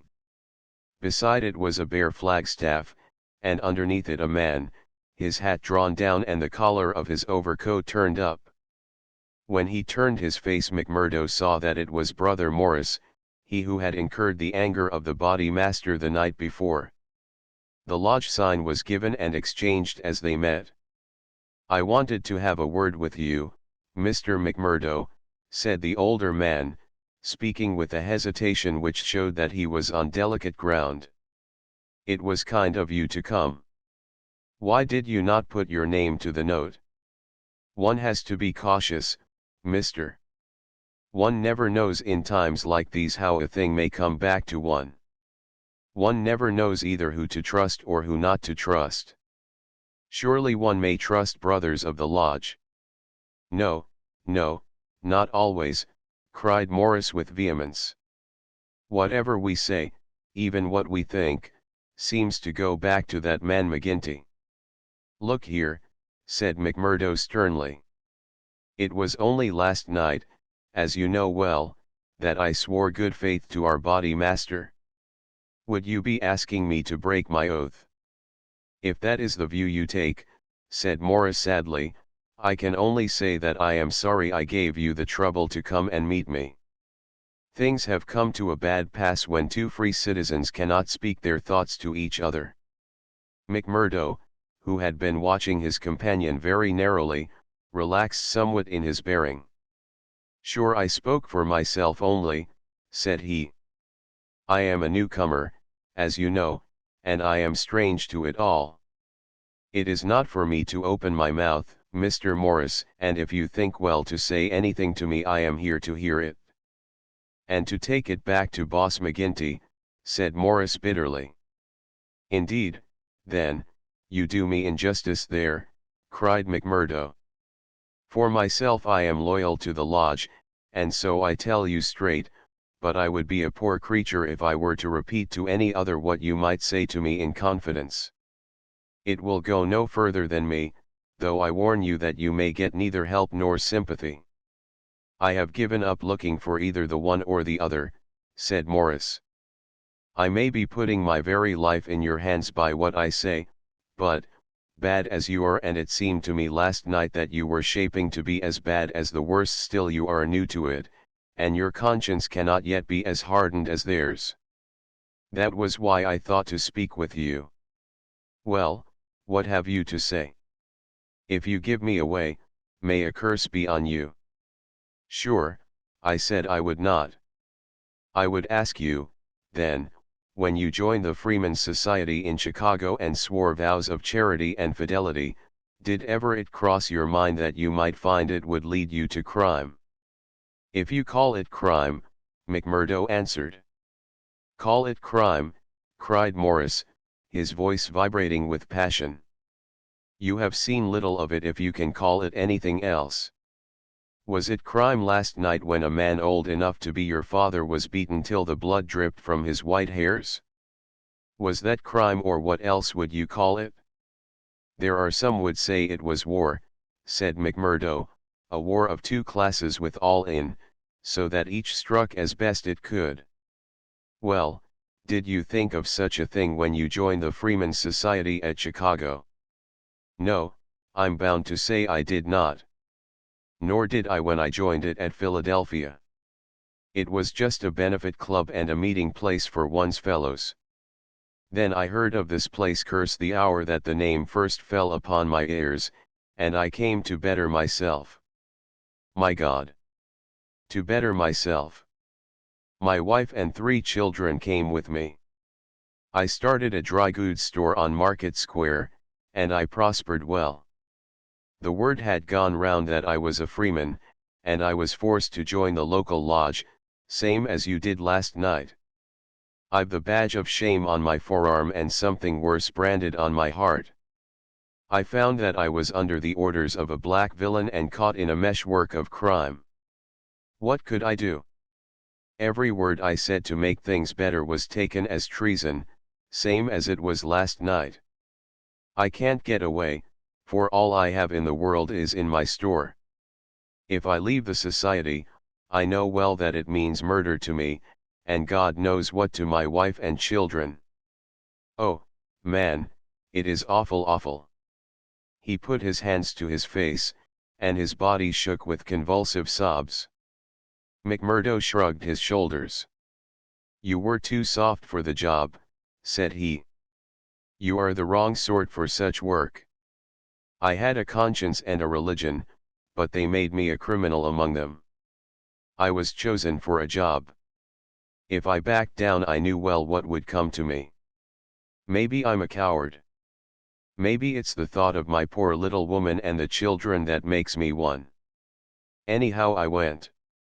I guess it will haunt me forever. It was a lonely house, 20 miles from here, over the range yonder. I was told off for the door, same as you were last night. They could not trust me with the job. The others went in. When they came out their hands were crimson to the wrists. As we turned away a child was screaming out of the house behind us. It was a boy of 5 who had seen his father murdered. I nearly fainted with the horror of it, and yet I had to keep a bold and smiling face, for well I knew that if I did not it would be out of my house that they would come next with their bloody hands and it would be my little Fred that would be screaming for his father. But I was a criminal then, part sharer in a murder, lost forever in this world, and lost also in the next. I am a good Catholic, but the priest would have no word with me when he heard I was a scourer, and I am excommunicated from my faith. That's how it stands with me. And I see you going down the same road, and I ask you what the end is to be. Are you ready to be a cold-blooded murderer also, or can we do anything to stop it? What would you do? Asked McMurdo abruptly. You would not inform. God forbid, cried Morris. Sure, the very thought would cost me my life. That's well, said McMurdo.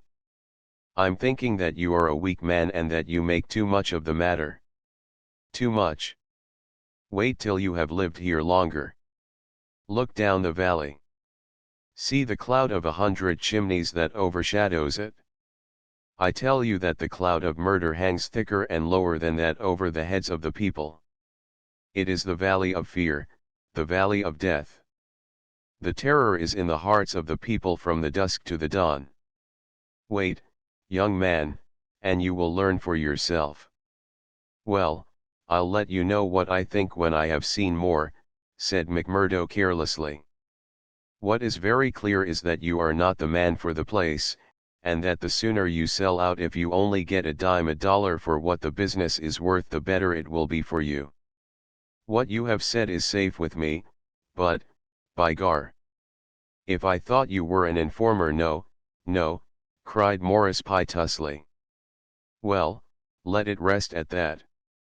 I'll bear what you have said in mind, and maybe some day I'll come back to it. I expect you meant kindly by speaking to me like this. Now I'll be getting home. One word before you go, said Morris. We may have been seen together. They may want to know what we have spoken about. Ah, that's well thought of. I offer you a clerkship in my store. And I refuse it? That's our business. Well, so long, Brother Morris, and may you find things go better with you in the future. That same afternoon, as McMurdo sat smoking, lost in thought beside the stove of his sitting room, the door swung open and its framework was filled with the huge figure of Boss McGinty. He passed the sign, and then seating himself opposite to the young man he looked at him steadily for some time, a look which was as steadily returned.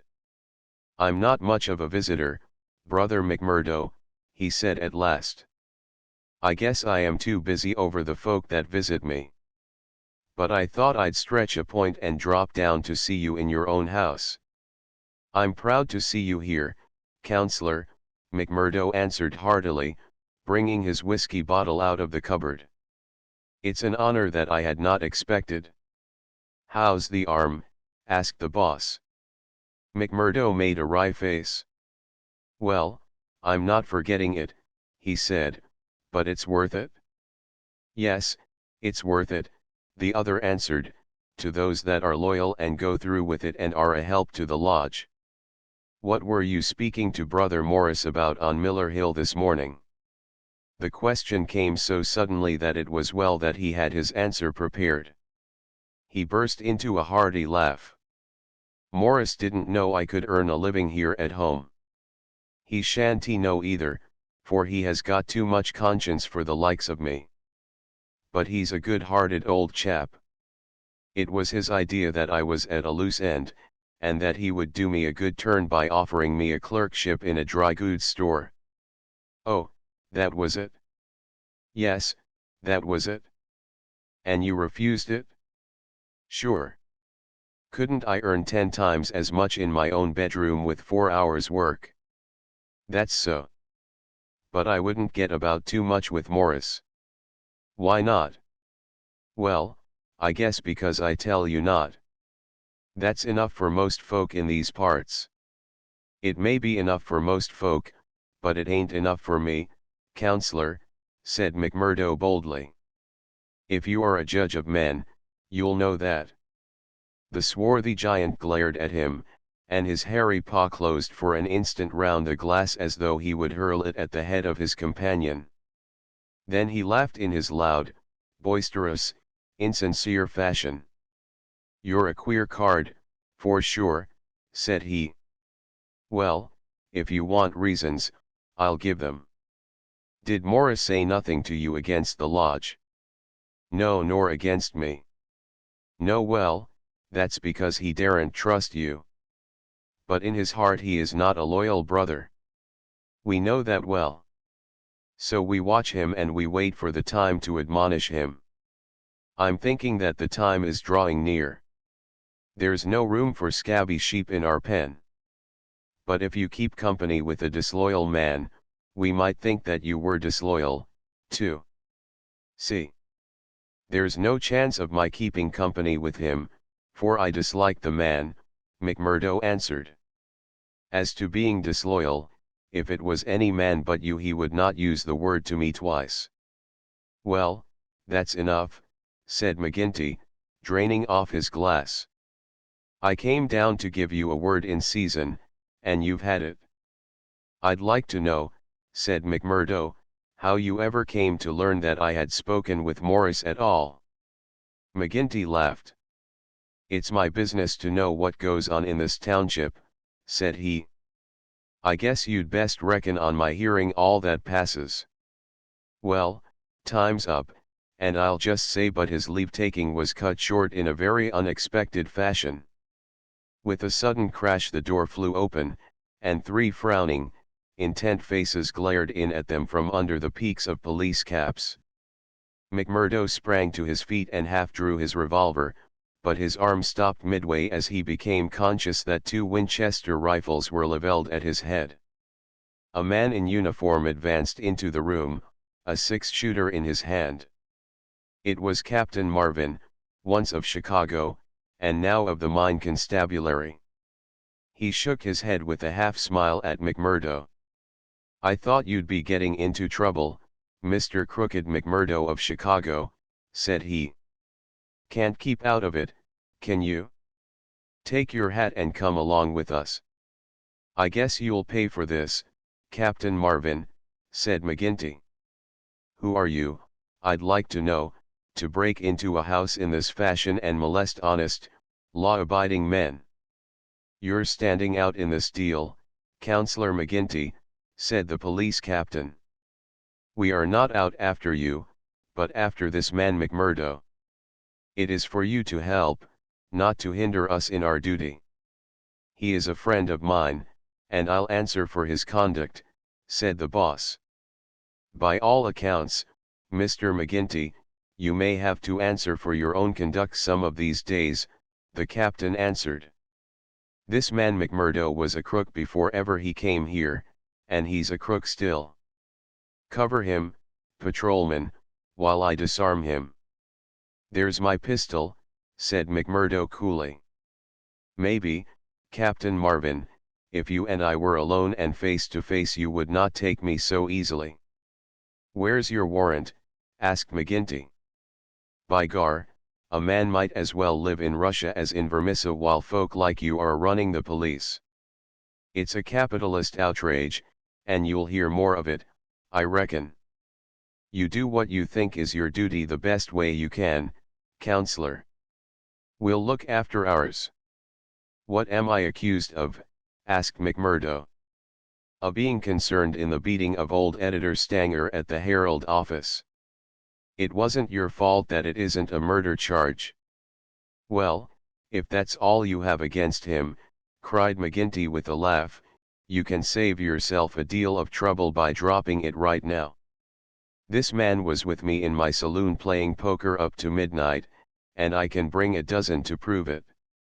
That's your affair, and I guess you can settle it in court tomorrow. Meanwhile, come on, McMurdo, and come quietly if you don't want a gun across your head. You stand wide, Mr. McGinty, for I warn you I will stand no resistance when I am on duty. So determined was the appearance of the captain that both McMurdo and his boss were forced to accept the situation. The latter managed to have a few whispered words with the prisoner before they parted. What about? He jerked his thumb upward to signify the coining plant. All right, whispered McMurdo, who had devised a safe hiding place under the floor. I'll bid you goodbye, said the boss, shaking hands. I'll see Riley the lawyer and take the defense upon myself. Take my word for it that they won't be able to hold you. I wouldn't bet on that. Guard the prisoner, you two, and shoot him if he tries any games. I'll search the house before I leave. He did so, but apparently found no trace of the concealed plant.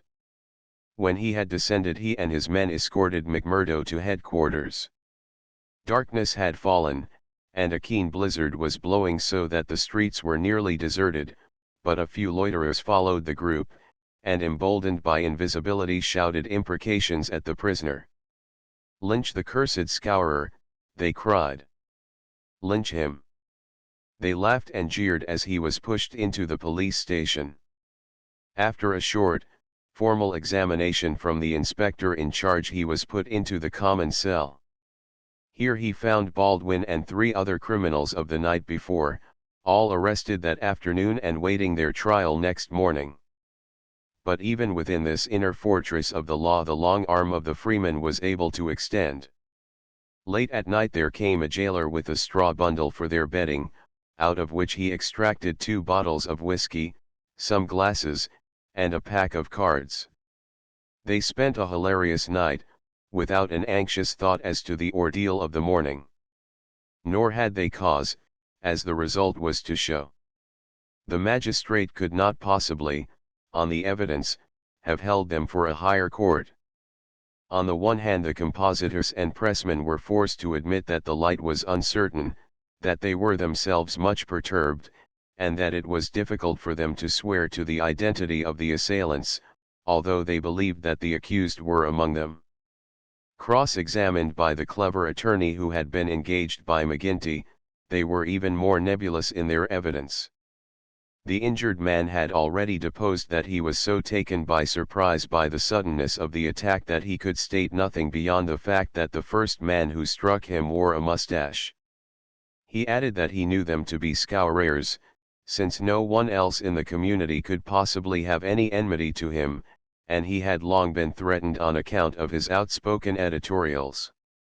On the other hand, it was clearly shown by the united and unfaltering evidence of 6 citizens, including that high municipal official, Councillor McGinty, that the men had been at a card party at the Union House until an hour very much later than the commission of the outrage. Needless to say that they were discharged with something very near to an apology from the bench for the inconvenience to which they had been put, together with an implied censure of Captain Marvin and the police for their officious zeal. The verdict was greeted with loud applause by a court in which McMurdo saw many familiar faces. Brothers of the lodge smiled and waved. But there were others who sat with compressed lips and brooding eyes as the men filed out of the dock. One of them, a little, dark-bearded, resolute fellow, put the thoughts of himself and comrades into words as the ex-prisoners passed him. "You damned murderers," he said. "We'll fix you yet." Chapter V. The darkest hour. If anything had been needed to give an impetus to Jack McMurdo's popularity among his fellows, it would have been his arrest and acquittal. That a man on the very night of joining the lodge should have done something which brought him before the magistrate was a new record in the annals of the society. Already he had earned the reputation of a good boon companion, a cheery reveller, and withal a man of high temper, who would not take an insult even from the all-powerful boss himself. But in addition to this, he impressed his comrades with the idea that among them all there was not one whose brain was so ready to devise a bloodthirsty scheme, or whose hand would be more capable of carrying it out. "He'll be the boy for the clean job," said the oldsters to one another, and waited their time until they could set him to his work. McGinty had instruments enough already, but he recognized that this was a supremely able one. He felt like a man holding a fierce bloodhound in leash. There were curs to do the smaller work, but some day he would slip this creature upon its prey. A few members of the lodge, Ted Baldwin among them, resented the rapid rise of the stranger and hated him for it, but they kept clear of him, for he was as ready to fight as to laugh. But if he gained favor with his fellows, there was another quarter, one which had become even more vital to him, in which he lost it. Eddie Shafter's father would have nothing more to do with him, nor would he allow him to enter the house. Eddie herself was too deeply in love to give him up altogether, and yet her own good sense warned her of what would come from a marriage with a man who was regarded as a criminal. One morning after a sleepless night she determined to see him, possibly for the last time, and make one strong endeavor to draw him from those evil influences which were sucking him down. She went to his house, as he had often begged her to do, and made her way into the room which he used as his sitting room. He was seated at a table, with his back turned and a letter in front of him. A sudden spirit of girlish mischief came over her. She was still only 19. He had not heard her when she pushed open the door. Now she tiptoed forward and laid her hand lightly upon his bended shoulders. If she had expected to startle him, she certainly succeeded, but only in turn to be startled herself. With a tiger spring he turned on her, and his right hand was feeling for her throat.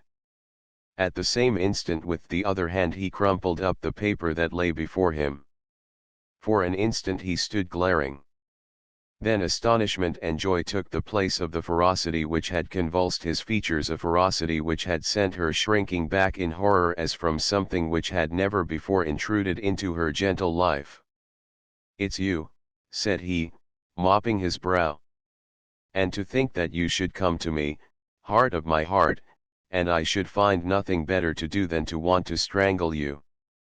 Come then, darling," and he held out his arms, "let me make it up to you." But she had not recovered from that sudden glimpse of guilty fear which she had read in the man's face. All her woman's instinct told her that it was not the mere fright of a man who is startled. Guilt, that was it, guilt and fear. "What's come over you, Jack?" she cried. "Why were you so scared of me?" "Oh, Jack, if your conscience was at ease, you would not have looked at me like that." "Sure, I was thinking of other things, and when you came tripping so lightly on those fairy feet of yours, no, it was more than that, Jack." Then a sudden suspicion seized her. Let me see that letter you were writing. Ah, Etty, I couldn't do that. Her suspicions became certainties. It's to another woman, she cried. I know it. Why else should you hold it from me? Was it to your wife that you were writing? How am I to know that you are not a married man, you, a stranger, that nobody knows? I am not married, Etty. See now, I swear it. You're the only one woman on earth to me. By the cross of Christ I swear it. He was so white with passionate earnestness that she could not but believe him. Well, then, she cried, why will you not show me the letter? I'll tell you, Akushla, said he. I'm under oath not to show it, and just as I wouldn't break my word to you, so I would keep it to those who hold my promise. It's the business of the lodge, and even to you it's secret. And if I was scared when a hand fell on me, can't you understand it when it might have been the hand of a detective? She felt that he was telling the truth. He gathered her into his arms and kissed away her fears and doubts. Sit here by me, then. It's a queer throne for such a queen, but it's the best your poor lover can find. He'll do better for you some of these days, I'm thinking. Now your mind is easy once again, is it not? How can it ever be at ease, Jack, when I know that you are a criminal among criminals, when I never know the day that I may hear you are in court for murder? McMurdo the Scourer, that's what one of our boarders called you yesterday. It went through my heart like a knife. Sure, hard words break no bones. But they were true. Well, dear, it's not so bad as you think. We are but poor men that are trying in our own way to get our rights. Etty threw her arms round her lover's neck. Give it up, Jack. For my sake, for God's sake, give it up. It was to ask you that I came here today. Oh, Jack, see, I beg it of you on my bended knees. Kneeling here before you, I implore you to give it up. Oh, Jack, I implore you to give it up. He raised her and soothed her with her head against his breast. Sure, my darling, you don't know what it is you are asking. How could I give it up when it would be to break my oath and to desert my comrades? If you could see how things stand with me, you could never ask it of me. Besides, if I wanted to, how could I do it? You don't suppose that the lodge would let a man go free with all its secrets? I've thought of that, Jack. I've planned it all. Father has saved some money. He is weary of this place where the fear of these people darkens our lives. He is ready to go. We would fly together to Philadelphia or New York, where we would be safe from them. McMurdo laughed. The lodge has a long arm. Do you think it could not stretch from here to Philadelphia or New York? Well, then, to the west, or to England, or to Germany, where Father came from, anywhere to get away from this valley of fear. McMurdo thought of old brother Morris. Sure, it is the second time I have heard the valley so named, said he. The shadow does indeed seem to lie heavy on some of you. It darkens every moment of our lives. Do you suppose that Ted Baldwin has ever forgiven us? If it were not that he fears you, what do you suppose our chances would be? If you saw the look in those dark, hungry eyes of his when they fall on me. By gar! I'd teach him better manners if I caught him at it. But see here, little girl. I can't leave here. I can't take that from me once and for all. But if you will leave me to find my own way, I will try to prepare a way of getting honorably out of it. There is no honor in such a matter. Well, well, it's just how you look at it. But if you'll give me 6 months, I'll work it so that I can leave without being ashamed to look others in the face. The girl laughed with joy. 6 months, she cried. Is it a promise? Well, it may be 7 or 8. But within a year at the furthest we will leave the valley behind us. It was the most that Eddie could obtain, and yet it was something. There was this distant light to illuminate the gloom of the immediate future. She returned to her father's house more light-hearted than she had ever been since Jack McMurdo had come into her life. It might be thought that as a member, all the doings of the society would be told to him, but he was soon to discover that the organization was wider and more complex than the simple lodge. Even Boss McGinty was ignorant as to many things, for there was an official named the county delegate, living at Hobson's Patch farther down the line, who had power over several different lodges which he wielded in a sudden and arbitrary way. Only once did McMurdo see him, a sly, little gray-haired rat of a man, with a slinking gait and a sidelong glance which was charged with malice. Evans Pott was his name, and even the great boss of Vermissa felt towards him something of the repulsion and fear which the huge Danton may have felt for the puny but dangerous Robespierre. One day Scanlon, who was McMurdo's fellow boarder, received a note from McGinty enclosing one from Evans Pott, which informed him that he was sending over 2 good men, Lawler and Andrews, who had instructions to act in the neighborhood, though it was best for the cause that no particulars as to their objects should be given. Would the body master see to it that suitable arrangements be made for their lodgings and comfort until the time for action should arrive? McGinty added that it was impossible for anyone to remain secret at the Union House, and that, therefore, he would be obliged if McMurdo and Scanlon would put the strangers up for a few days in their boarding house. The same evening the 2 men arrived, each carrying his grip-sack. Lawler was an elderly man, shrewd, silent, and self-contained, clad in an old black frock coat, which with his soft felt hat and ragged, grizzled beard gave him a general resemblance to an itinerant preacher. His companion Andrews was little more than a boy, frank-faced and cheerful, with the breezy manner of one who is out for a holiday and means to enjoy every minute of it. Both men were total abstainers, and behaved in all ways as exemplary members of the society, with the one simple exception that they were assassins who had often proved themselves to be most capable instruments for this association of murder. Lawler had already carried out 14 commissions of the kind, and Andrews 3. They were, as McMurdo found, quite ready to converse about their deeds in the past, which they recounted with the half-bashful pride of men who had done good and unselfish service for the community. They were reticent, however, as to the immediate job in hand. "They chose us because neither I nor the boy here drink," Lawler explained.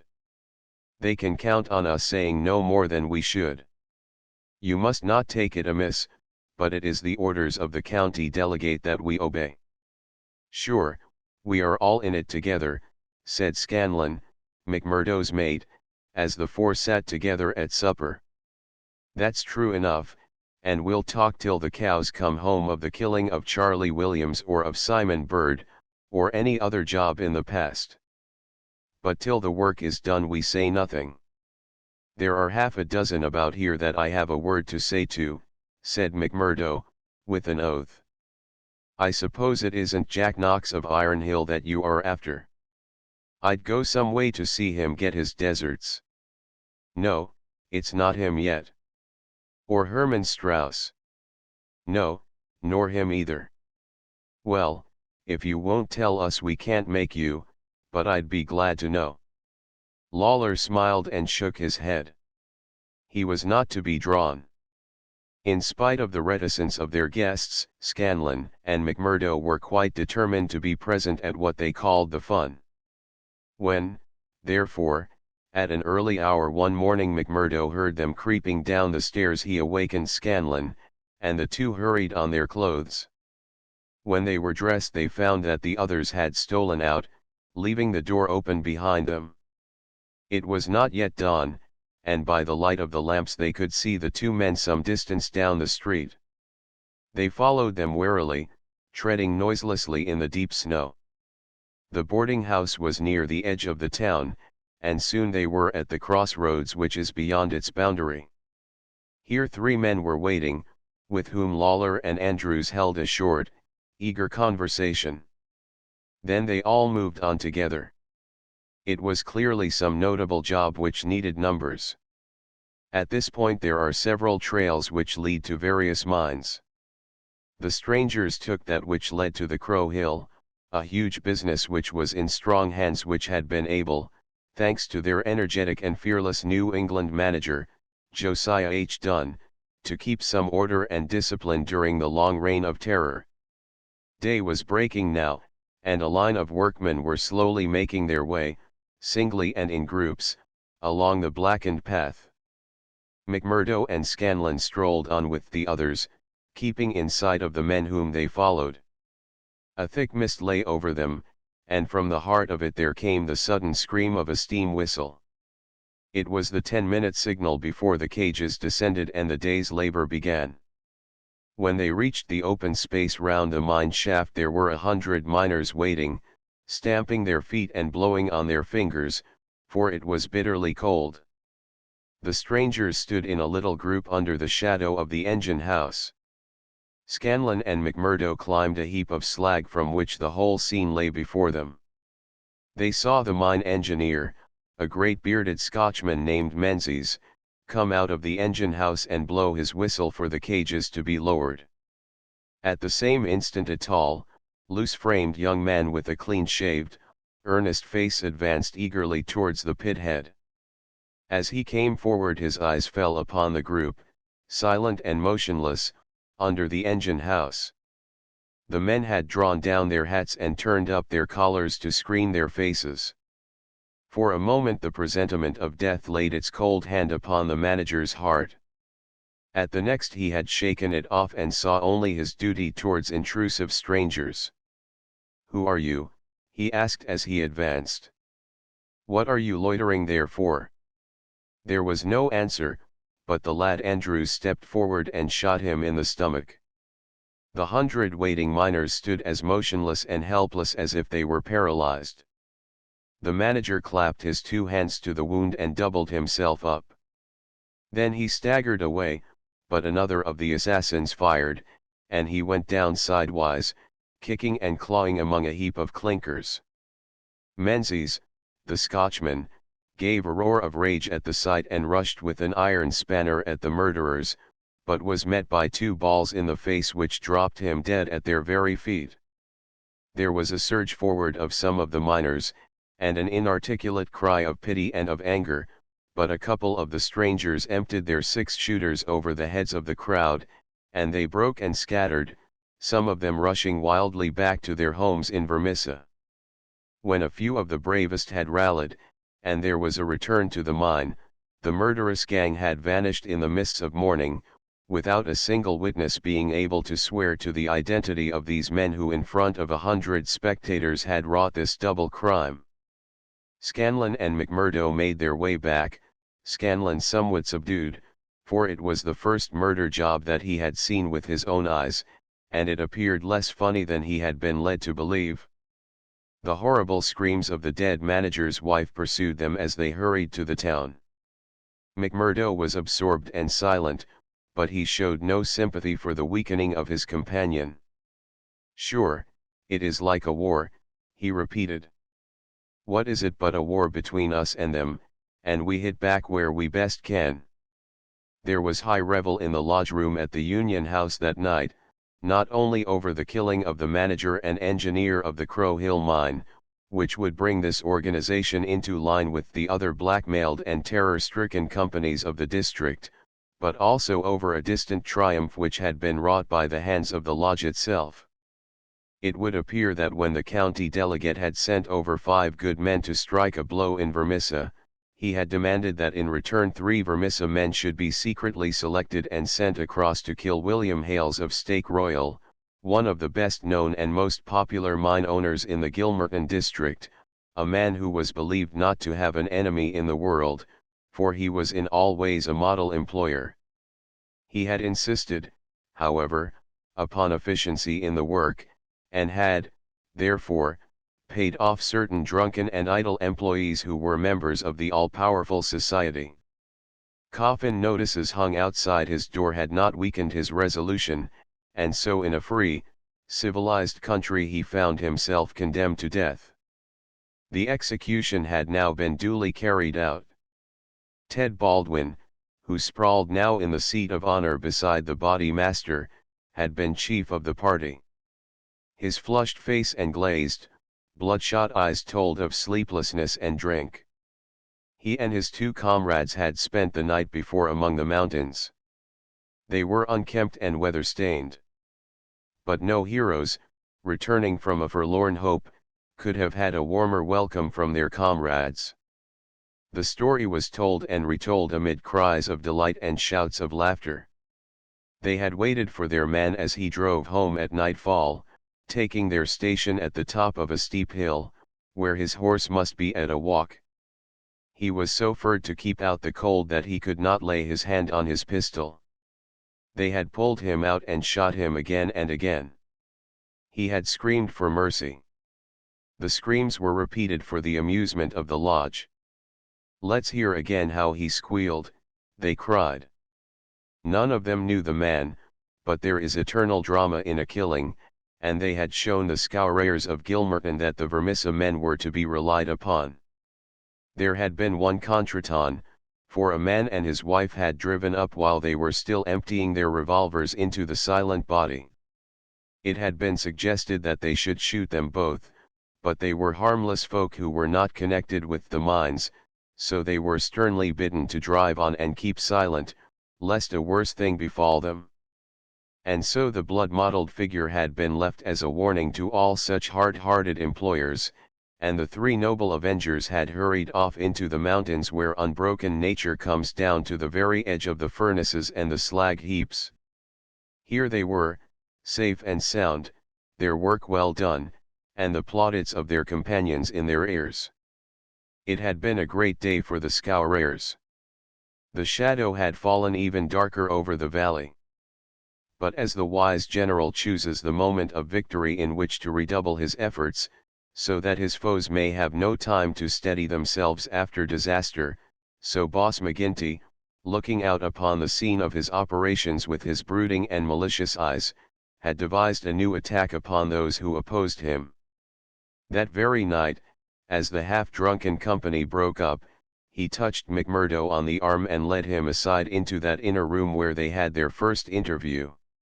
"See here, my lad," said he, "I've got a job that's worthy of you at last. You'll have the doing of it in your own hands." "Proud I am to hear it," McMurdo answered. "You can take 2 men with you, Manders and Riley. They have been warned for service. We'll never be right in this district until Chester Wilcox has been settled, and you'll have the thanks of every lodge in the coal fields if you can down him. I'll do my best, anyhow. Who is he, and where shall I find him?" McGinty took his eternal half-chewed, half-smoked cigar from the corner of his mouth, and proceeded to draw a rough diagram on a page torn from his notebook. "He's the chief foreman of the Iron Dike Company. He's a hard citizen, an old color sergeant of the war, all scars and grizzle. We've had 2 tries at him, but had no luck, and Jim Carnaway lost his life over it. Now it's for you to take it over. That's the house all alone at the Iron Dike crossroad, same as you see here on the map without another within earshot. It's no good by day. He's armed and shoots quick and straight, with no questions asked. But at night, well, there he is with his wife, 3 children, and a hired help. You can't pick or choose. It's all or none. If you could get a bag of blasting powder at the front door with a slow match to it, what's the man done? Didn't I tell you he shot Jim Carnaway? Why did he shoot him? What in thunder has that to do with you? Carnaway was about his house at night, and he shot him. That's enough for me and you. You've got to settle the thing right. There's these 2 women and the children. Do they go up too? They have to, else how can we get him? It seems hard on them, for they've done nothing. What sort of fool's talk is this? Do you back out? Easy, counselor, easy. What have I ever said or done that you should think I would be after standing back from an order of the body master of my own lodge? If it's right or if it's wrong, it's for you to decide. You'll do it, then. Of course I will do it. When? Well, you had best give me a night or two that I may see the house and make my plans. Then very good, said McGinty, shaking him by the hand. I leave it with you. It will be a great day when you bring us the news. It's just the last stroke that will bring them all to their knees. McMurdo thought long and deeply over the commission which had been so suddenly placed in his hands. The isolated house in which Chester Wilcox lived was about 5 miles off in an adjacent valley. That very night he started off all alone to prepare for the attempt. It was daylight before he returned from his reconnaissance. Next day he interviewed his 2 subordinates, Manders and Riley, reckless youngsters who were as elated as if it were a deer hunt. 2 nights later they met outside the town, all 3 armed, and one of them carrying a sack stuffed with the powder which was used in the quarries. It was 2 in the morning before they came to the lonely house.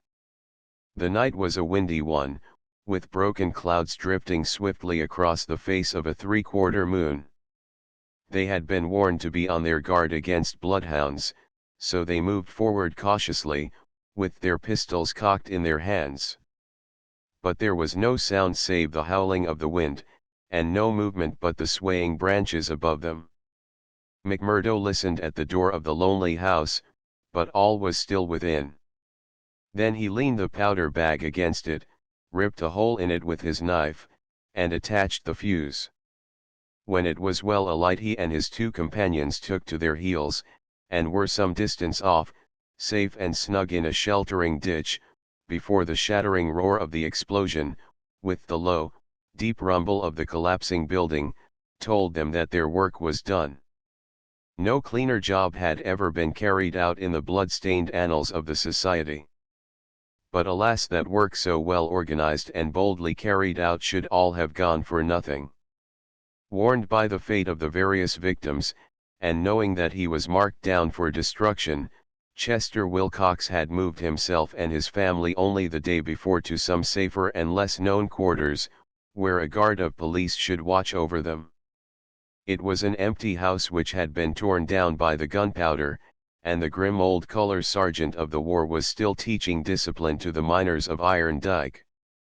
"Leave him to me," said McMurdo. "He's my man, and I'll get him sure if I have to wait a year for him." A vote of thanks and confidence was passed in full lodge, and so for the time the matter ended. When a few weeks later it was reported in the papers that Wilcox had been shot at from an ambuscade, it was an open secret that McMurdo was still at work upon his unfinished job. Such were the methods of the Society of Freemen, and such were the deeds of the Scourers by which they spread their rule of fear over the great and rich district which was for so long a period haunted by their terrible presence. Why should these pages be stained by further crimes? Have I not said enough to show the men and their methods? These deeds are written in history, and there are records wherein one may read the details of them. There one may learn of the shooting of policemen Hunt and Evans because they had ventured to arrest 2 members of the society, a double outrage planned at the Vermissa Lodge and carried out in cold blood upon 2 helpless and disarmed men. There also one may read of the shooting of Mrs. Larby when she was nursing her husband, who had been beaten almost to death by orders of Boss McGinty. The killing of the elder Jenkins, shortly followed by that of his brother, the mutilation of James Murdoch, the blowing up of the Staphouse family, and the murder of the Stendals all followed hard upon one another in the same terrible winter. Darkly the shadow lay upon the valley of fear. The spring had come with running brooks and blossoming trees. There was hope for all nature bound so long in an iron grip, but nowhere was there any hope for the men and women who lived under the yoke of the terror. Never had the cloud above them been so dark and hopeless as in the early summer of the year 1875. Chapter 6 Danger. It was the height of the Reign of Terror.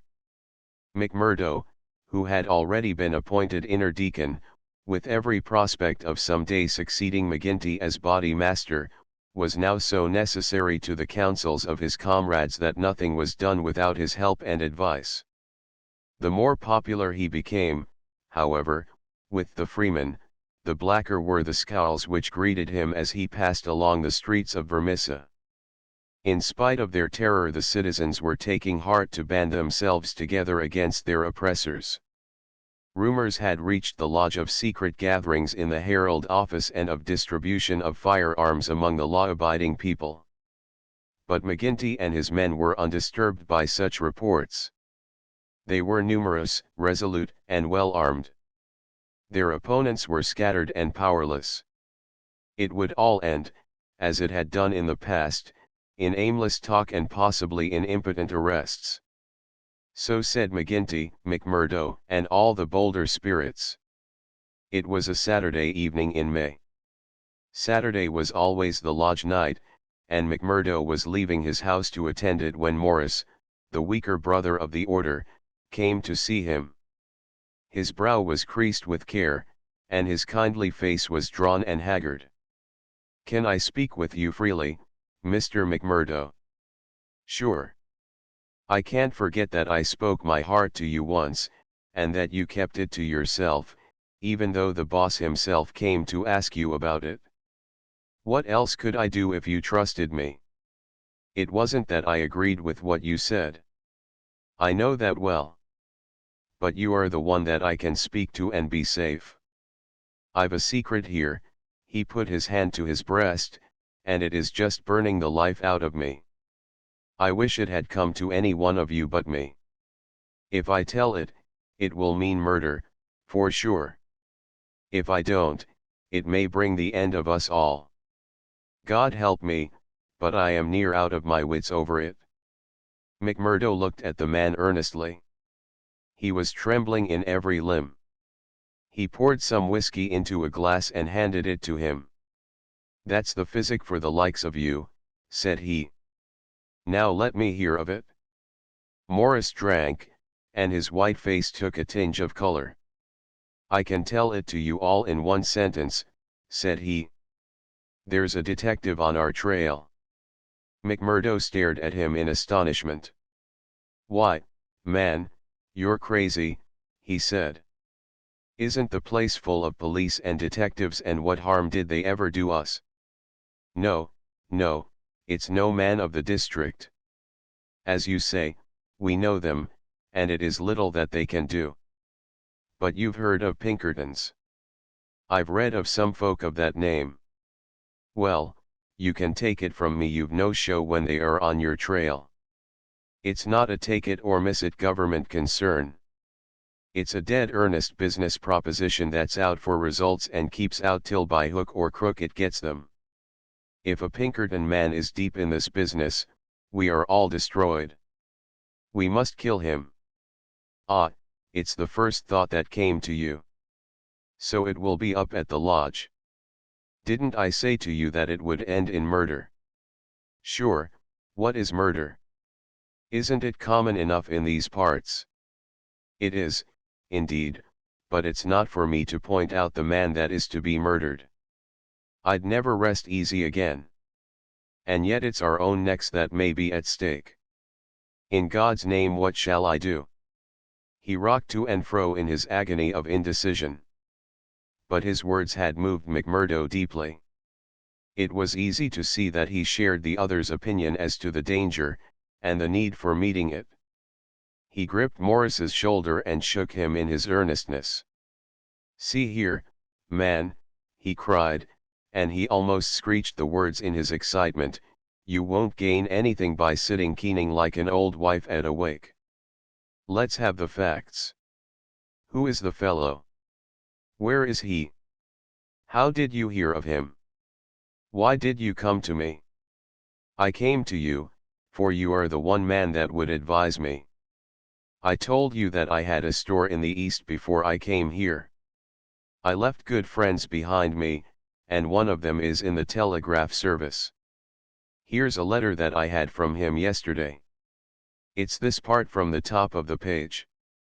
You can read it yourself. This was what McMurdo read: "How are the Scourers getting on in your parts? We read plenty of them in the papers. Between you and me, I expect to hear news from you before long. 5 big corporations and the 2 railroads have taken the thing up in dead earnest. They mean it, and you can bet they'll get there. They are right deep down into it. Pinkerton has taken hold under their orders, and his best man, Bertie Edwards, is operating. The thing has got to be stopped right now. Now read the postscript. Of course, what I give you is what I learned in business, so it goes no further. It's a queer cipher that you handle by the yard every day and can get no meaning from." McMurdo sat in silence for some time, with the letter in his listless hands. The mist had lifted for a moment, and there was the abyss before him. "Does anyone else know of this?" he asked. "I have told no one else. But this man your friend, has he any other person that he would be likely to write to?" "Well, I dare say he knows 1 or 2 more." "Of the lodge?" "It's likely enough. I was asking because it is likely that he may have given some description of this fellow Bertie Edwards, then we could get on his trail." "Well, it's possible. But I should not think he knew him. He is just telling me the news that came to him by way of business. How would he know this Pinkerton man?" McMurdo gave a violent start. "By gar," he cried, "I've got him. What a fool I was not to know it. Lord! But we're in luck. We will fix him before he can do any harm. See here, Morris, will you leave this thing in my hands?" "Sure, if you will only take it off mine." "I'll do that. You can stand right back and let me run it. Even your name need not be mentioned. I'll take it all on myself, as if it were to me that this letter has come. Will that content you?" "It's just what I would ask." "Then leave it at that and keep your head shut. Now I'll get down to the lodge, and we'll soon make old man Pinkerton sorry for himself. You wouldn't kill this man. The less you know, friend Morris, the easier your conscience will be, and the better you will sleep. Ask no questions, and let these things settle themselves. I have hold of it now." Morris shook his head sadly as he left. "I feel that his blood is on my hands," he groaned. "Self-protection is no murder, anyhow," said McMurdo, smiling grimly. "It's him or us. I guess this man would destroy us all if we left him long in the valley. Why, brother Morris, we'll have to elect you body master yet, for you've surely saved the lodge." And yet it was clear from his actions that he thought more seriously of this new intrusion than his words would show. It may have been his guilty conscience, it may have been the reputation of the Pinkerton organization, it may have been the knowledge that great, rich corporations had set themselves the task of clearing out the Scourers, but, whatever his reason, his actions were those of a man who is preparing for the worst. Every paper which would incriminate him was destroyed before he left the house. After that he gave a long sigh of satisfaction, for it seemed to him that he was safe. And yet the danger must still have pressed somewhat upon him, for on his way to the lodge he stopped at old man Shafter's. The house was forbidden him, but when he tapped at the window Eddie came out to him. The dancing Irish deviltry had gone from her lover's eyes. She read his danger in his earnest face. "Something has happened," she cried. "Oh, Jack, you are in danger." "Sure, it is not very bad, my sweetheart. And yet it may be wise that we make a move before it is worse." "Make a move?" "I promised you once that I would go some day. I think the time is coming." I had news tonight, bad news, and I see trouble coming. The police. Well, a Pinkerton. But, sure, you wouldn't know what that is, Akushla, nor what it may mean to the likes of me. I'm too deep in this thing, and I may have to get out of it quick. You said you would come with me if I went. Oh, Jack, it would be the saving of you. I'm an honest man in some things, Eddie. I wouldn't hurt a hair of your bonny head for all that the world can give, nor ever pull you down 1 inch from the golden throne above the clouds where I always see you. Would you trust me? She put her hand in his without a word. Well, then, listen to what I say, and do as I order you, for indeed it's the only way for us. Things are going to happen in this valley. I feel it in my bones. There may be many of us that will have to look out for ourselves. I'm one, anyhow. If I go, by day or night, it's you that must come with me. I'd come after you, Jack. No, no, you shall come with me. If this valley is closed to me and I can never come back, how can I leave you behind, and me perhaps in hiding from the police with never a chance of a message? It's with me you must come. I know a good woman in the place I come from, and it's there I'd leave you till we can get married. Will you come? Yes, Jack, I will come. God bless you for your trust in me. It's a fiend out of hell that I should be if I abused it. Now, mark you, Eddie, it will be just a word to you, and when it reaches you, you will drop everything and come right down to the waiting room at the depot and stay there till I come for you. Day or night, I'll come at the word, Jack. Somewhat eased in mind, now that his own preparations for escape had been begun, McMurdo went on to the lodge. It had already assembled, and only by complicated signs and countersigns could he pass through the outer guard and inner guard who close-tiled it. A buzz of pleasure and welcome greeted him as he entered. The long room was crowded, and through the haze of tobacco smoke he saw the tangled black mane of the body master, the cruel, unfriendly features of Baldwin, the vulture face of Haraway, the secretary, and a dozen more who were among the leaders of the lodge. He rejoiced that they should all be there to take counsel over his news. Indeed, it's glad we are to see you, brother, cried the chairman. There's business here that wants a Solomon in judgment to set it right. It's Lander and Egan, explained his neighbor as he took his seat. They both claim the head money given by the lodge for the shooting of old man Crab over at Stylestown, and who's to say which fired the bullet? McMurdo rose in his place and raised his hand. The expression of his face froze the attention of the audience. There was a dead hush of expectation. Eminent body master, he said, in a solemn voice, I claim urgency. Brother McMurdo claims urgency, said McGinty. It's a claim that by the rules of this lodge takes precedence. Now brother, we attend you. McMurdo took the letter from his pocket. Eminent body master and brethren, he said, I am the bearer of ill news this day, but it is better that it should be known and discussed, than that a blow should fall upon us without warning which would destroy us all. I have information that the most powerful and richest organizations in the state have bound themselves together for our destruction, and that at this very moment there is a Pinkerton detective, one Bertie Edwards, at work in the valley collecting the evidence which may put a rope round the necks of many of us, and send every man in this room into a felon's cell.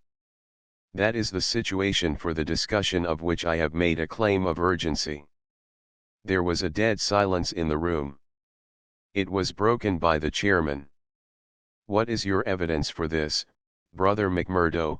He asked. It is in this letter which has come into my hands, said McMurdo. He read the passage aloud.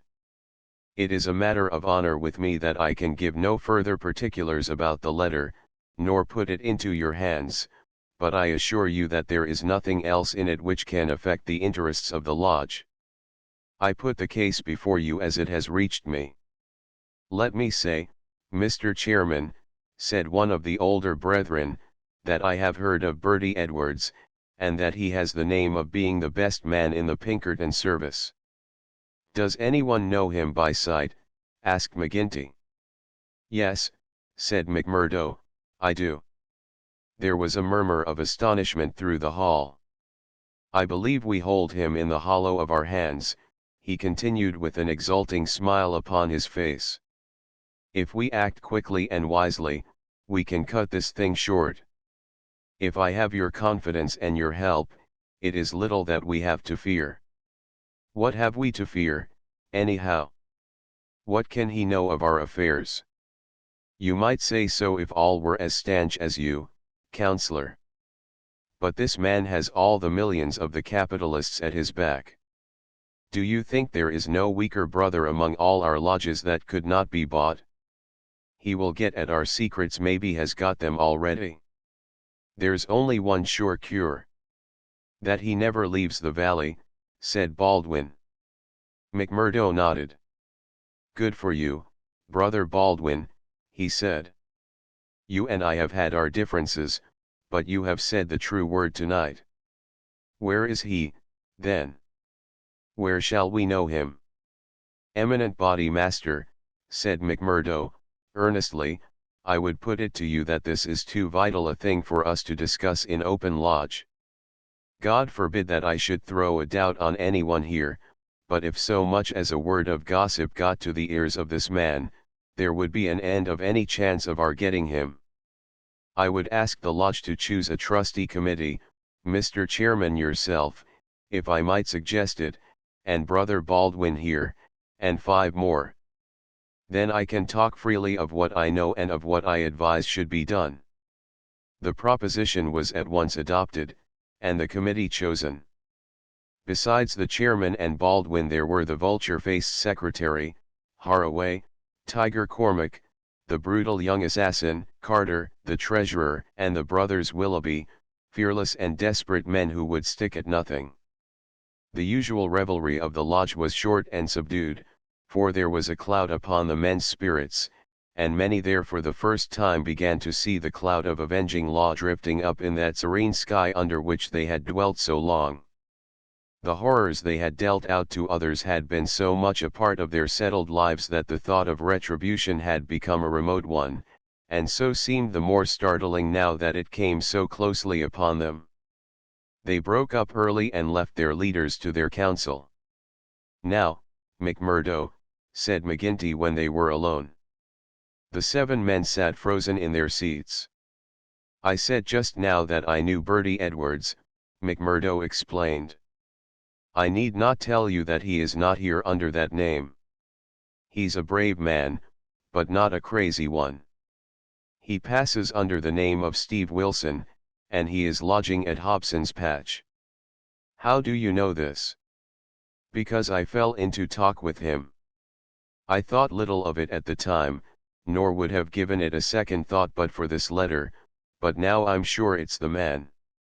I met him on the cars when I went down the line on Wednesday, a hard case if ever there was one. He said he was a reporter. I believed it for the moment. Wanted to know all he could about the Scourers and what he called the outrages for a New York paper. Asked me every kind of question so as to get something. You bet I was giving nothing away. I'd pay for it and pay well, said he, if I could get some stuff that would suit my editor. I said what I thought would please him best, and he handed me a $20 bill for my information. There's 10 times that for you, said he, if you can find me all that I want. What did you tell him, then? Any stuff I could make up. How do you know he wasn't a newspaper man? I'll tell you. He got out at Hobson's Patch, and so did I. I chanced into the telegraph bureau, and he was leaving it. See here, said the operator after he'd gone out, I guess we should charge double rates for this. I guess you should, said I. He had filled the form with stuff that might have been Chinese, for all we could make of it. "He fires a sheet of this off every day," said the clerk. "Yes," said I, "it's special news for his paper, and he's scared that the others should tap it." That was what the operator thought and what I thought at the time, but I think differently now. "By gar! I believe you are right," said McGinty.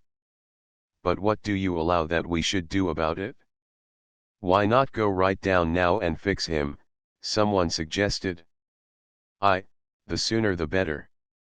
"I'd start this next minute if I knew where we could find him," said McMurdo. "He's in Hobson's Patch, but I don't know the house. I've got a plan, though, if you'll only take my advice."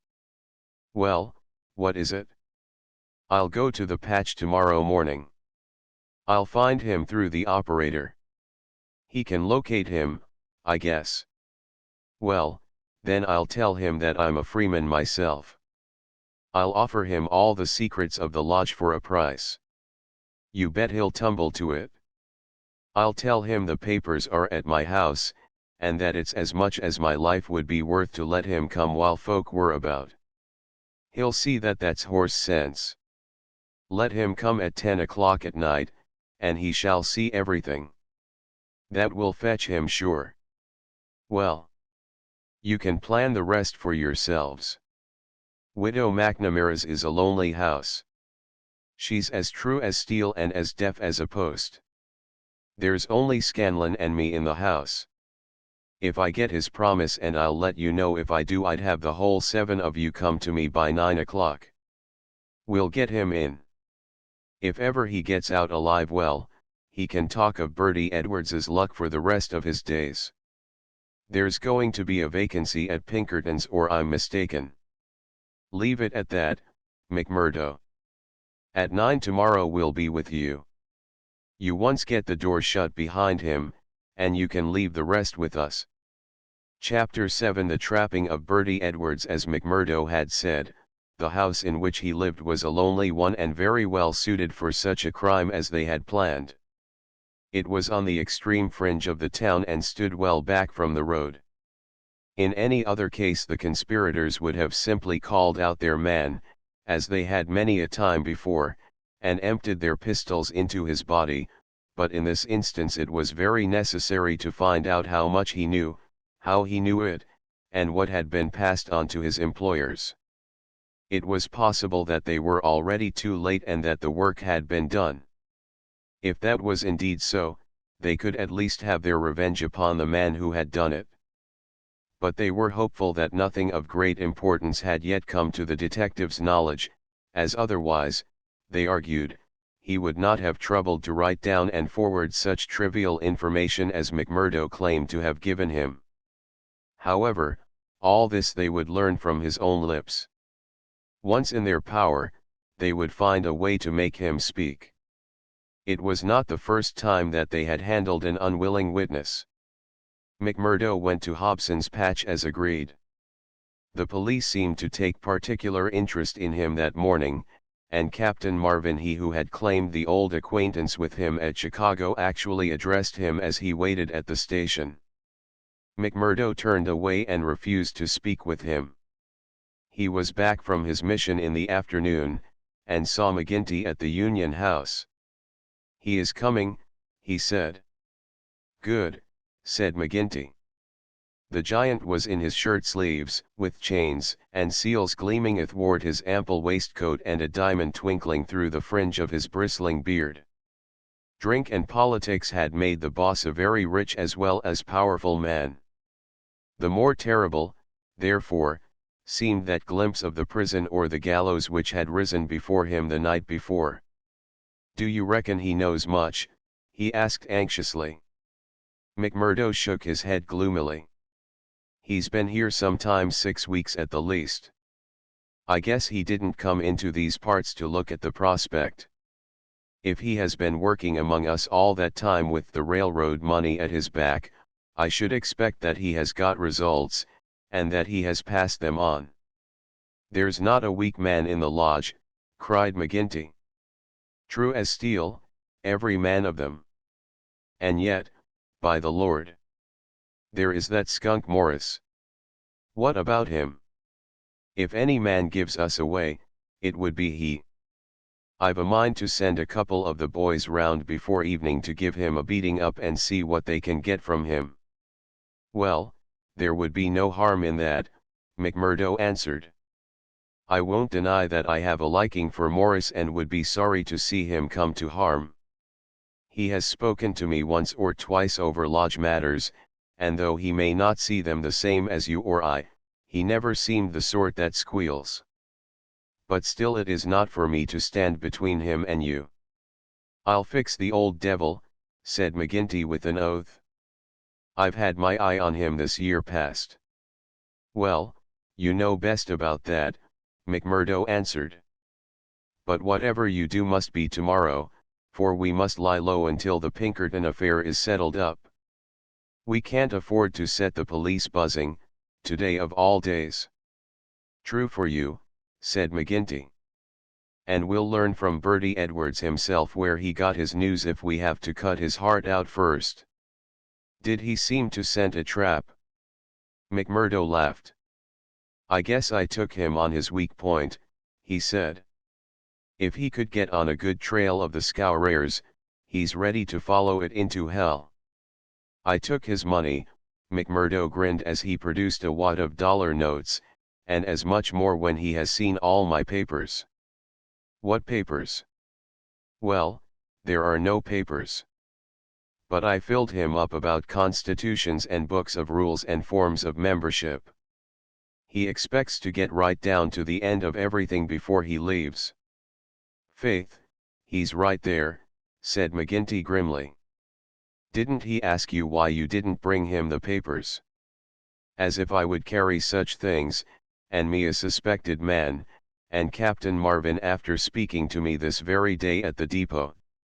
I heard of that, said McGinty. I guess the heavy end of this business is coming on to you. We could put him down an old shaft when we've done with him, but however we work it we can't get past the man living at Hobson's Patch and you being there today. McMurdo shrugged his shoulders. If we handle it right, they can never prove the killing, said he. No one can see him come to the house after dark, and I'll lay to it that no one will see him go. Now see here, counselor, I'll show you my plan and I'll ask you to fit the others into it. You will all come in good time. Very well. He comes at 10. He is to tap 3 times, and me to open the door for him. Then I'll get behind him and shut it. He's our man then. That's all easy and plain. Yes, but the next step wants considering. He's a hard proposition. He's heavily armed. I've fooled him proper, and yet he is likely to be on his guard. Suppose I show him right into a room with 7 men in it where he expected to find me alone. There is going to be shooting, and somebody is going to be hurt? That's so. And the noise is going to bring every damned copper in the township on top of it. I guess you are right. This is how I should work it. You will all be in the big room same as you saw when you had a chat with me. I'll open the door for him, show him into the parlor beside the door, and leave him there while I get the papers. That will give me the chance of telling you how things are shaping. Then I will go back to him with some faked papers. As he is reading them I will jump for him and get my grip on his pistol arm. You'll hear me call and in you will rush. The quicker the better, for he is as strong a man as I, and I may have more than I can manage. But I allow that I can hold him till you come. It's a good plan, said McGinty. The lodge will owe you a debt for this. I guess when I move out of the chair I can put a name to the man that's coming after me. Sure, counselor, I am little more than a recruit, said McMurdo, but his face showed what he thought of the great man's compliment. When he had returned home he made his own preparations for the grim evening in front of him. First he cleaned, oiled, and loaded his Smith & Wesson revolver. Then he surveyed the room in which the detective was to be trapped. It was a large apartment, with a long deal table in the center, and the big stove at one side. At each of the other sides were windows. There were no shutters on these, only light curtains which drew across. McMurdo examined these attentively. No doubt it must have struck him that the apartment was very exposed for so secret a meeting. Yet its distance from the road made it of less consequence. Finally he discussed the matter with his fellow lodger. Scanlon, though a scourer, was an inoffensive little man who was too weak to stand against the opinion of his comrades, but was secretly horrified by the deeds of blood at which he had sometimes been forced to assist. McMurdo told him shortly what was intended. "And if I were you, Mike Scanlon, I would take a night off and keep clear of it. There will be bloody work here before morning." "Well, indeed then, Mac," Scanlon answered. "It's not the will but the nerve that is wanting in me. When I saw Manager Dunn go down at the colliery yonder it was just more than I could stand. I'm not made for it, same as you or McGinty. If the lodge will think none the worse of me, I'll just do as you advise and leave you to yourselves for the evening." The men came in good time as arranged. They were outwardly respectable citizens, well clad and cleanly, but a judge of faces would have read little hope for Bertie Edwards in those hard mouths and remorseless eyes. There was not a man in the room whose hands had not been reddened a dozen times before. They were as hardened to human murder as a butcher to sheep. Foremost, of course, both in appearance and in guilt, was the formidable boss. Haraway, the secretary, was a lean, bitter man with a long, scraggy neck and nervous, jerky limbs, a man of incorruptible fidelity where the finances of the order were concerned, and with no notion of justice or honesty to anyone beyond. The treasurer, Carter, was a middle-aged man, with an impassive, rather sulky expression, and a yellow parchment skin. He was a capable organizer, and the actual details of nearly every outrage had sprung from his plodding brain. The two Willoughbys were men of action, tall, lithe young fellows with determined faces, while their companion, Tiger Cormac, a heavy, dark youth, was feared even by his own comrades for the ferocity of his disposition. These were the men who assembled that night under the roof of McMurdo for the killing of the Pinkerton detective. Their host had placed whiskey upon the table, and they had hastened to prime themselves for the work before them. Baldwin and Cormac were already half drunk, and the liquor had brought out all their ferocity. Cormac placed his hands on the stove for an instant it had been lighted, for the nights were still cold. "That will do," said he, with an oath. "Aye," said Baldwin, catching his meaning. "If he is strapped to that, we will have the truth out of him." "We'll have the truth out of him, never fear," said McMurdo. He had nerves of steel, this man, for though the whole weight of the affair was on him his manner was as cool and unconcerned as ever. The others marked it and applauded. "You are the one to handle him," said the boss approvingly. "Not a warning will he get till your hand is on his throat. It's a pity there are no shutters to your windows." McMurdo went from one to the other and drew the curtains tighter. "Sure no one can spy upon us now. It's close upon the hour. Maybe he won't come." "Maybe he'll get a sniff of danger," said the secretary. "He'll come, never fear," McMurdo answered. "He is as eager to come as you can be to see him." "Hark to that." They all sat like wax figures, some with their glasses arrested halfway to their lips. 3 loud knocks had sounded at the door. "Hush!" McMurdo raised his hand in caution. An exulting glance went round the circle, and hands were laid upon their weapons. "Not a sound, for your lives."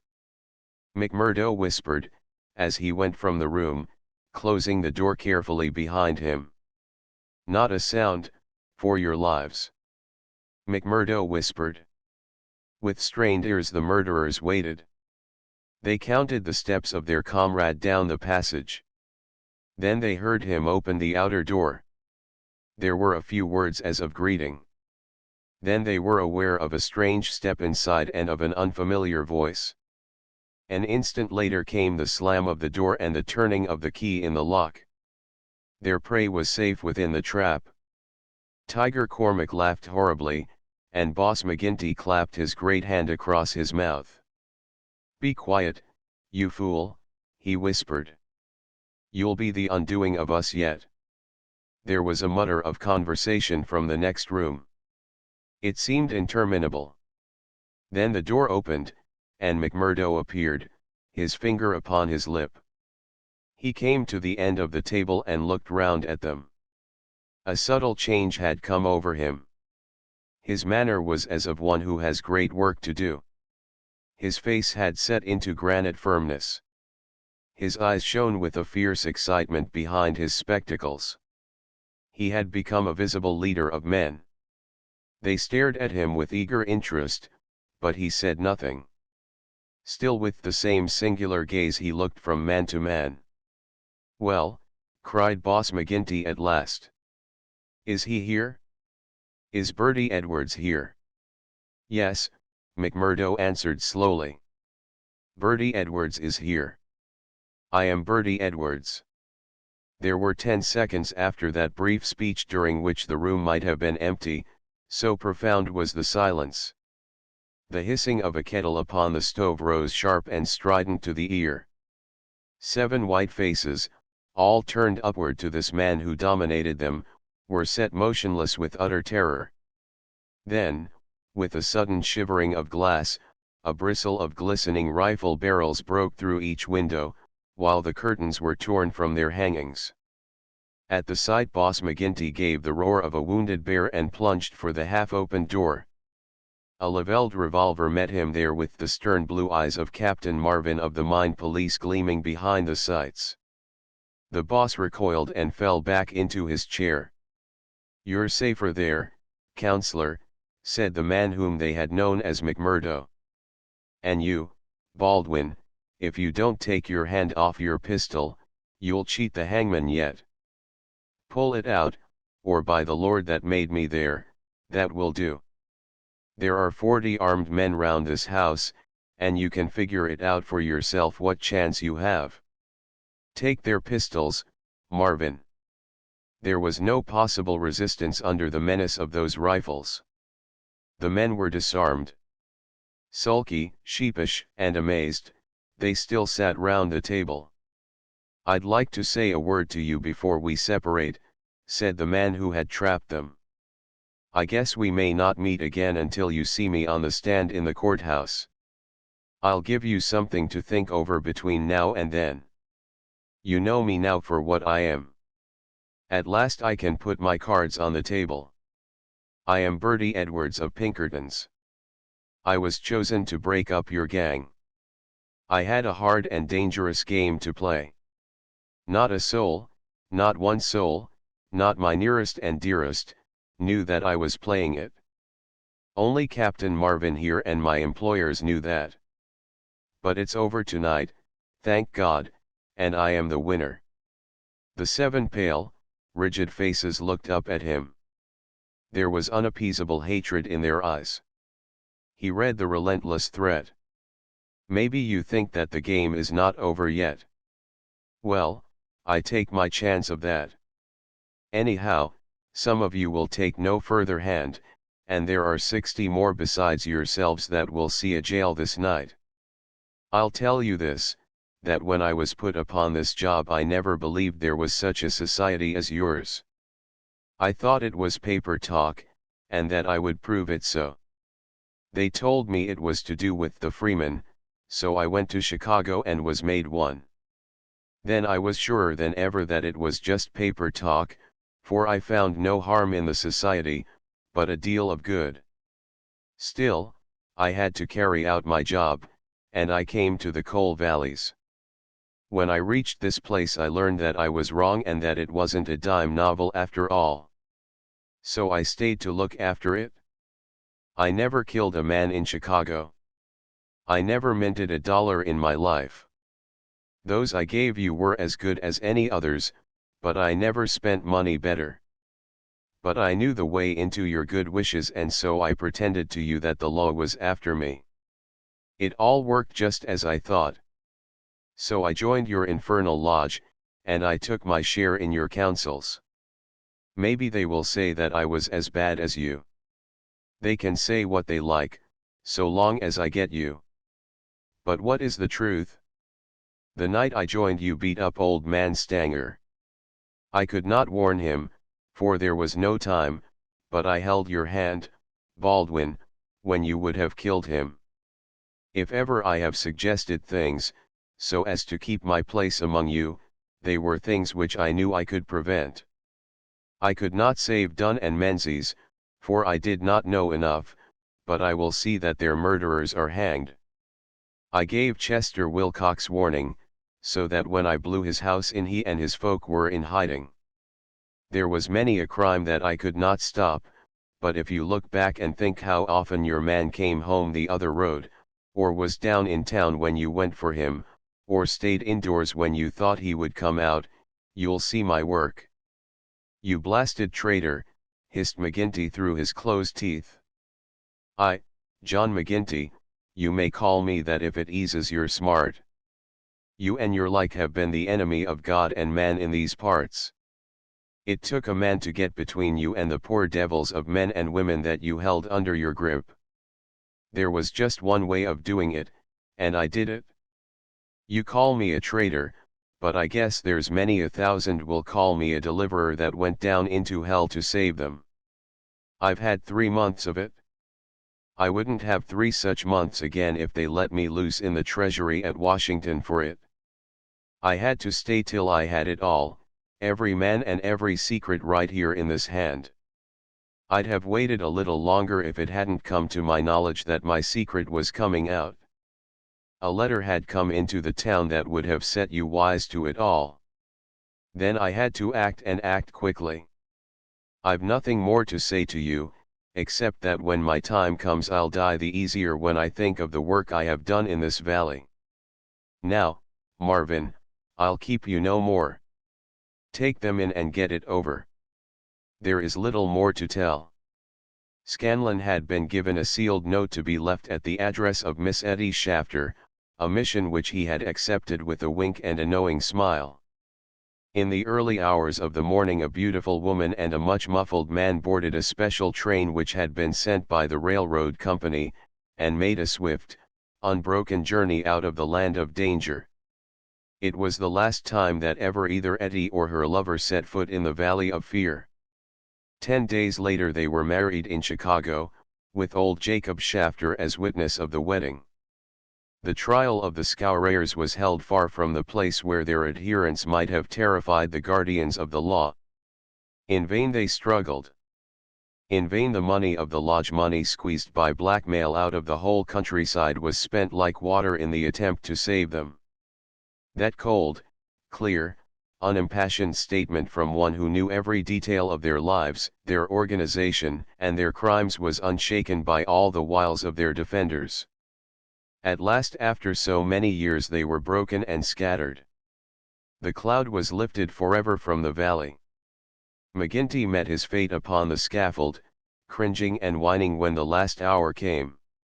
8 of his chief followers shared his fate. 50-odd had various degrees of imprisonment. The work of Bertie Edwards was complete. And yet, as he had guessed, the game was not over yet. There was another hand to be played, and yet another and another. Ted Baldwin, for one, had escaped the scaffold, so had the Willoughbys, so had several others of the fiercest spirits of the gang. For 10 years they were out of the world, and then came a day when they were free once more, a day which Edwards, who knew his men, was very sure would be an end of his life of peace. They had sworn an oath on all that they thought holy to have his blood as a vengeance for their comrades. and well they strove to keep their vow. From Chicago he was chased, after 2 attempts so near success that it was sure that the third would get him. From Chicago he went under a changed name to California, and it was there that the light went for a time out of his life when Eddie Edwards died. Once again he was nearly killed, and once again under the name of Douglas he worked in a lonely canyon, where with an English partner named Barker he amassed a fortune. At last there came a warning to him that the bloodhounds were on his track once more, and he cleared only just in time for England. And thence came the John Douglas who for a second time married a worthy mate, and lived for 5 years as a Sussex County gentleman, a life which ended with the strange happenings of which we have heard. Epilogue: the police trial had passed, in which the case of John Douglas was referred to a higher court. So had the quarter sessions, at which he was acquitted as having acted in self-defense. "Get him out of England at any cost," wrote Holmes to the wife. "There are forces here which may be more dangerous than those he has escaped. There is no safety for your husband in England." 2 months had gone by, and the case had to some extent passed from our minds. Then one morning there came an enigmatic note slipped into our letter box. "Dear me, Mr. Holmes." "Dear me," said this singular epistle. There was neither superscription nor signature. I laughed at the quaint message, but Holmes showed unwonted seriousness.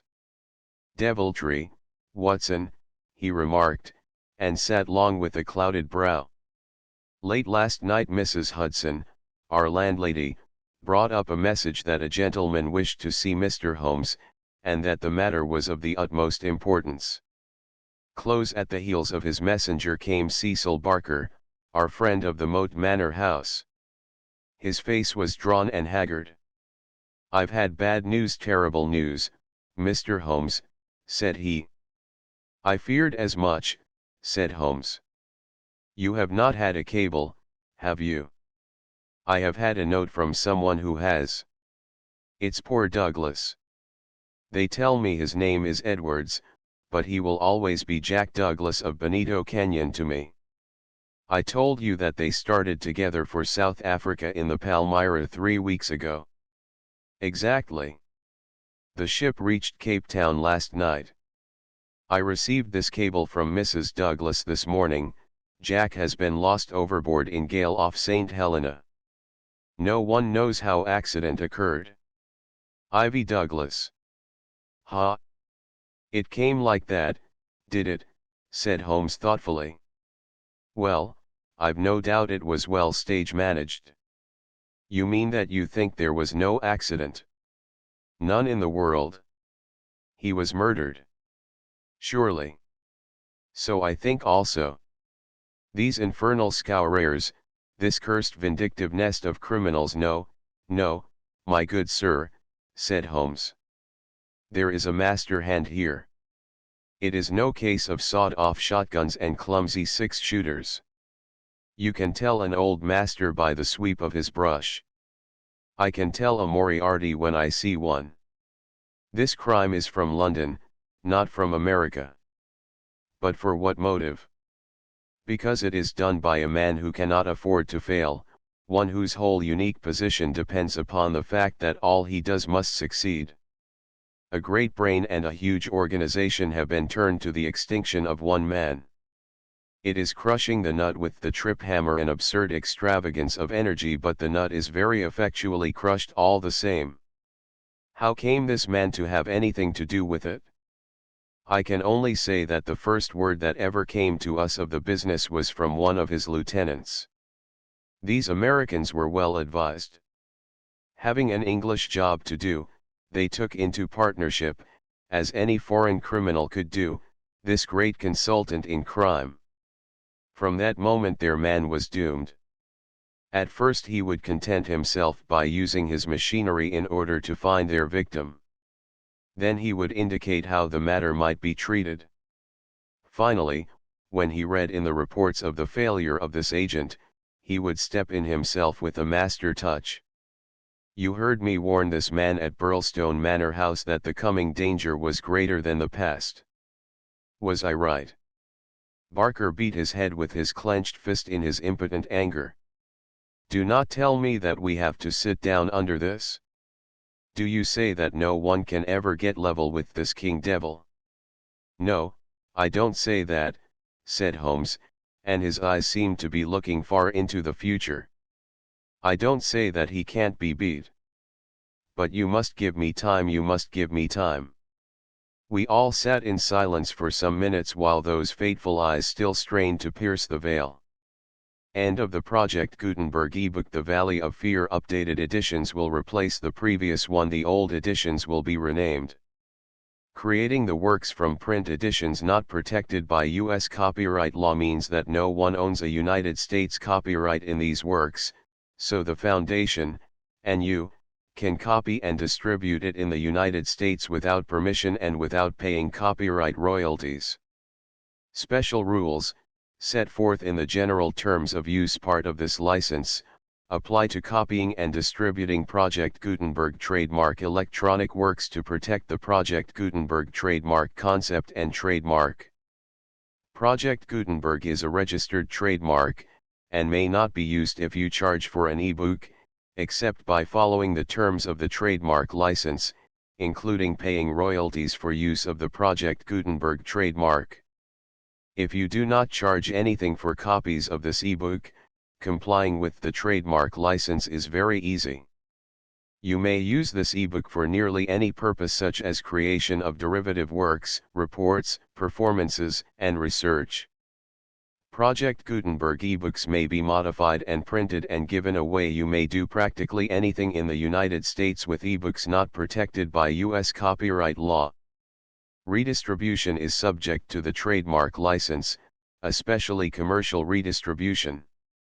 Start, full license. The full Project Gutenberg license. Please read this before you distribute or use this work to protect the Project Gutenberg trademark mission of promoting the free distribution of electronic works, by using or distributing this work, or any other work associated in any way with the phrase Project Gutenberg. You agree to comply with all the terms of the full Project Gutenberg trademark license available with this file or online at www.gutenberg.org/license. Section 1. General Terms of Use and Redistributing Project Gutenberg Trademark Electronic Works 1.a. By reading or using any part of this Project Gutenberg trademark electronic work, you indicate that you have read, understand, agree to and accept all the terms of this license and intellectual property, trademark/copyright, agreement. If you do not agree to abide by all the terms of this agreement, you must cease using and return or destroy all copies of Project Gutenberg trademark electronic works in your possession. If you paid a fee for obtaining a copy of or access to a Project Gutenberg trademark electronic work and you do not agree to be bound by the terms of this agreement, you may obtain a refund from the person or entity to whom you paid the fee as set forth in paragraph 1.e.8. 1.b. Project Gutenberg is a registered trademark. It may only be used on or associated in any way with an electronic work by people who agree to be bound by the terms of this agreement. There are a few things that you can do with most Project Gutenberg trademark electronic works even without complying with the full terms of this agreement. See paragraph 1.c below. There are a lot of things you can do with Project Gutenberg trademark electronic works if you follow the terms of this agreement and help preserve free future access to Project Gutenberg trademark electronic works. See paragraph 1.e below. 1.c. The Project Gutenberg Literary Archive Foundation, the Foundation or PGLOF, owns a compilation copyright in the collection of Project Gutenberg trademark electronic works. Nearly all the individual works in the collection are in the public domain in the United States. If an individual work is unprotected by copyright law in the United States and you are located in the United States, we do not claim a right to prevent you from copying, distributing, performing, displaying, or creating derivative works based on the work as long as all references to Project Gutenberg are removed. Of course, we hope that you will support the Project Gutenberg trademark mission of promoting free access to electronic works by freely sharing Project Gutenberg trademark works in compliance with the terms of this agreement for keeping the Project Gutenberg trademark name associated with the work. You can easily comply with the terms of this agreement by keeping this work in the same format with its attached full Project Gutenberg trademark license when you share it without charge with others. 1.d. The copyright laws of the place where you are located also govern what you can do with this work. Copyright laws in most countries are in a constant state of change. If you are outside the United States, check the laws of your country in addition to the terms of this agreement before downloading, copying, displaying, performing, distributing or creating derivative works based on this work or any other Project Gutenberg trademark work. The Foundation makes no representations concerning the copyright status of any work in any country other than the United States. 1.e Unless you have removed all references to Project Gutenberg, 1.e.1. The following sentence, with active links to, or other immediate access to, the full Project Gutenberg trademark license must appear prominently whenever any copy of a Project Gutenberg trademark work, any work on which the phrase Project Gutenberg appears, or with which the phrase Project Gutenberg is associated, is accessed, displayed, performed, viewed, copied or distributed. This ebook is for the use of anyone anywhere in the United States and most other parts of the world at no cost and with almost no restrictions whatsoever. You may copy it, give it away or reuse it under the terms of the Project Gutenberg license included with this ebook or online at www.gutenberg.org. If you are not located in the United States, you will have to check the laws of the country where you are located before using this ebook. 1.e.2. If an individual Project Gutenberg trademark electronic work is derived from texts not protected by U.S. copyright law, does not contain a notice indicating that it is posted with permission of the copyright holder, the work can be copied and distributed to anyone in the United States without paying any fees or charges. If you are redistributing or providing access to a work with the phrase Project Gutenberg associated with or appearing on the work, you must comply either with the requirements of paragraphs 1.e.1 through 1.e.7 or obtain permission for the use of the work and the Project Gutenberg trademark as set forth in paragraphs 1.e.8 or 1.e.9. 1.e.3. If an individual Project Gutenberg trademark electronic work is posted with the permission of the copyright holder, your use and distribution must comply with both paragraphs 1.e.1 through 1.e.7 and any additional terms imposed by the copyright holder. Additional terms will be linked to the Project Gutenberg trademark license for all works posted with the permission of the copyright holder found at the beginning of this work. 1.e.4. Do not unlink or detach or remove the full Project Gutenberg trademark license terms from this work, or any files containing a part of this work or any other work associated with Project Gutenberg trademark. 1.e.5. Do not copy, display, perform, distribute or redistribute this electronic work, or any part of this electronic work, without prominently displaying the sentence set forth in paragraph 1.e.1 with active links or immediate access to the full terms of the Project Gutenberg trademark license. 1.e.6. You may convert to and distribute this work in any binary, compressed, marked up, non-proprietary or proprietary form, including any word processing or hypertext form. However, if you provide access to or distribute copies of a Project Gutenberg trademark work in a format other than plain vanilla ASCII or other format used in the official version posted on the official Project Gutenberg trademark website, www.gutenberg.org, you must, at no additional cost, fee or expense to the user, provide a copy, a means of exporting a copy, or a means of obtaining a copy upon request, of the work in its original plain vanilla ASCII or other form. Any alternate format must include the full Project Gutenberg trademark license as specified in paragraph 1.e.1. 1.e.7. Do not charge a fee for access to, viewing, displaying, performing, copying or distributing any Project Gutenberg trademark works unless you comply with paragraph 1.e.8 or 1.e.9. 1.e.8. You may charge a reasonable fee for copies of or providing access to or distributing Project Gutenberg trademark electronic works provided that, you pay a royalty fee of 20% of the gross profits you derive from the use of Project Gutenberg trademark works calculated using the method you already use to calculate your applicable taxes. The fee is owed to the owner of the Project Gutenberg trademark, but he has agreed to donate royalties under this paragraph to the Project Gutenberg Literary Archive Foundation. Royalty payments must be paid within 60 days following each date on which you prepare, or are legally required to prepare, your periodic tax returns.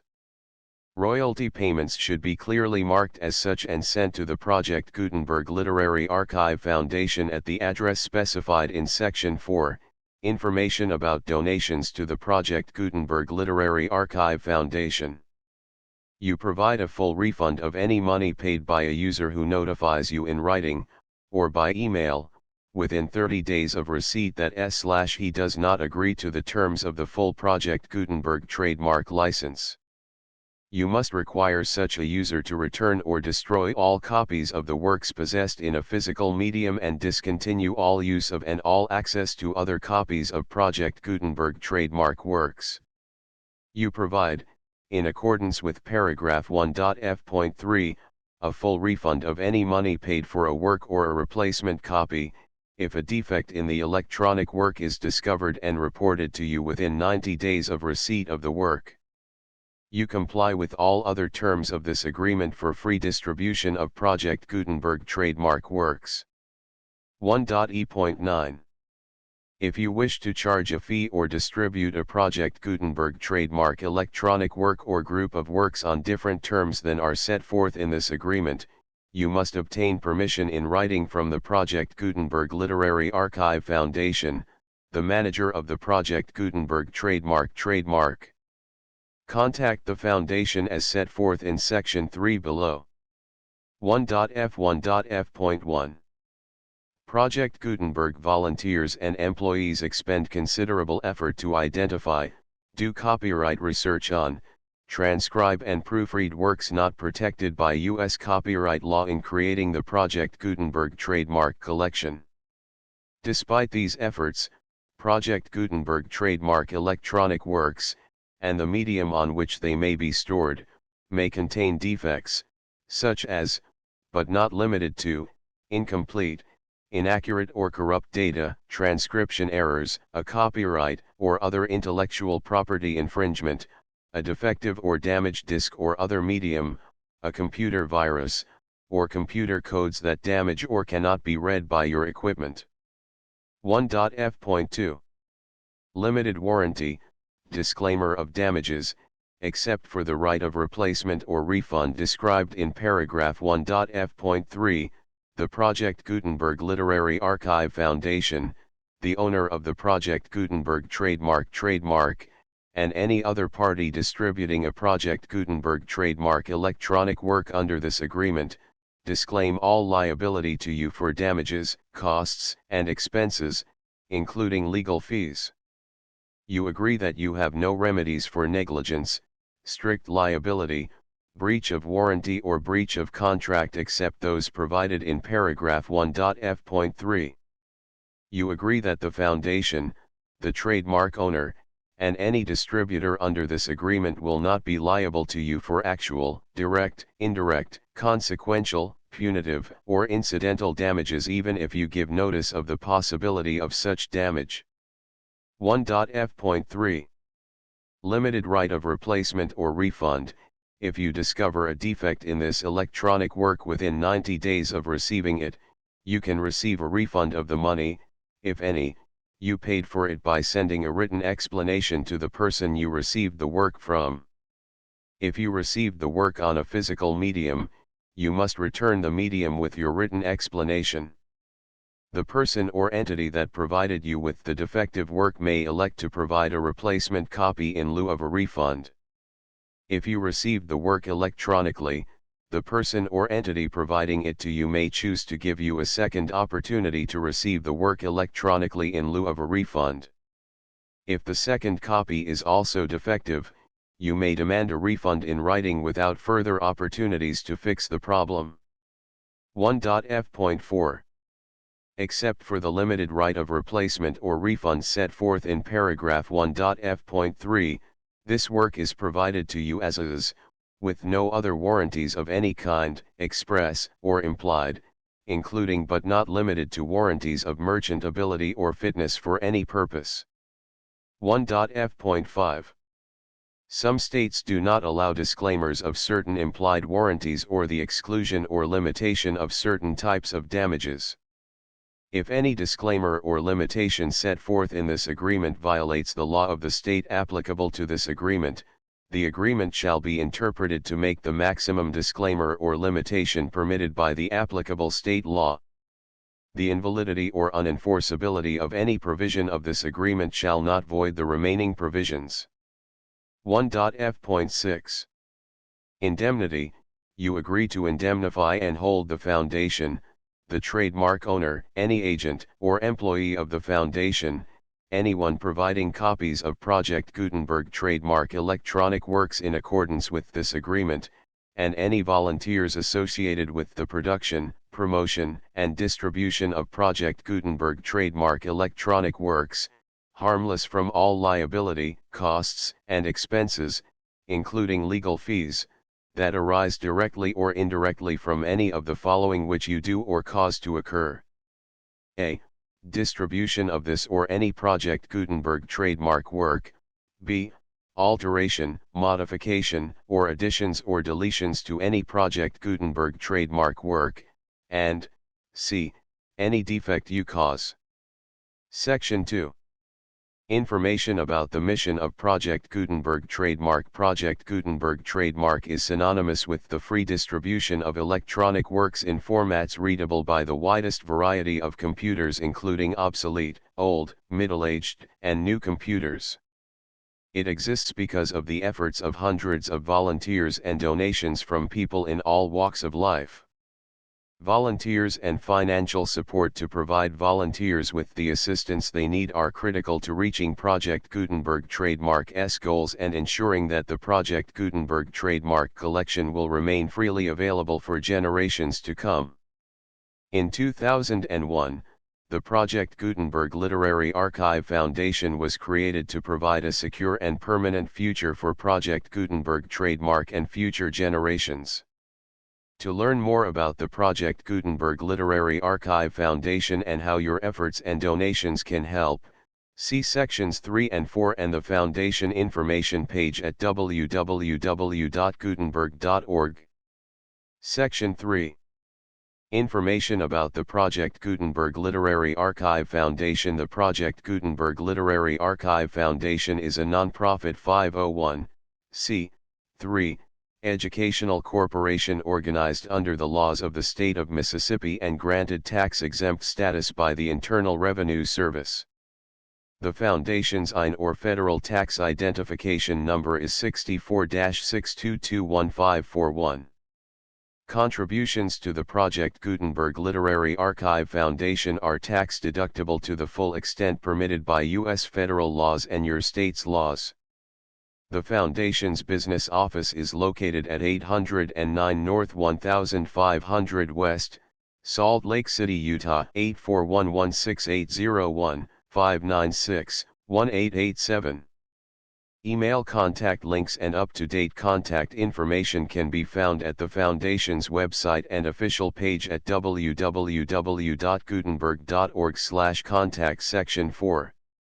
Information about donations to the Project Gutenberg Literary Archive Foundation. Project Gutenberg trademark depends upon and cannot survive without widespread public support and donations to carry out its mission of increasing the number of public domain and licensed works that can be freely distributed in machine-readable form accessible by the widest array of equipment including outdated equipment.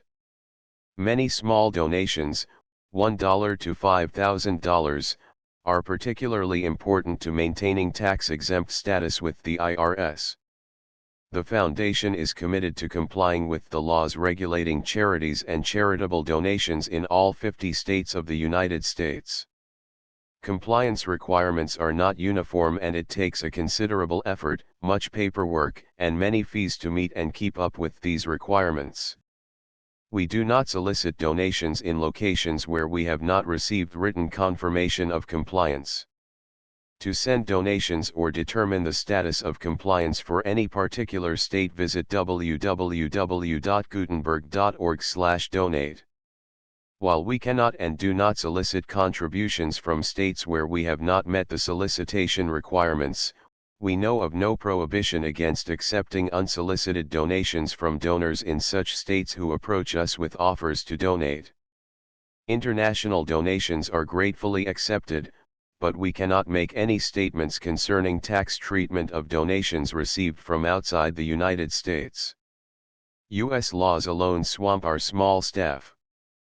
Please check the Project Gutenberg web pages for current donation methods and addresses.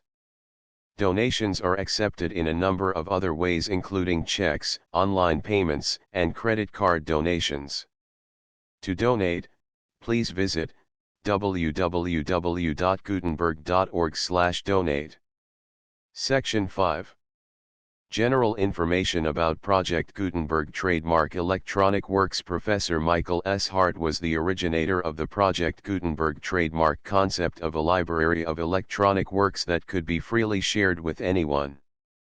For 40 years, he produced and distributed Project Gutenberg trademark ebooks with only a loose network of volunteer support. Project Gutenberg trademark ebooks are often created from several printed editions, all of which are confirmed as not protected by copyright in the U.S. unless a copyright notice is included. Thus, we do not necessarily keep ebooks in compliance with any particular paper edition. Most people start at our website, which has the main PG search facility, www.gutenberg.org. This website includes information about Project Gutenberg trademark, including how to make donations to the Project Gutenberg Literary Archive Foundation, how to help produce our new ebooks, and how to subscribe to our email newsletter to hear about new ebooks.